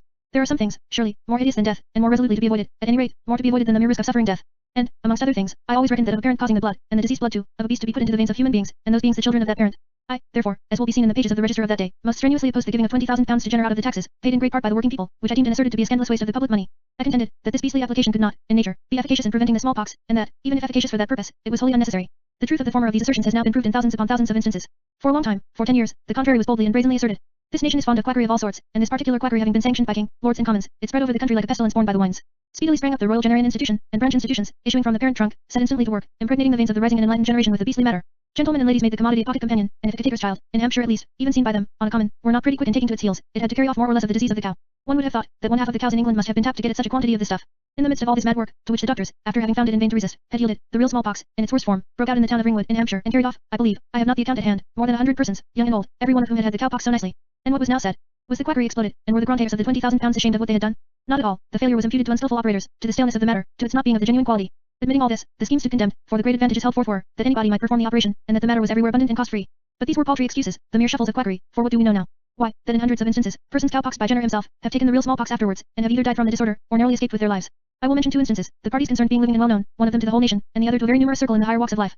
The first is Sir Richard Phillips, so well known by his able writings, and equally well known by his exemplary conduct as Sheriff of London, and by his lifelong labours in the cause of real charity and humanity. Sir Richard had, I think, 2 sons, whose veins were impregnated by the grantee himself. At any rate he had one, who had, several years after Jenner had given him the ensuring matter, a very hard struggle for his life, under the hands of the good, old-fashioned, seam-giving, and dimple-dipping smallpox. The second is Philip Codd, ESQ, formerly of Kensington, and now of Rumstead Court, near Maidstone, in Kent, who has a son that had a very narrow escape under the real smallpox, about 4 years ago, and who also had been cowpoxed by Jenner himself. This last mentioned gentleman I have known, and most sincerely respected, from the time of our both being about 18 years of age. When the young gentleman, of whom I am now speaking, was very young, I having him upon my knee one day, asked his kind and excellent mother, whether he had been inoculated. Oh, no, said she, we are going to have him vaccinated. Whereupon I, going into the garden to the father, said, I do hope, Codd, that you are not going to have that beastly cow stuff put into that fine boy. Why, said he, you see, Cobbett, it is to be done by Jenner himself. What answer I gave, what names and epithets I bestowed upon Jenner and his quackery, I will leave the reader to imagine.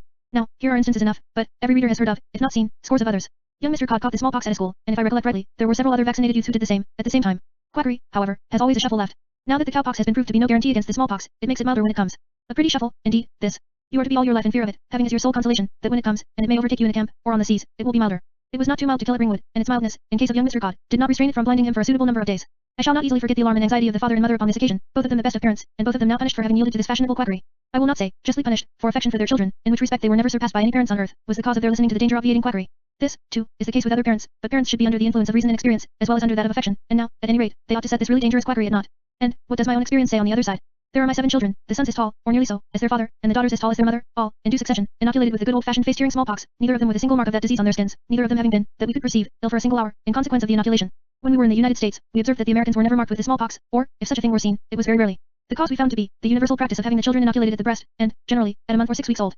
When we came to have children, we did the same.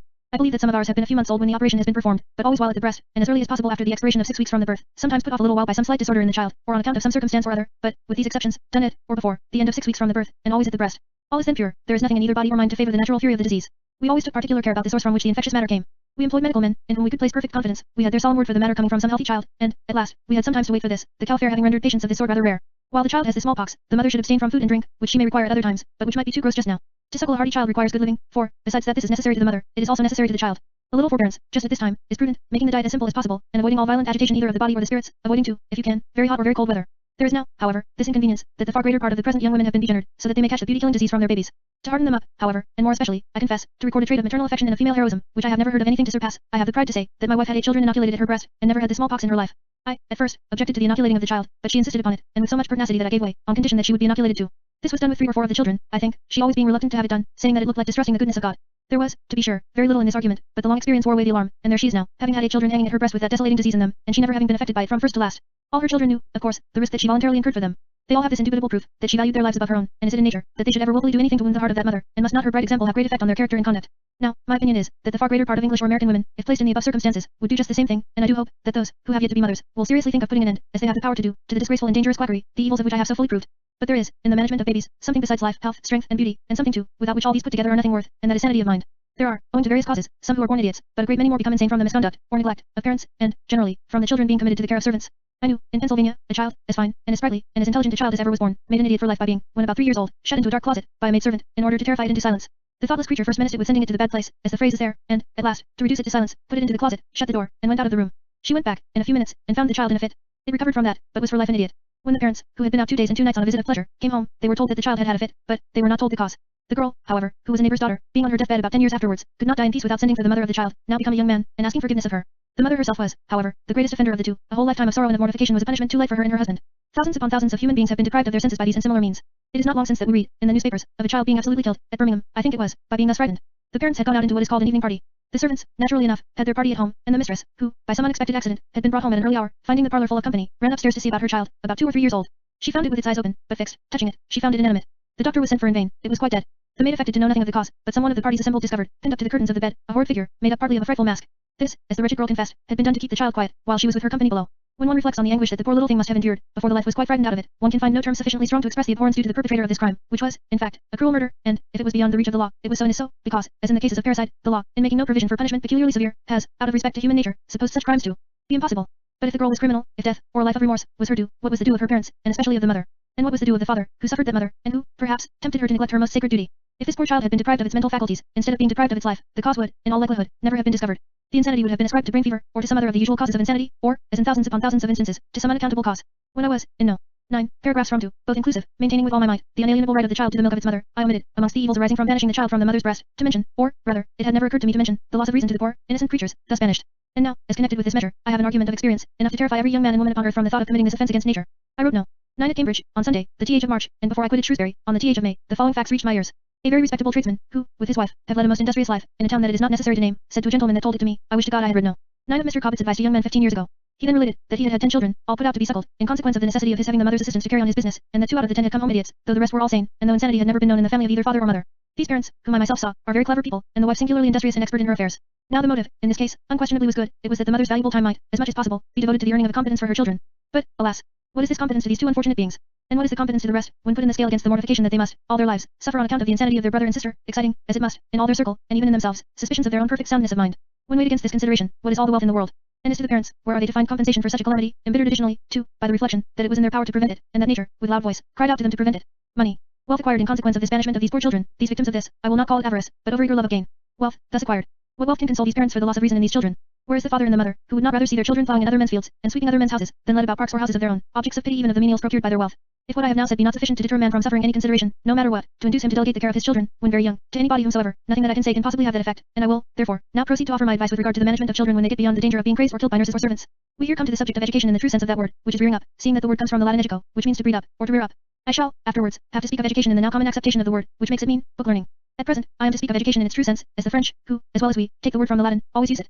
They, in their agricultural works, talk of the education du cochon, de l'alouette, and see, that is of the hawk, the lark, and so of other animals, that is to say, of the manner of breeding them, or rearing them up, from their being little things till they be of full size. The first thing, in the rearing of children, who have passed from the baby state, is, as to the body, plenty of good food, and, as to the mind, constant good example in the parents. Of the latter I shall speak more by and by. With regard to the former, it is of the greatest importance, that children be well fed, and there never was a greater error than to believe that they do not need good food. Everyone knows, that to have fine horses, the colts must be kept well, and that it is the same with regard to all animals of every sort and kind. The fine horses and cattle and sheep all come from the rich pastures. To have them fine, it is not sufficient that they have plenty of food when young, but that they have rich food. Were there no land, no pasture, in England, but such as is found in Middlesex, Essex, and Surrey, we should see none of those coach horses and dray horses whose height and size make us stare. It is the keep when young that makes the fine animal. There is no other reason for the people in the American states being generally so much taller and stronger than the people in England are. Their forefathers went, for the greater part, from England. In the 4 northern states they went wholly from England, and then, on their landing, they founded a New London, a New Falmouth, a New Plymouth, a New Portsmouth, a New Dover, a New Yarmouth, a New Lynn, a New Boston, and a New Hull, and the country itself they called, and their descendants still call, New England. This country of the best and boldest seamen, and of the most moral and happy people in the world, is also the country of the tallest and ablest bodied men in the world. And why? Because, from their very birth, they have an abundance of good food, not only of food, but of rich food. Even when the child is at the breast, a strip of beefsteak, or something of that description, as big and as long as one's finger, is put into its hand. When a baby gets a thing in its hand, the first thing it does is to poke some part of it into its mouth. It cannot bite the meat, but its gums squeeze out the juice. When it has done with the breast, it eats meat constantly twice, if not thrice, a day. And this abundance of good food is the cause, to be sure, of the superior size and strength of the people of that country. Nor is this, in any point of view, an unimportant matter. The tall man is, whether as laborer, carpenter, bricklayer, soldier, or sailor, or almost anything else, worth more than a short man. He can look over a higher thing, he can reach higher and wider, he can move on from place to place faster. In mowing grass or corn he takes a wider swath, in pitching he wants a shorter prong, in making buildings he does not so soon want a ladder or a scaffold, in fighting he keeps his body farther from the point of his sword. To be sure, a man may be tall and weak, but this is the exception and not the rule. Height and weight and strength, in men as in speechless animals, generally go together. And in enterprise and courage too, the powers of the body have a great deal to do. Doubtless there are, have been, and always will be, great numbers of small and enterprising and brave men, but it is not in nature, that, generally speaking, those who are conscious of their inferiority in point of bodily strength, should possess the boldness of those who have a contrary description. To what but this difference in the size and strength of the opposing combatants are we to ascribe the ever to be blushed at events of our last war against the United States? The hearts of our seamen and soldiers were as good as those of the Yankees. On both sides they had sprung from the same stock, on both sides equally well supplied with all the materials of war. If on either side, the superior skill was on ours, French, Dutch, Spaniards, all had confessed our superior prowess. Yet, when, with our whole undivided strength, and to that strength adding the flush and pride of victory and conquest, crowned even in the capital of France, when, with all these tremendous advantages, and with all the nations of the earth looking on, we came foot to foot and yard arm to yard arm with the Americans, the result was such as an English pen refuses to describe. What, then, was the great cause of this result, which filled us with shame and the world with astonishment? Not the want of courage in our men. There were, indeed, some moral causes at work, but the main cause was the great superiority of size and of bodily strength on the part of the enemy soldiers and sailors. It was so many men on each side, but it was men of a different size and strength, and, on the side of the foe, men accustomed to daring enterprise from a consciousness of that strength. Why are abstinence and fasting enjoined by the Catholic Church? Why, to make men humble, meek, and tame, and they have this effect too. This is visible in whole nations as well as in individuals. So that good food, and plenty of it, is not more necessary to the forming of a stout and able body than to the forming of an active and enterprising spirit. Poor food, short allowance, while they check the growth of the child's body, check also the daring of the mind, and, therefore, the starving or pinching system ought to be avoided by all means. Children should eat often, and as much as they like at a time. They will, if at full heap, never take, of plain food, more than it is good for them to take. They may, indeed, be stuffed with cakes and sweet things till they be ill, and, indeed, until they bring on dangerous disorders, but, of meat plainly and well cooked, and of bread, they will never swallow the 10th part of an ounce more than it is necessary for them to swallow. Ripe fruit, or cooked fruit, if no sweetening take place, will never hurt them, but, when they once get a taste for sugary stuff, and to cram down loads of garden vegetables, when ices, creams, tarts, raisins, almonds, all the endless pamperings come, the doctor must soon follow with his drugs. The blowing out of the bodies of children with tea, coffee, soup, or warm liquids of any kind, is very bad. These have an effect precisely like that which is produced by feeding young rabbits, or pigs, or other young animals upon watery vegetables. It makes them big-bellied and bare-boned at the same time, and it effectually prevents the frame from becoming strong. Children in health want no drink other than skim milk, or buttermilk, or whey, and, if none of those be at hand, water will do very well, provided they have plenty of good meat. Cheese and butter do very well for part of the day. Puddings and pies, but always without sugar, which, say what people will about the wholesomeness of it, is not only of no use in the rearing of children, but injurious. It forces an appetite, like strong drink, it makes daily encroachments on the taste, it wheedles down that which the stomach does not want, it finally produces illness, it is one of the curses of the country, for it, by taking off the bitter of the tea and coffee, is the great cause of sending down into the stomach those quantities of warm water by which the body is debilitated and deformed and the mind enfeebled. I am addressing myself to persons in the middle walk of life, but no parent can be sure that his child will not be compelled to labor hard for its daily bread, and then, how vast is the difference between one who has been pampered with sweets and one who has been reared on plain food and simple drink. The next thing after good and plentiful and plain food is good air. This is not within the reach of everyone, but, to obtain it is worth great sacrifices in other respects. We know that there are smells which will cause instant death, we know that there are others which will cause death in a few years, and, therefore, we know that it is the duty of parents to provide, if possible, against this danger to the health of their offspring. To be sure, when a man is so situated that he cannot give his children sweet air without putting himself into a jail for debt, when, in short, he has the dire choice of sickly children, children with big heads, small limbs, and rickety joints, or children sent to the poorhouse, when this is his hard lot, he must decide for the former sad alternative, but before he will convince me that this is his lot, he must prove to me that he and his wife expend not a penny in the decoration of their persons, that on his table, morning, noon, or night, nothing ever comes that is not the produce of English soil, that of his time not 1 hour is wasted in what is called pleasure, that down his throat not one drop or morsel ever goes, unless necessary to sustain life and health. How many scores and how many hundreds of men have I seen, how many thousands could I go and point out, tomorrow, in London, the money expended on whose guzzlings and porter, grog, and wine, would keep, and keep well, in the country, a considerable part of the year, a wife surrounded by healthy children, instead of being stewed up in some alley, or back room, with a parcel of poor creatures about her, whom she, though their fond mother, is almost ashamed to call hers. Compared with the life of such a woman, that of the laborer, however poor, is paradise. Tell me not of the necessity of providing money for them, even if you waste not a farthing, you can provide them with no money equal in value to health and straight limbs and good looks, these it is, if within your power, you're bound in duty to provide for them, as to providing them with money, you deceive yourself, it is your own avarice, or vanity, that you are seeking to gratify, and not to ensure the good of your children. Their most precious possession is health and strength, and you have no right to run the risk of depriving them of these for the sake of heaping together money to bestow on them. You have the desire to see them rich, it is to gratify yourself that you act in such a case, and you, however you may deceive yourself, are guilty of injustice towards them. You would be ashamed to see them without fortune, but not at all ashamed to see them without straight limbs, without color in their cheeks, without strength, without activity, and with only half their due portion of reason. Besides sweet air, children want exercise. Even when they are babies in arms, they want tossing and pulling about, and want talking and singing too. They should be put upon their feet by slow degrees, according to the strength of their legs, and this is a matter which a good mother will attend to with incessant care. If they appear to be likely to squint, she will, always when they wake up, and frequently in the day, take care to present some pleasing object right before, and never on the side of their face. If they appear, when they begin to talk, to indicate a propensity to stammer, she will stop them, repeat the word or words slowly herself, and get them to do the same. These precautions are amongst the most sacred of the duties of parents, for, remember, the deformity is for life, a thought which will fill every good parent's heart with solicitude. All swaddling and tight covering are mischievous. They produce distortions of some sort or other. To let children creep and roll about till they get upon their legs of themselves is a very good way. I never saw a Native American with crooked limbs or humpback, and never heard any man say that he had seen one.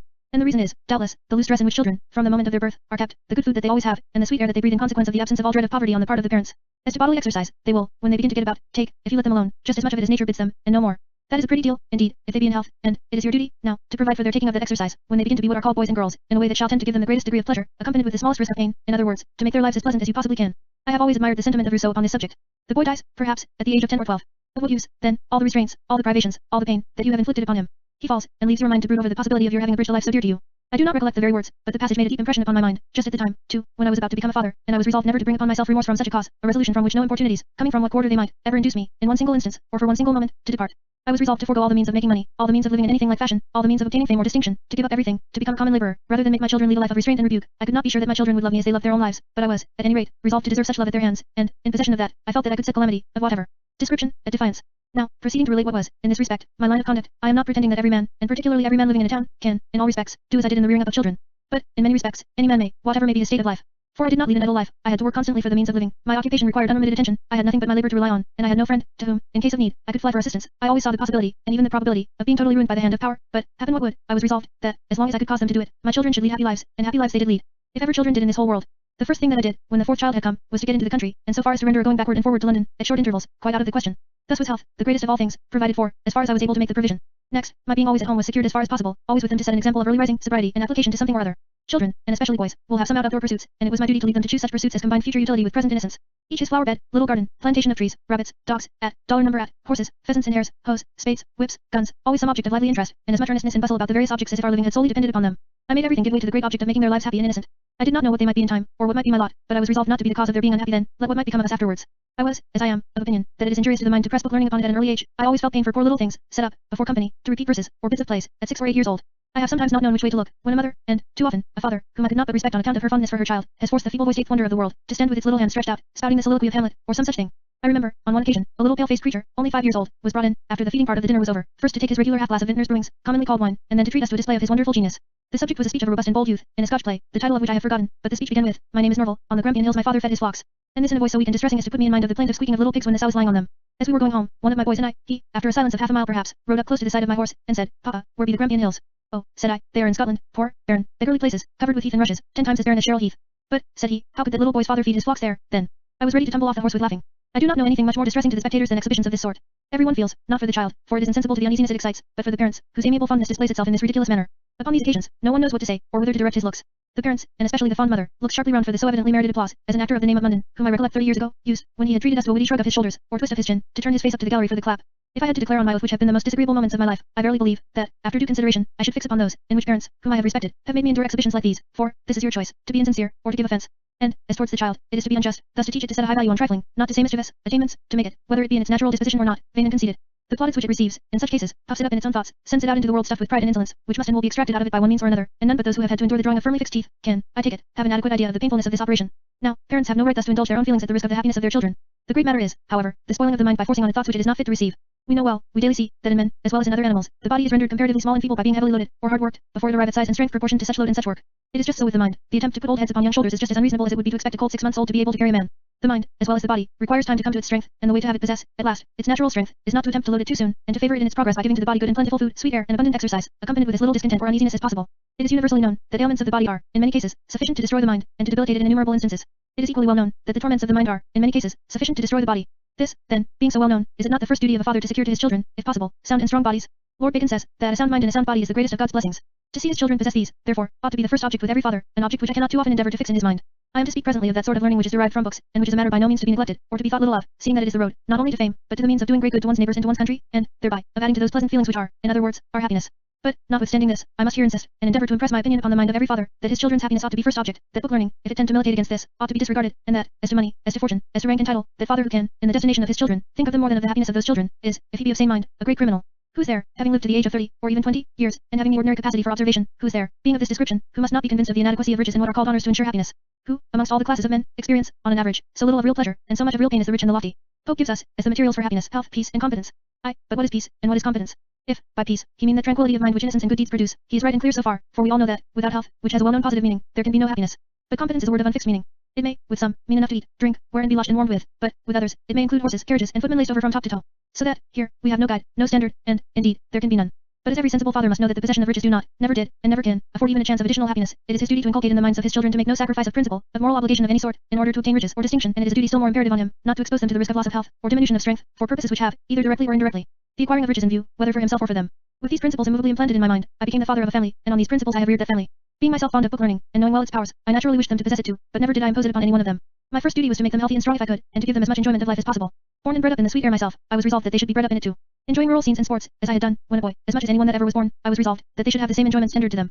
When I was a very little boy, I was, in the barley sowing season, going along by the side of a field, near Waverley Abbey, the primroses and bluebells bespangling the banks on both sides of me, 1,000 linnets singing in a spreading oak over my head, while the jingle of the traces and the whistling of the ploughboy saluted my ear from over the hedge, and, as it were to snatch me from the enchantment, the hounds, at that instant, having started a hare in the hanger on the other side of the field, came up scampering over it in full cry, taking me after them many a mile. I was not more than 8 years old, but this particular scene has presented itself to my mind many times every year from that day to this. I always enjoy it over again, and I was resolved to give, if possible, the same enjoyments to my children. Men's circumstances are so various, there is such a great variety in their situations in life, their business, the extent of their pecuniary means, the local state in which they are placed, their internal resources, the variety in all these respects is so great, that, as applicable to every family, it would be impossible to lay down any set of rules, or maxims, touching every matter relating to the management and rearing up of children. In giving an account, therefore, of my own conduct, in this respect, I am not to be understood as supposing, that every father can, or ought, to attempt to do the same, but while it will be seen, that there are many, and these the most important parts of that conduct, that all fathers may imitate, if they choose, there is no part of it which thousands and thousands of fathers might not adopt and pursue, and adhere to the very letter. I effected everything without scolding, and even without command. My children are a family of scholars, each sex its appropriate species of learning, and, I could safely take my oath, that I never ordered a child of mine, son or daughter, to look into a book, in my life. My 2 eldest sons, when about 8 years old, were, for the sake of their health, placed for a very short time, at a clergyman's at Michel Dever, and my eldest daughter, a little older, at a school a few miles from Botley, to avoid taking them to London in the winter. But, with these exceptions, never had they, while children, teacher of any description, and I never, and nobody else ever, taught any one of them to read, write, or anything else, except in conversation, and, yet, no man was ever more anxious to be the father of a family of clever and learned persons. I accomplished my purpose indirectly. The first thing of all was health, which was secured by the deeply interesting and never-ending sports of the field and pleasures of the garden. Luckily these things were treated of in books and pictures of endless variety, so that on wet days, in long evenings, these came into play. A large, strong table, in the middle of the room, their mother sitting at her work, used to be surrounded with them, the baby, if big enough, set up in a high chair. Here were inkstands, pens, pencils, india rubber, and paper, all in abundance, and everyone scrabbled about as he or she pleased. There were prints of animals of all sorts, books treating of them, others treating of gardening, of flowers, of husbandry, of hunting, coursing, shooting, fishing, planting, and, in short, of everything, with regard to which we had something to do. One would be trying to imitate a bit of my writing, another drawing the pictures of some of our dogs or horses, a third poking over Blick's quadrupeds and picking out what he said about them, but our book of never-failing resource was the French Maison Rustique, or farmhouse, which, it is said, was the book that first tempted de Quesnoy, I think that was the name, the famous physician, in the reign of Louis XIV, to learn to read. Here are all the four-legged animals, from the horse down to the mouse, portraits and all the birds, reptiles, insects, all the modes of rearing, managing, and using the tame ones, all the modes of taking the wild ones, and of destroying those that are mischievous, all the various traps, springs, nets, all the implements of husbandry and gardening, all the labors of the field and the garden exhibited, as well as the rest, in plates, and, there was I, in my leisure moments, to join this inquisitive group, to read the French, and tell them what it meant in English, when the picture did not sufficiently explain itself. I never have been without a copy of this book for 40 years, except during the time that I was fleeing from the dungeons of Castlereagh and Sidmouth, and, when I got to Long Island, the first book I bought was another Maison Rustique.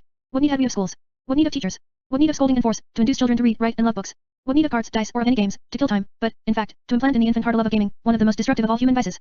We did not want to kill time, we were always busy, wet weather or dry weather, winter or summer. There was no force in any case, no command, no authority, none of these was ever wanted. To teach the children the habit of early rising was a great object, and everyone knows how young people cling to their beds, and how loath they are to go to those beds. This was a capital matter, because, here were industry and health both at stake. Yet, I avoided command even here, and merely offered a reward. The child that was downstairs first, was called the Lark for that day, and, further, sat at my right hand at dinner. They soon discovered, that to rise early, they must go to bed early, and thus was this most important object secured, with regard to girls as well as boys. Nothing more inconvenient, and, indeed, more disgusting, than to have to do with girls, or young women, who lounge in bed, a little more sleep, a little more slumber, a little more folding of the hands to sleep. Solomon knew them well, he had, I dare say, seen the breakfast cooling, carriages and horses and servants waiting, the sun coming burning on, the day wasting, the night growing dark too early, appointments broken, and the objects of journeys defeated, and all this from the lolloping in bed of persons who ought to have risen with the sun. No beauty, no modesty, no accomplishments, are a compensation for the effects of laziness in women, and, of all the proofs of laziness, none is so unequivocal as that of lying late in bed. Love makes men overlook this vice, for it is a vice, for a while, but, this does not last for life. Besides, health demands early rising, the management of a house imperiously demands it, but health, that most precious possession, without which there is nothing else worth possessing, demands it too. The morning air is the most wholesome and strengthening, even in crowded cities, men might do pretty well with the aid of the morning air, but, how are they to rise early, if they go to bed late? But, to do the things I did, you must love home yourself, to rear up children in this manner, you must live with them, you must make them, to, feel, by your conduct, that you prefer this to any other mode of passing your time. All men cannot lead this sort of life, but many may, and all much more than many do. My occupation, to be sure, was chiefly carried on at home, but, I had always enough to do, I never spent an idle week, or even day, in my whole life. Yet I found time to talk with them, to walk, or ride, about with them, and when forced to go from home, always took one or more with me. You must be good-tempered too with them, they must like your company better than any other persons, they must not wish you away, not fear your coming back, not look upon your departure as a holiday. When my business kept me away from the scrabbling table, a petition often came, that I would go and talk with the group, and the bearer generally was the youngest, being the most likely to succeed. When I went from home, all followed me to the outer gate, and looked after me, till the carriage, or horse, was out of sight. At the time appointed for my return, all were prepared to meet me, and if it were late at night, they sat up as long as they were able to keep their eyes open. This love of parents, and this constant pleasure at home, made them not even think of seeking pleasure abroad, and they, thus, were kept from vicious playmates and early corruption. This is the age, too, to teach children to be trustworthy, and to be merciful and humane. We lived in a garden of about 2 acres, partly kitchen garden with walls, partly shrubbery and trees, and partly grass. There were the peaches, as tempting as any that ever grew, and yet as safe from fingers as if no child were ever in the garden. It was not necessary to forbid. The blackbirds, the thrushes, the whitethroats, and even that very shy bird the goldfinch, had their nests and bred up their young ones, in great abundance, all about this little spot. Constantly the play place of 6 children, and one of the latter had its nest, and brought up its young ones, in a raspberry bush, within 2 yards of a walk, and at the time that we were gathering the ripe raspberries. We give dogs, and justly, great credit for sagacity and memory, but the following 2 most curious instances, which I should not venture to state, if there were not so many witnesses to the facts, in my neighbors at Botley, as well as in my own family, will show, that birds are not, in this respect, inferior to the canine race. All country people know that the skylark is a very shy bird, that its abode is the open fields, that it settles on the ground only, that it seeks safety in the wideness of space, that it avoids enclosures, and is never seen in gardens. A part of our ground was a grass plat of about 40 rods, or a quarter of an acre, which, one year, was left to be mowed for hay. A pair of larks, coming out of the fields into the middle of a pretty populous village, chose to make their nest in the middle of this little spot, and at not more than about 35 yards from one of the doors of the house, in which there were about 12 persons living, and 6 of those children, who had constant access to all parts of the ground. There we saw the dollar number rising up and singing, then taking his turn upon the eggs, and by, we observed him cease to sing, and saw them both constantly engaged in bringing food to the young ones. No unintelligible hint to fathers and mothers of the human race, who have, before marriage, taken delight in music. But the time came for mowing the grass. I waited a good many days for the brood to get away, but, at last, I determined on the day, and if the larks were there still, to leave a patch of grass standing round them. In order not to keep them in dread longer than necessary, I brought 3 able mowers, who would cut the hole in about an hour, and as the plow was nearly circular, set them to mow round, beginning at the outside. And now for sagacity indeed. The moment the men began to whip their scythes, the 2 old larks began to flutter over the nest, and to make a great clamor. When the men began to mow, they flew round and round, stooping so low, when near the men, as almost to touch their bodies, making a great chattering at the same time, but before the men had got round with the second swarth, they flew to the nest, and away they went, young ones and all, across the river, at the foot of the ground, and settled in the long grass in my neighbor's orchard. The other instance relates to a house martin. It is well known that these birds build their nests under the eaves of inhabited houses, and sometimes under those of door porches, but we had one that built its nest in the house, and upon the top of a common door case, the door of which opened into a room out of the main passage into the house. Perceiving the martin had begun to build its nest here, we kept the front door open in the daytime, but were obliged to fasten it at night. It went on, had eggs, young ones, and the young ones flew. I used to open the door in the morning early, and then the birds carried on their affairs till night. The next year the martin came again, and had another brood in the same place. It found its old nest, and having repaired it, and put it in order, went on again in the former way, and it would, I dare say, have continued to come to the end of its life, if we had remained there so long, notwithstanding there were 6 healthy children in the house, making just as much noise as they pleased. Now, what sagacity in these birds, to discover that those were places of safety. And how happy must it have made us, the parents, to be sure that our children had thus deeply imbibed habits the contrary of cruelty. For, be it engraven on your heart, young man, that, whatever appearances may say to the contrary, cruelty is always accompanied with cowardice, and also with perfidy, when that is called for by the circumstances of the case, and that habitual acts of cruelty to other creatures, will, 9 times out of 10, produce, when the power is possessed, cruelty to human beings. The ill usage of horses, and particularly at, number at, is a grave and a just charge against this nation. No other nation on earth is guilty of it to the same extent. Not only by blows, but by privation, are we cruel towards these useful, docile, and patient creatures, and especially towards the last, which is the most docile and patient and laborious of the two, while the food that satisfies it, is of the coarsest and least costly kind, and in quantity so small. In the habitual ill treatment of this animal, which, in addition to all its labors, has the milk taken from its young ones to administer a remedy for our ailments, there is something that bespeaks ingratitude hardly to be described. In a register that I wrote from Long Island, I said, that amongst all the things of which I had been bereft, I regretted no one so much as a very diminutive mare, on which my children had all, in succession, learned to ride. She was become useless for them, and, indeed, for any other purpose, but the recollection of her was so entwined with so many past circumstances, which, at that distance, my mind conjured up, that I really was very uneasy, lest she should fall into cruel hands. By good luck, she was, after a while, turned out on the wide world to shift for herself, and when we got back, and had a place for her to stand in, from her native forest we brought her to Kensington, and she is now at Barnelm, about 26 years old, and I dare say, as fat as a mole. Now, not only have I no moral right, considering my ability to pay for keep, to deprive her of life, but it would be unjust and ungrateful in me to withhold from her sufficient food and lodging to make life as pleasant as possible while that life lasts. In the meanwhile the book learning crept in of its own accord, by imperceptible degrees. Children naturally want to be like their parents, and to do what they do, the boys following their father, and the girls their mother, and as I was always writing or reading, mine naturally desired to do something in the same way. But, at the same time, they heard no talk from fools or drinkers, saw me with no idle, gabbling, empty companions, saw no vain and affected coxcombs, and no tawdry and extravagant women, saw no nasty gormandizing, and heard no gabble about playhouses and romances and the other nonsense that fit boys to be lobby loungers, and girls to be the ruin of industrious and frugal young men. We wanted no stimulants of this sort to keep up our spirits, our various pleasing pursuits were quite sufficient for that, and the book learning came amongst the rest of the pleasures, to which it was, in some sort, necessary. I remember that, one year, I raised a prodigious crop of fine melons, underhand glasses, and I learned how to do it from a gardening book, or, at least, that book was necessary to remind me of the details. Having passed part of an evening in talking to the boys about getting this crop, come, said I, now, let us read the book. Then the book came forth, and to work we went, following very strictly the precepts of the book. I read the thing but once, but the eldest boy read it, perhaps, 20 times over, and explained all about the matter to the others. Why, here was a motive. Then he had to tell the garden laborer what to do to the melons. Now, I will engage, that more was really learned by the single lesson, than would have been learned by spending, at this son's age, a year at school, and he happy and delighted all the while. When any dispute arose amongst them about hunting or shooting, or any other of their pursuits, they, by degrees, found out the way of settling it by reference to some book, and when any difficulty occurred, as to the meaning, they referred to me, who, if at home, always instantly attended to them, in these matters. They began writing by taking words out of printed books, finding out which letter was which, by asking me, or asking those who knew the letters one from another, and by imitating bits of my writing. It is surprising how soon they began to write a hand like mine, very small, very faint stroked, and nearly plain as print. The first use that any one of them made of the pen, was to write to me, though in the same house with them. They began doing this in mere scratches, before they knew how to make any one letter, and as I was always folding up letters and directing them, so were they, and they were sure to receive a prompt answer, with most encouraging compliments. All the meddlings and teasings of friends, and, what was more serious, the pressing prayers of their anxious mother, about sending them to school, I withstood without the slightest effect on my resolution. As to friends, preferring my own judgment to theirs, I did not care much, but an expression of anxiety, implying a doubt of the soundness of my own judgment, coming, perhaps, 20 times a day from her whose care they were as well as mine, was not a matter to smile at, and very great trouble it did give me. My answer at last was, as to the boys, I want them to be like me, and as to the girls, in whose hands can they be so safe as in yours? Therefore my resolution is taken, go to school they shall not. Nothing is much more annoying than the intermeddling of friends, in a case like this. The wife appeals to them, and good breeding, that is to say, nonsense, is sure to put them on her side. Then, they, particularly the women, when describing the surprising progress made by their own sons at school, used, if one of mine were present, to turn to him, and ask, to what school he went, and what he was learning. I leave anyone to judge of his opinion of her, and whether he would like her the better for that. Bless me, so tall, and not learned anything yet.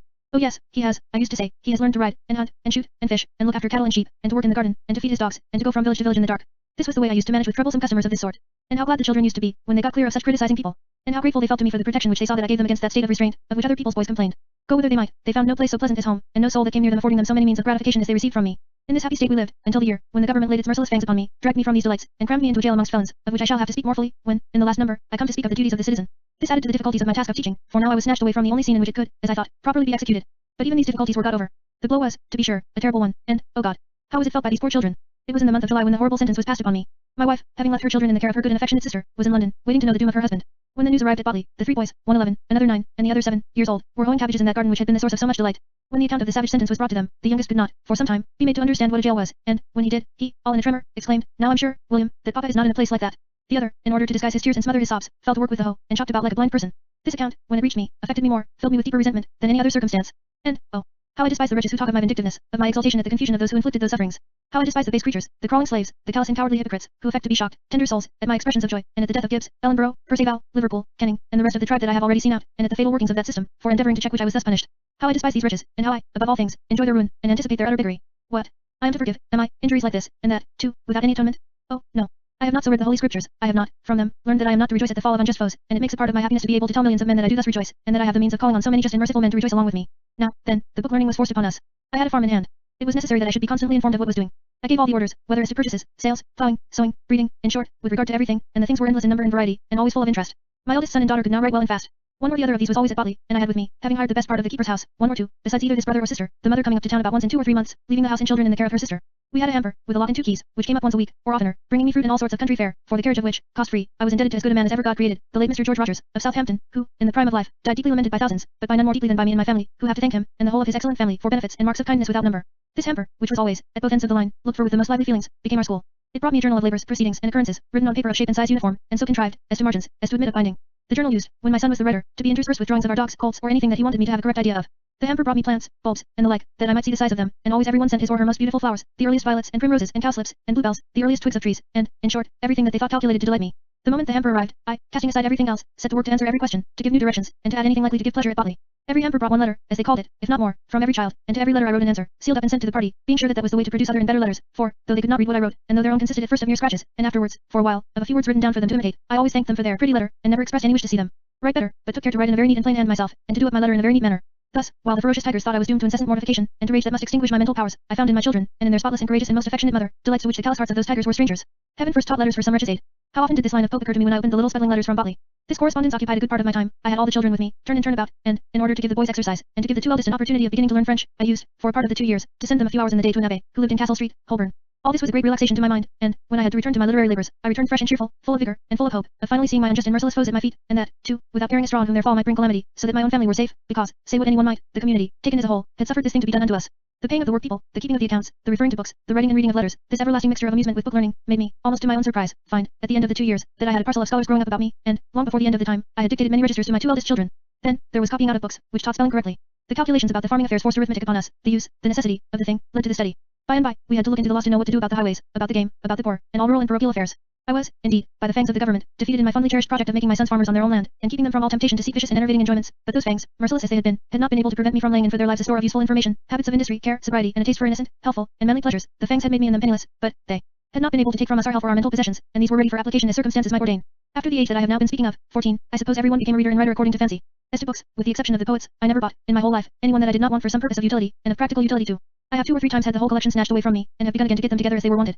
Go and kick an ant's nest about, and you will see the little laborious, courageous creatures instantly set to work to get it together again, and if you do this 10 times over they will do the same. Here is the sort of stuff that men must be made of to oppose, with success, those who, by whatever means, get possession of great and mischievous power. Now, I am aware that that which I did cannot be done by every one of hundreds of thousands of fathers, each of whom loves his children with all his soul. I am aware that the attorney, the surgeon, the physician, the trader, and even the farmer cannot, generally speaking, do what I did, and that they must, in most cases, send their sons to school, if it be necessary for them to have book learning. But while I say this, I know that there are many things which I did, which many fathers might do, and which, nevertheless, they do not do.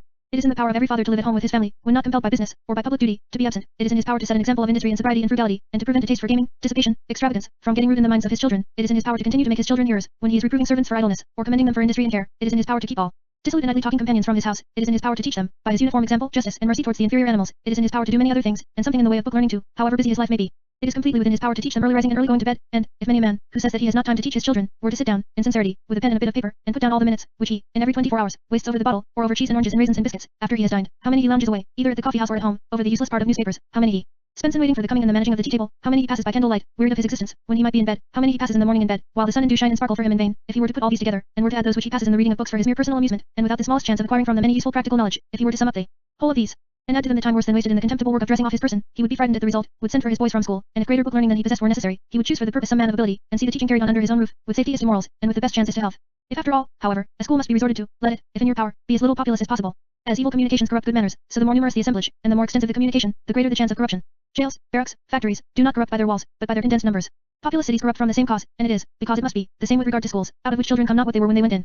The master is, in some sort, their enemy, he is their overlooker, he is a spy upon them, his authority is maintained by his absolute power of punishment, the parent commits them to that power, to be taught is to be held in restraint, and, as the sparks fly upwards, the teaching and the restraint will not be divided in the estimation of the boy. Besides all this, there is the great disadvantage of tardiness in arriving at years of discretion. If boys live only with boys, their ideas will continue to be boyish. If they see and hear and converse with nobody but boys, how are they to have the thoughts and the character of men? It is, at last, only by hearing men talk and seeing men act, that they learn to talk and act like men, and, therefore, to confine them to the society of boys, is to add number at their arrival at the years of discretion, and in case of adverse circumstances in the pecuniary way, where, in all the creation, is there so helpless a mortal as a boy who has always been at school. But, if, as I said before, a school there must be, let the congregation be as small as possible, and, do not expect too much from the master, for, if it be irksome to you to teach your own sons, what must that teaching be to him? If he have great numbers, he must delegate his authority, and, like all other delegated authority, it will either be abused or neglected. With regard to girls, one would think that mothers would want no argument to make them shudder at the thought of committing the care of their daughters to other hands than their own. If fortune have so favored them as to make them rationally desirous that their daughters should have more of what are called accomplishments than they themselves have, it has also favored them with the means of having teachers under their own eye. If it have not favored them so highly as this, and it seldom has in the middle rank of life, what duty so sacred is that imposed on a mother to be the teacher of her daughters?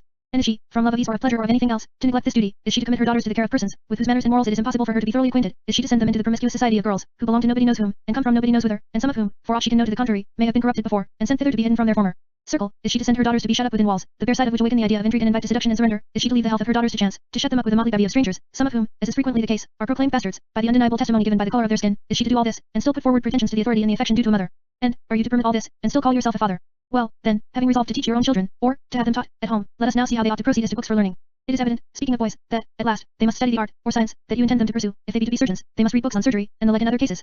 But, there are certain elementary studies, certain books to be used by all persons, who are destined to acquire any book learning at all. Then there are departments, or branches of knowledge, that every man in the middle rank of life, ought, if he can, to acquire, they being, in some sort, necessary to his reputation as a well-informed man, a character to which the farmer and the shopkeeper ought to aspire as well as the lawyer and the surgeon. Let me now, then, offer my advice as to the course of reading, and the manner of reading, for a boy, arrived at his 14th year, that being, in my opinion, early enough for him to begin. And, first of all, whether as to boys or girls, I deprecate romances of every description. It is impossible that they can do any good, and they may do a great deal of harm. They excite passions that ought to lie dormant, they give the mind a taste for highly seasoned matter, they make matters of real life insipid, every girl, addicted to them, sighs to be a Sophia Western, and every boy, a Tom Jones. What girl is not in love with the wild youth, and what boy does not find a justification for his wildness? What can be more pernicious than the teachings of this celebrated romance?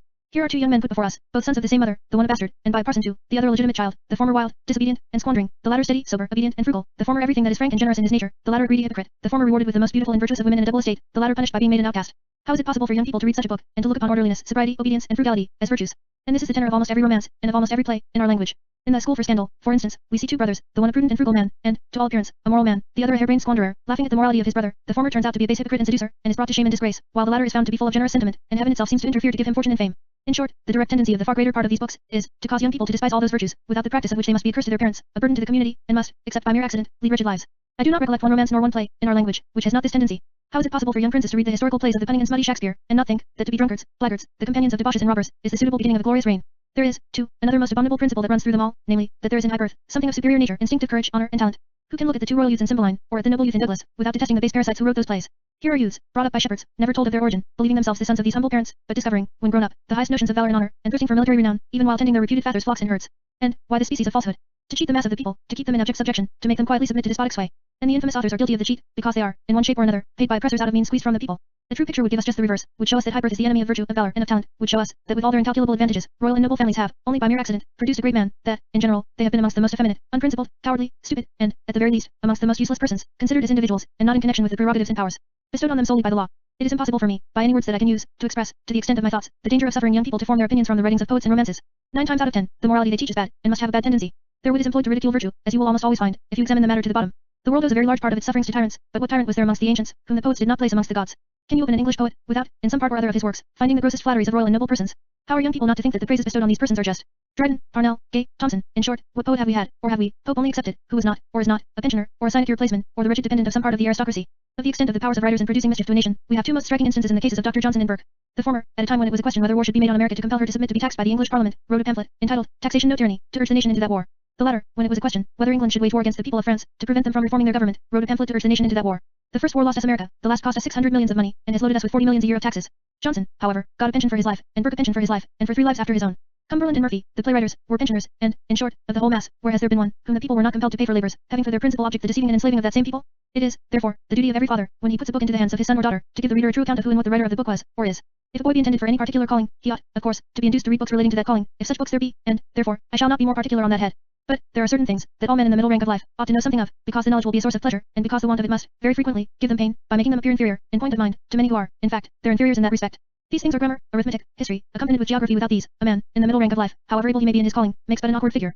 Without grammar he cannot, with safety to his character as a well-informed man, put his thoughts upon paper, nor can he be sure, that he is speaking with propriety. How many clever men have I known, full of natural talent, eloquent by nature, replete with everything calculated to give them weight in society, and yet having little or no weight, merely because unable to put correctly upon paper that which they have in their minds.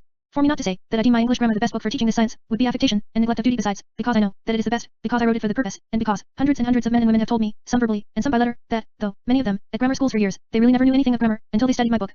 I, who know well all the difficulties that I experienced when I read books upon the subject, can easily believe this, and especially when I think of the numerous instances in which I have seen university scholars unable to write English, with any tolerable degree of correctness.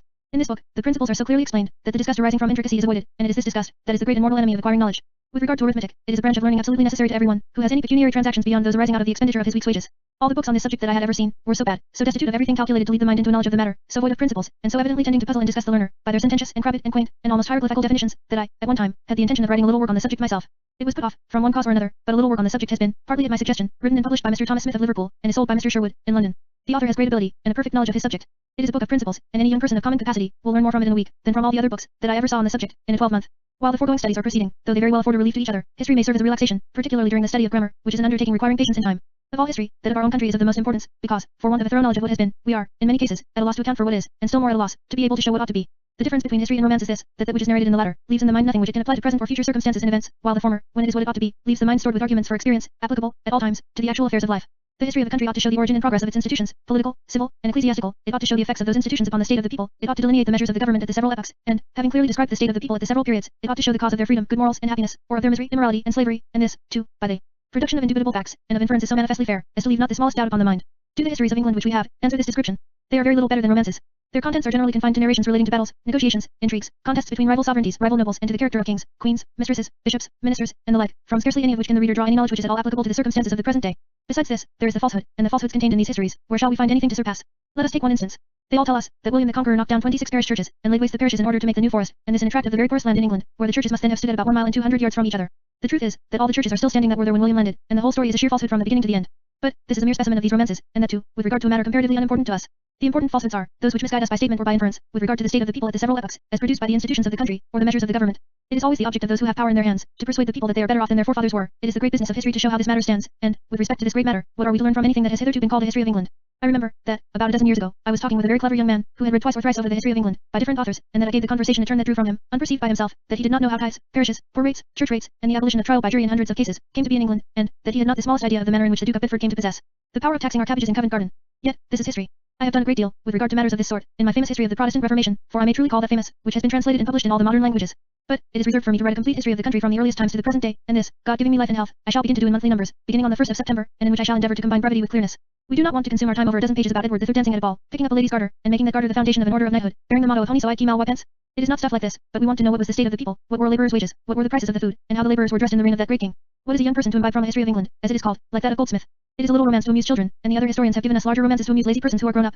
To destroy the effects of these, and to make the people know what their country has been, will be my object, and this, I trust, I shall effect. We are, it is said, to have a history of England from Sir James Mackintosh, a history of Scotland from Sir Walter Scott, and a history of Ireland from Tommy Moore, the luscious poet. A Scotch lawyer, who is a pensioner, and a member for Knaresborough, which is well known to the Duke of Devonshire, who has the great tithes of 20 parishes in Ireland, will, doubtless, write a most impartial history of England, and particularly as far as relates to births and tithes. A Scotch romance writer, who, under the name of Mail Grother, wrote a pamphlet to prove that £1 notes were the cause of riches to Scotland, will write, to be sure, a most instructive history of Scotland. And, from the pen of an Irish poet, who is a sinecure placeman, and a protege of an English peer that has immense parcels of Irish confiscated estates, what a beautiful history shall we not then have of unfortunate Ireland? Oh, no. We are not going to be content with stuff such as these men will bring out. Hume and Smollett and Robertson have cheated us long enough. We are not in a humor to be cheated any longer. Geography is taught at schools, if we believe the school cards. The scholars can tell you all about the divisions of the earth, and this is very well for persons who have leisure to indulge their curiosity, but it does seem to me monstrous that a young person's time should be spent in ascertaining the boundaries of Persia or China, knowing nothing all the while about the boundaries, the rivers, the soil, or the products, or of the anything else of Yorkshire or Devonshire. The first thing in geography is to know that of the country in which we live, especially that in which we were born. I have now seen almost every hill and valley in it with my own eyes, nearly every city and every town, and no small part of the whole of the villages. I am therefore qualified to give an account of the country, and that account, under the title of Geographical Dictionary of England and Wales, I am now having printed as a companion to my history. When a young man well understands the geography of his own country, when he has referred to maps on this smaller scale, when, in short, he knows all about his own country, and is able to apply his knowledge to useful purposes, he may look at other countries, and particularly at those, the powers or measures of which are likely to affect his own country. It is of great importance to us to be well acquainted with the extent of France, the United States, Portugal, Spain, Mexico, Turkey, and Russia, but what need we care about the tribes of Asia and Africa, the condition of which can affect us no more than we would be affected by anything that is passing in the moon? When people have nothing useful to do, they may indulge their curiosity, but, merely to read books, is not to be industrious, is not to study, and is not the way to become learned. Perhaps there are none more lazy, or more truly ignorant, than your everlasting readers.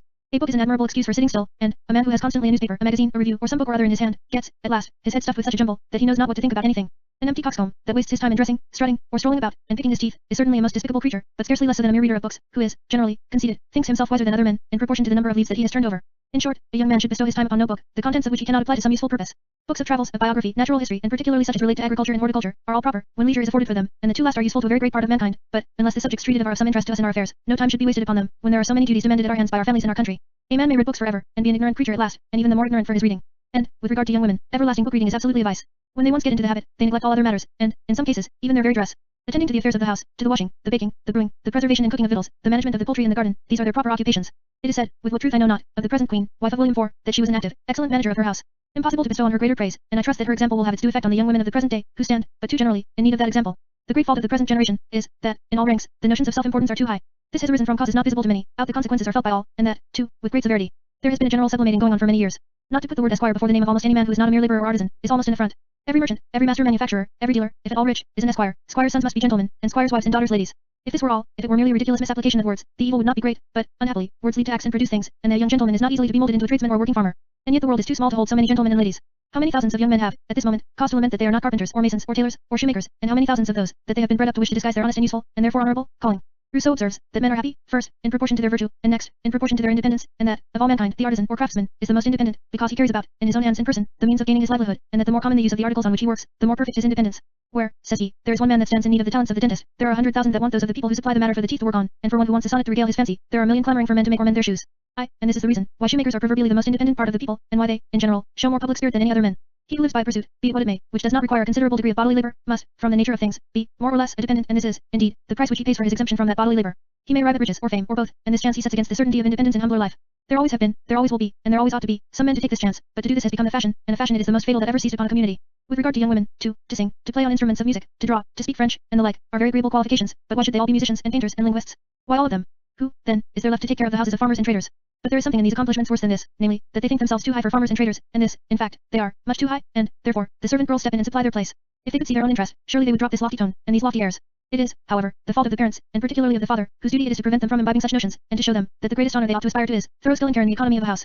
We are all apt to set too high value on what we ourselves have done, and I may do this, but I do firmly believe, that to cure any young woman of this fatal sublimation, she has only patiently to rid my cottage economy, ridden with an anxious desire to promote domestic skill and ability in that sex, on whom so much of the happiness of man must always depend. A lady in Worcestershire told me, that until she read cottage economy she had never baked in the house, and had seldom had good beer, that, ever since, she had looked after both herself, that the pleasure she had derived from it, was equal to the profit, and that the latter was very great. She said, that the article on baking bread, was the part that roused her to the undertaking, and, indeed, if the facts and arguments, there made use of, failed to stir her up to action, she must have been stone dead to the power of words. After the age that we have now been supposing, boys and girls become men and women, and, there now only remains for the father to act towards them with impartiality. If they be numerous, or, indeed, if they be only two in number, to expect perfect harmony to reign amongst, or between, them, is to be unreasonable, because experience shows us, that, even amongst the most sober, most virtuous, and most sensible, harmony so complete is very rare. By nature they are rivals for the affection and applause of the parents, in personal and mental endowments they become rivals, and, when pecuniary interests come to be well understood and to have their weight, here is a rivalship, to prevent which from ending in hostility, require more affection and greater disinterestedness than fall to the lot of 1 out of 100 families. So many instances have I witnessed of good and amiable families living in harmony, till the hour arrived for dividing property amongst them, and then, all at once, becoming hostile to each other, that I have often thought that property, coming in such a way, was a curse, and that the parties would have been far better off, had the parent had merely a blessing to bequeath them from his or her lips, instead of a will for them to dispute and wrangle over.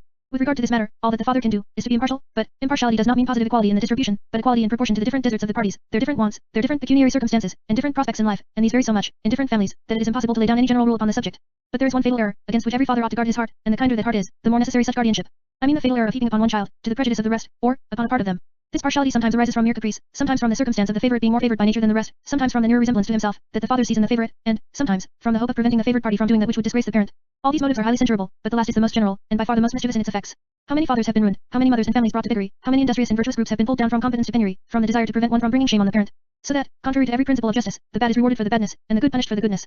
Natural affection, remembrance of infantine endearments, reluctance to abandon long-cherished hopes, compassion for the sufferings of your own flesh and blood, the dread of fatal consequences from your adhering to justice, all these beat at your heart, and call on you to give way, but, you must resist them all, or, your ruin, and that of the rest of your family, are decreed.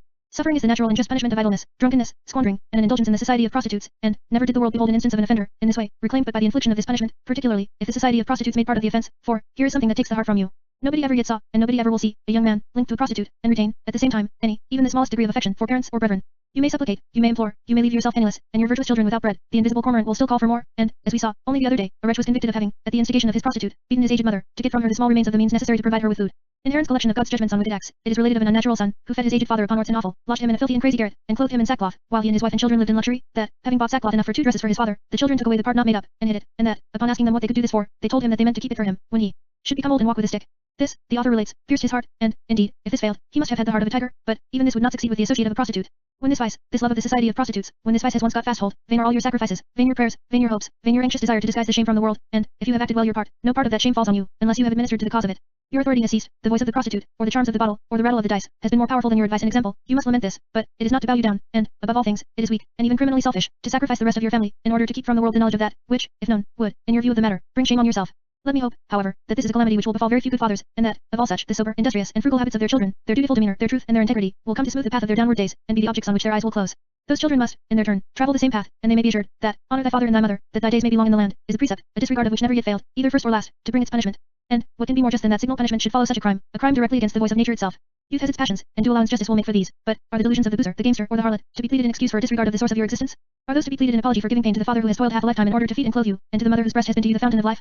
go, you, and shake the hand of the boon companion, take the greedy harlot to your arms, mock at the tears of your tender and anxious parents, and, when your purse is empty and your complexion faded, receive the poverty and the scorn due to your base ingratitude. Letter 6. To the citizen. Having now given my advice to the youth, the grown-up man, the lover, the husband, and the father, I shall, in this concluding number, tender my advice to the citizen, in which capacity every man has rights to enjoy and duties to perform, and these two of importance not inferior to those which belong to him, or are imposed upon him, as son, parent, husband or father. The word citizen is not, in its application, confined to the mere inhabitants of cities. It means a member of a civil society or community, and, in order to have a clear comprehension of man's rights and duties in this capacity, we must take a look at the origin of civil communities. Time was when the inhabitants of this island, for instance, laid claim to all things in it, without the words owner or property being known. God had given to all the people all the land and all the trees, and everything else, just as he has given the burrows and the grass to the rabbits, and the bushes and the berries to the birds, and each man had the good things of this world in a greater or less degree in proportion to his skill, his strength, and his valor. This is what is called living under the law of nature, that is to say, the law of self-preservation and self-enjoyment, without any restraint imposed by regard for the good of our neighbors. In process of time, no matter from what cause, men made amongst themselves a compact, or an agreement, to divide the land and its products in such manner that each should have a share to his own exclusive use, and that each man should be protected in the exclusive enjoyment of his share by the united power of the rest, and, in order to ensure the due and certain application of this united power, the whole of the people agreed to be bound by regulations, called laws. Thus arose civil society, thus arose property, thus arose the words mine and thine. One man became possessed of more good things than another, because he was more industrious, more skillful, more careful, or more frugal, so that labor, of one sort or another, was the basis of all property. In what manner civil societies proceeded in providing for the making of laws and for the enforcing of them, the various ways in which they took measures to protect the weak against the strong, how they have gone to work to secure wealth against the attacks of poverty, these are subjects that it would require volumes to detail, but these truths are written on the heart of man, that all men are, by nature, equal, that civil society can never have arisen from any motive other than that of the benefit of the whole, that, whenever civil society makes the greater part of the people worse off than they were under the law of nature, the civil compact is, in conscience, dissolved, and all the rights of nature return, that, in civil society, the rights and the duties go hand in hand, and that, when the former are taken away, the latter cease to exist.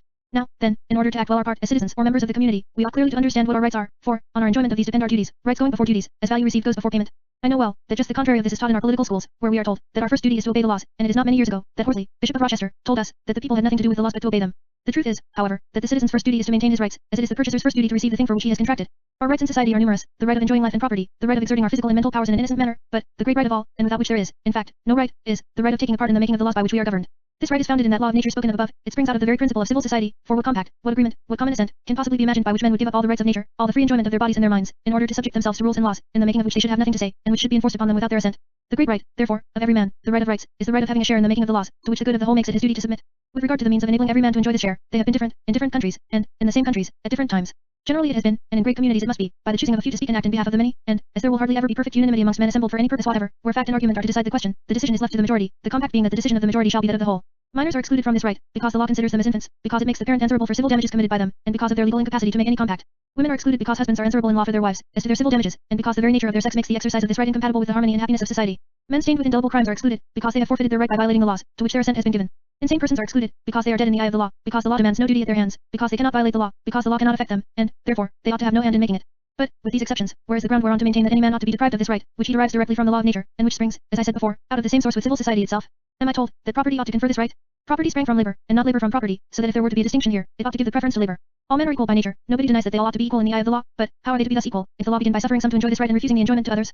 It is the duty of every man to defend his country against an enemy, a duty imposed by the law of nature as well as by that of civil society, and without the recognition of this duty, there could exist no independent nation and no civil society. Yet, how are you to maintain that this is the duty of every man, if you deny to some men the enjoyment of a share in making the laws? Upon what principle are you to contend for equality here, while you deny its existence as to the right of sharing in the making of the laws?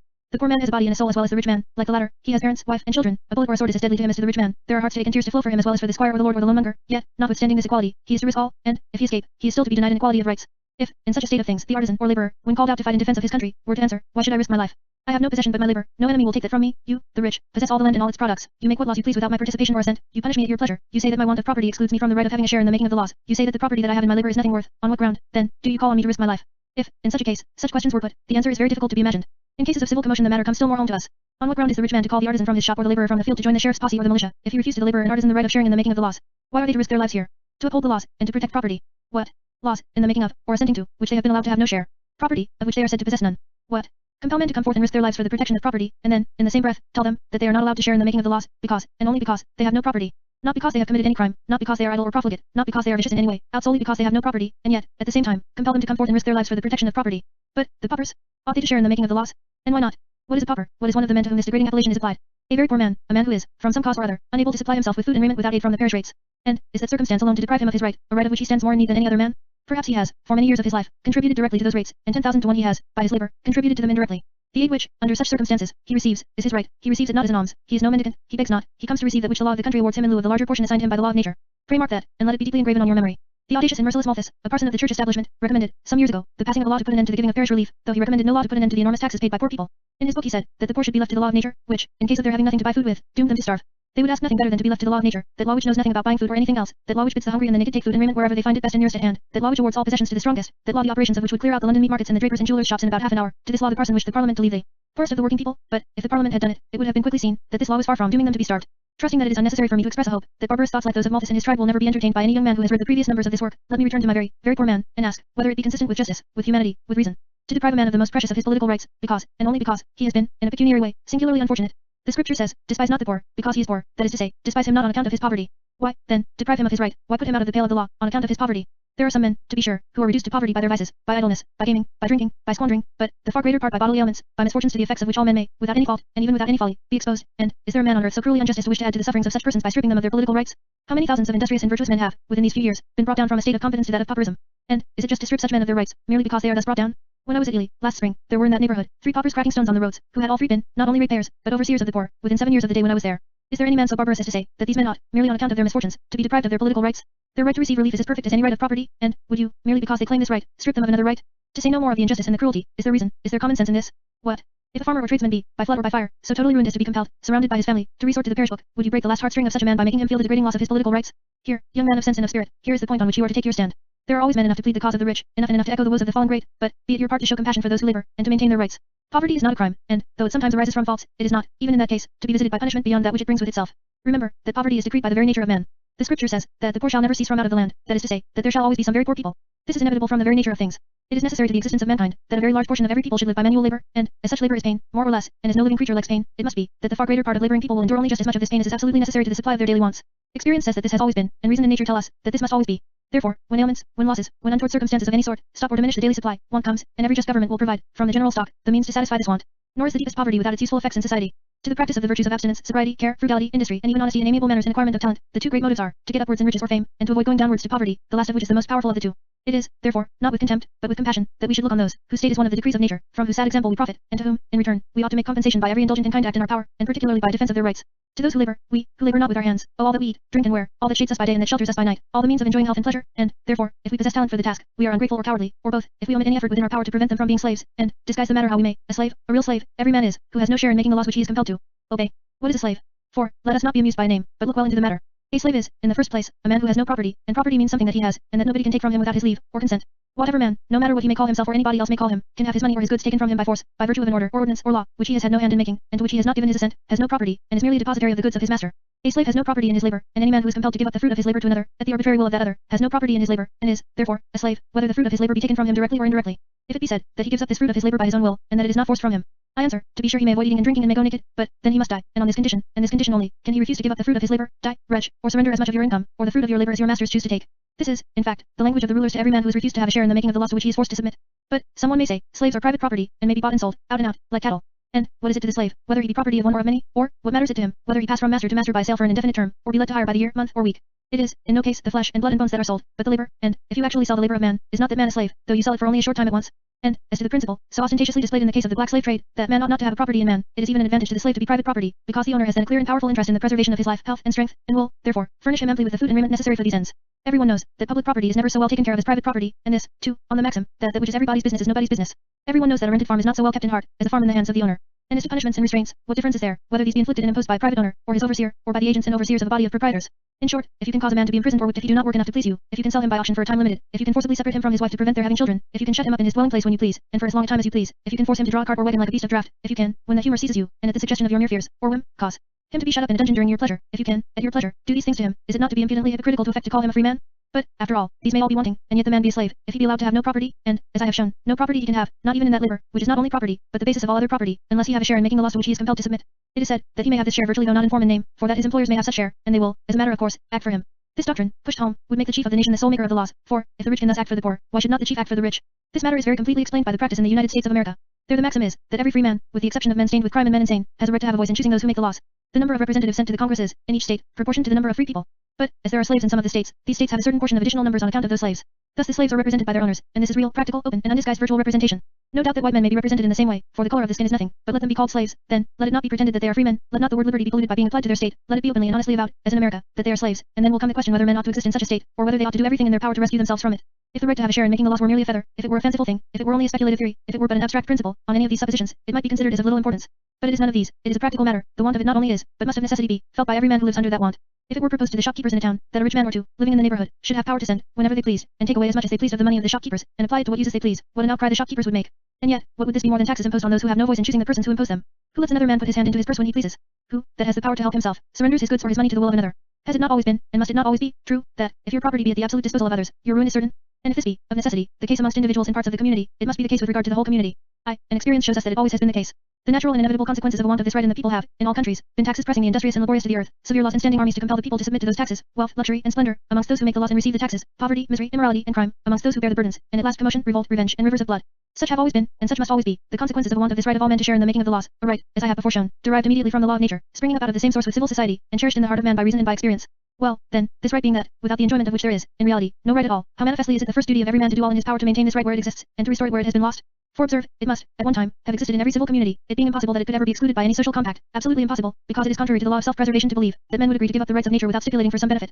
Before we can effect to believe that this right was not reserved, in such compact, as completely as the right to live was reserved, we must effect to believe, that millions of men, under no control but that of their own passions and desires, and having all the earth and its products at the command of their strength and skill, consented to be forever, they and their posterity, the slaves of a few. We cannot believe this, and therefore, without going back into history and precedents, we must believe, that, in whatever civil community this right does not exist, it has been lost, or rather, unjustly taken away. And then, having seen the terrible evils which always have arisen, and always must arise, from the want of it, being convinced that, where lost or taken away by force or fraud, it is our very first duty to do all in our power to restore it, the next consideration is, how one ought to act in the discharge of this most sacred duty, for sacred it is even as the duties of husband and father. For, besides the baseness of the thought of quietly submitting to be a slave oneself, we have here, besides our duty to the community, a duty to perform towards our children and our children's children. We all acknowledge that it is our bounden duty to provide, as far as our power will go, for the competence, the health, and the good character of our children, but, is this duty superior to that of which I am now speaking? What is competence? What is health, if the possessor be a slave, and hold his possessions at the will of another, or others, as he must do if destitute of the right to a share in the making of the laws? What is competence? What is health, if both can, at any moment, be snatched away by the grasp or the dungeon of a master, and his master he is who makes the laws without his participation or assent? And, as to character, as to fair fame, when the white slave puts forward pretensions to those, let him no longer affect to commiserate the state of his sleek and fat brethren in Barbados and Jamaica, let him hasten to mix the hair with the wool, to blend the white with the black, and to lose the memory of his origin amidst a dingy generation. Such, then, being the nature of the duty, how are we to go to work in the performance of it, and what are our means? With regard to these, so various are the circumstances, so endless the differences in the states of society, and so many are the cases when it would be madness to attempt that which it would be prudence to attempt in others, that no general rule can be given beyond this, that, the right and the duty being clear to our minds, the means that are surest and swiftest are the best. In every such case, however, the great and predominant desire ought to be not to employ any means beyond those of reason and persuasion, as long as the employment of these afford a ground for rational expectation of success. Men are, in such a case, laboring, not for the present day only, but for ages to come, and therefore they should not slacken in their exertions, because the grave may close upon them before the day of final triumph arrive. Amongst the virtues of the good citizen are those of fortitude and patience, and, when he has to carry on his struggle against corruptions deep and widely rooted, he is not to expect the baleful tree to come down at a single blow, he must patiently remove the earth that props and feeds it, and sever the accursed roots one by one. Impatience here is a very bad sign. I do not like your patriots, who, because the tree does not give way at once, fall to blaming all about them, accuse their fellow sufferers of cowardice, because they do not do that which they themselves dare not think of doing. Such conduct argues chagrin and disappointment, and these argue a selfish feeling. They argue that there has been more of private ambition and gain at work than of public good. Such blamers, such general accusers, are always to be suspected. What does the real patriot want more than to feel conscious that he has done his duty towards his country, and that, if life should not allow him time to see his endeavors crowned with success, his children will see it? The impatient patriots are like the young men, mentioned in the beautiful fable of L.A. Fontaine, who ridiculed the man of fourscore, who was planting an avenue of very small trees, which, they told him, that he never could expect to see as high as his head. Well, said he, and what of that? If their shade afford me no pleasure, it may afford pleasure to my children, and even to you, and, therefore, the planting of them gives me pleasure. It is the want of the noble disinterestedness, so beautifully expressed in this fable, that produces the impatient patriots. They wish very well to their country, because they want some of the good for themselves. Very natural that all men should wish to see the good arrive, and wish to share in it too, but, we must look on the dark side of nature to find the disposition to cast blame on the whole community because our wishes are not instantly accomplished, and especially to cast blame on others for not doing that which we ourselves dare not attempt. There is, however, a sort of patriot a great deal worse than this, he, who having failed himself, would see his country enslaved forever, rather than see its deliverance achieved by others. His failure has, perhaps, arisen solely from his want of talent, or discretion, yet his selfish heart would wish his country sunk in everlasting degradation, lest his inefficiency for the task should be established by the success of others. A very hateful character, certainly, but, I am sorry to say, by no means rare. Envy, always associated with meanness of soul, always detestable, is never so detestable as when it shows itself here. Be it your care, my young friend, and I tender you this as my parting advice, if you find this base and baleful passion, which the poet calls the eldest born of hell, if you find it creeping into your heart, be it your care to banish it at once and forever, for, if once it nestle there, farewell to all the good which nature has enabled you to do, and to your peace into the bargain. It has pleased God to make an unequal distribution of talent, of industry, of perseverance, of a capacity to labor, of all the qualities that give men distinction. We have not been our own makers, it is no fault in you that nature has placed him above you, and, surely, it is no fault in him, and would you punish him on account, and only on account, of his preeminence? If you have read this book you will startle with horror at the thought, you will, as to public matters, act with zeal and with good humor, though the place you occupy be far removed from the first, you will support with the best of your abilities others, who, from whatever circumstance, may happen to take the lead, you will not suffer even the consciousness and the certainty of your own superior talents to urge you to do anything which might by possibility be injurious to your country's cause. You will be forbearing under the aggressions of ignorance, conceit, arrogance, and even the blackest of ingratitude subrad, if by resenting these you endanger the general good, and, above all things, you will have the justice to bear in mind, that the country which gave you birth, is, to the last hour of your capability, entitled to your exertions in her behalf, and that you ought not, by acts of commission or of omission, to visit upon her the wrongs which may have been inflicted on you by the envy and malice of individuals. Love of one's native soil is a feeling which nature has implanted in the human breast, and that has always been peculiarly strong in the breasts of Englishmen. God has given us a country of which to be proud, and that freedom, greatness, and renown, which were handed down to us by our wise and brave forefathers, bid us perish to the last man, rather than suffer the land of their graves to become a land of slavery, impotence, and dishonor. In the words with which I concluded my English grammar, which I addressed to my son James, I conclude my advice to you. With English and French on your tongue and in your pen, you have a resource, not only greatly valuable in itself, but a resource that you can be deprived of by none of those changes and chances which deprive men of pecuniary possessions, and which, in some cases, make the purse proud man of yesterday a crawling sycophant today. Health, without which life is not worth having, you will hardly fail to secure by early rising, exercise, sobriety, and abstemiousness as to food. Happiness, or misery, is in the mind. It is the mind that lives, and the length of life ought to be measured by the number and importance of our ideas, and not by the number of our days.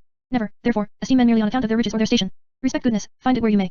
Honor talent wherever you behold it unassociated with vice, but honor it most when accompanied with exertion, and especially when exerted in the cause of truth and justice, and, above all things, hold it in honor, when it steps forward to protect defenseless innocence against the attacks of powerful guilt.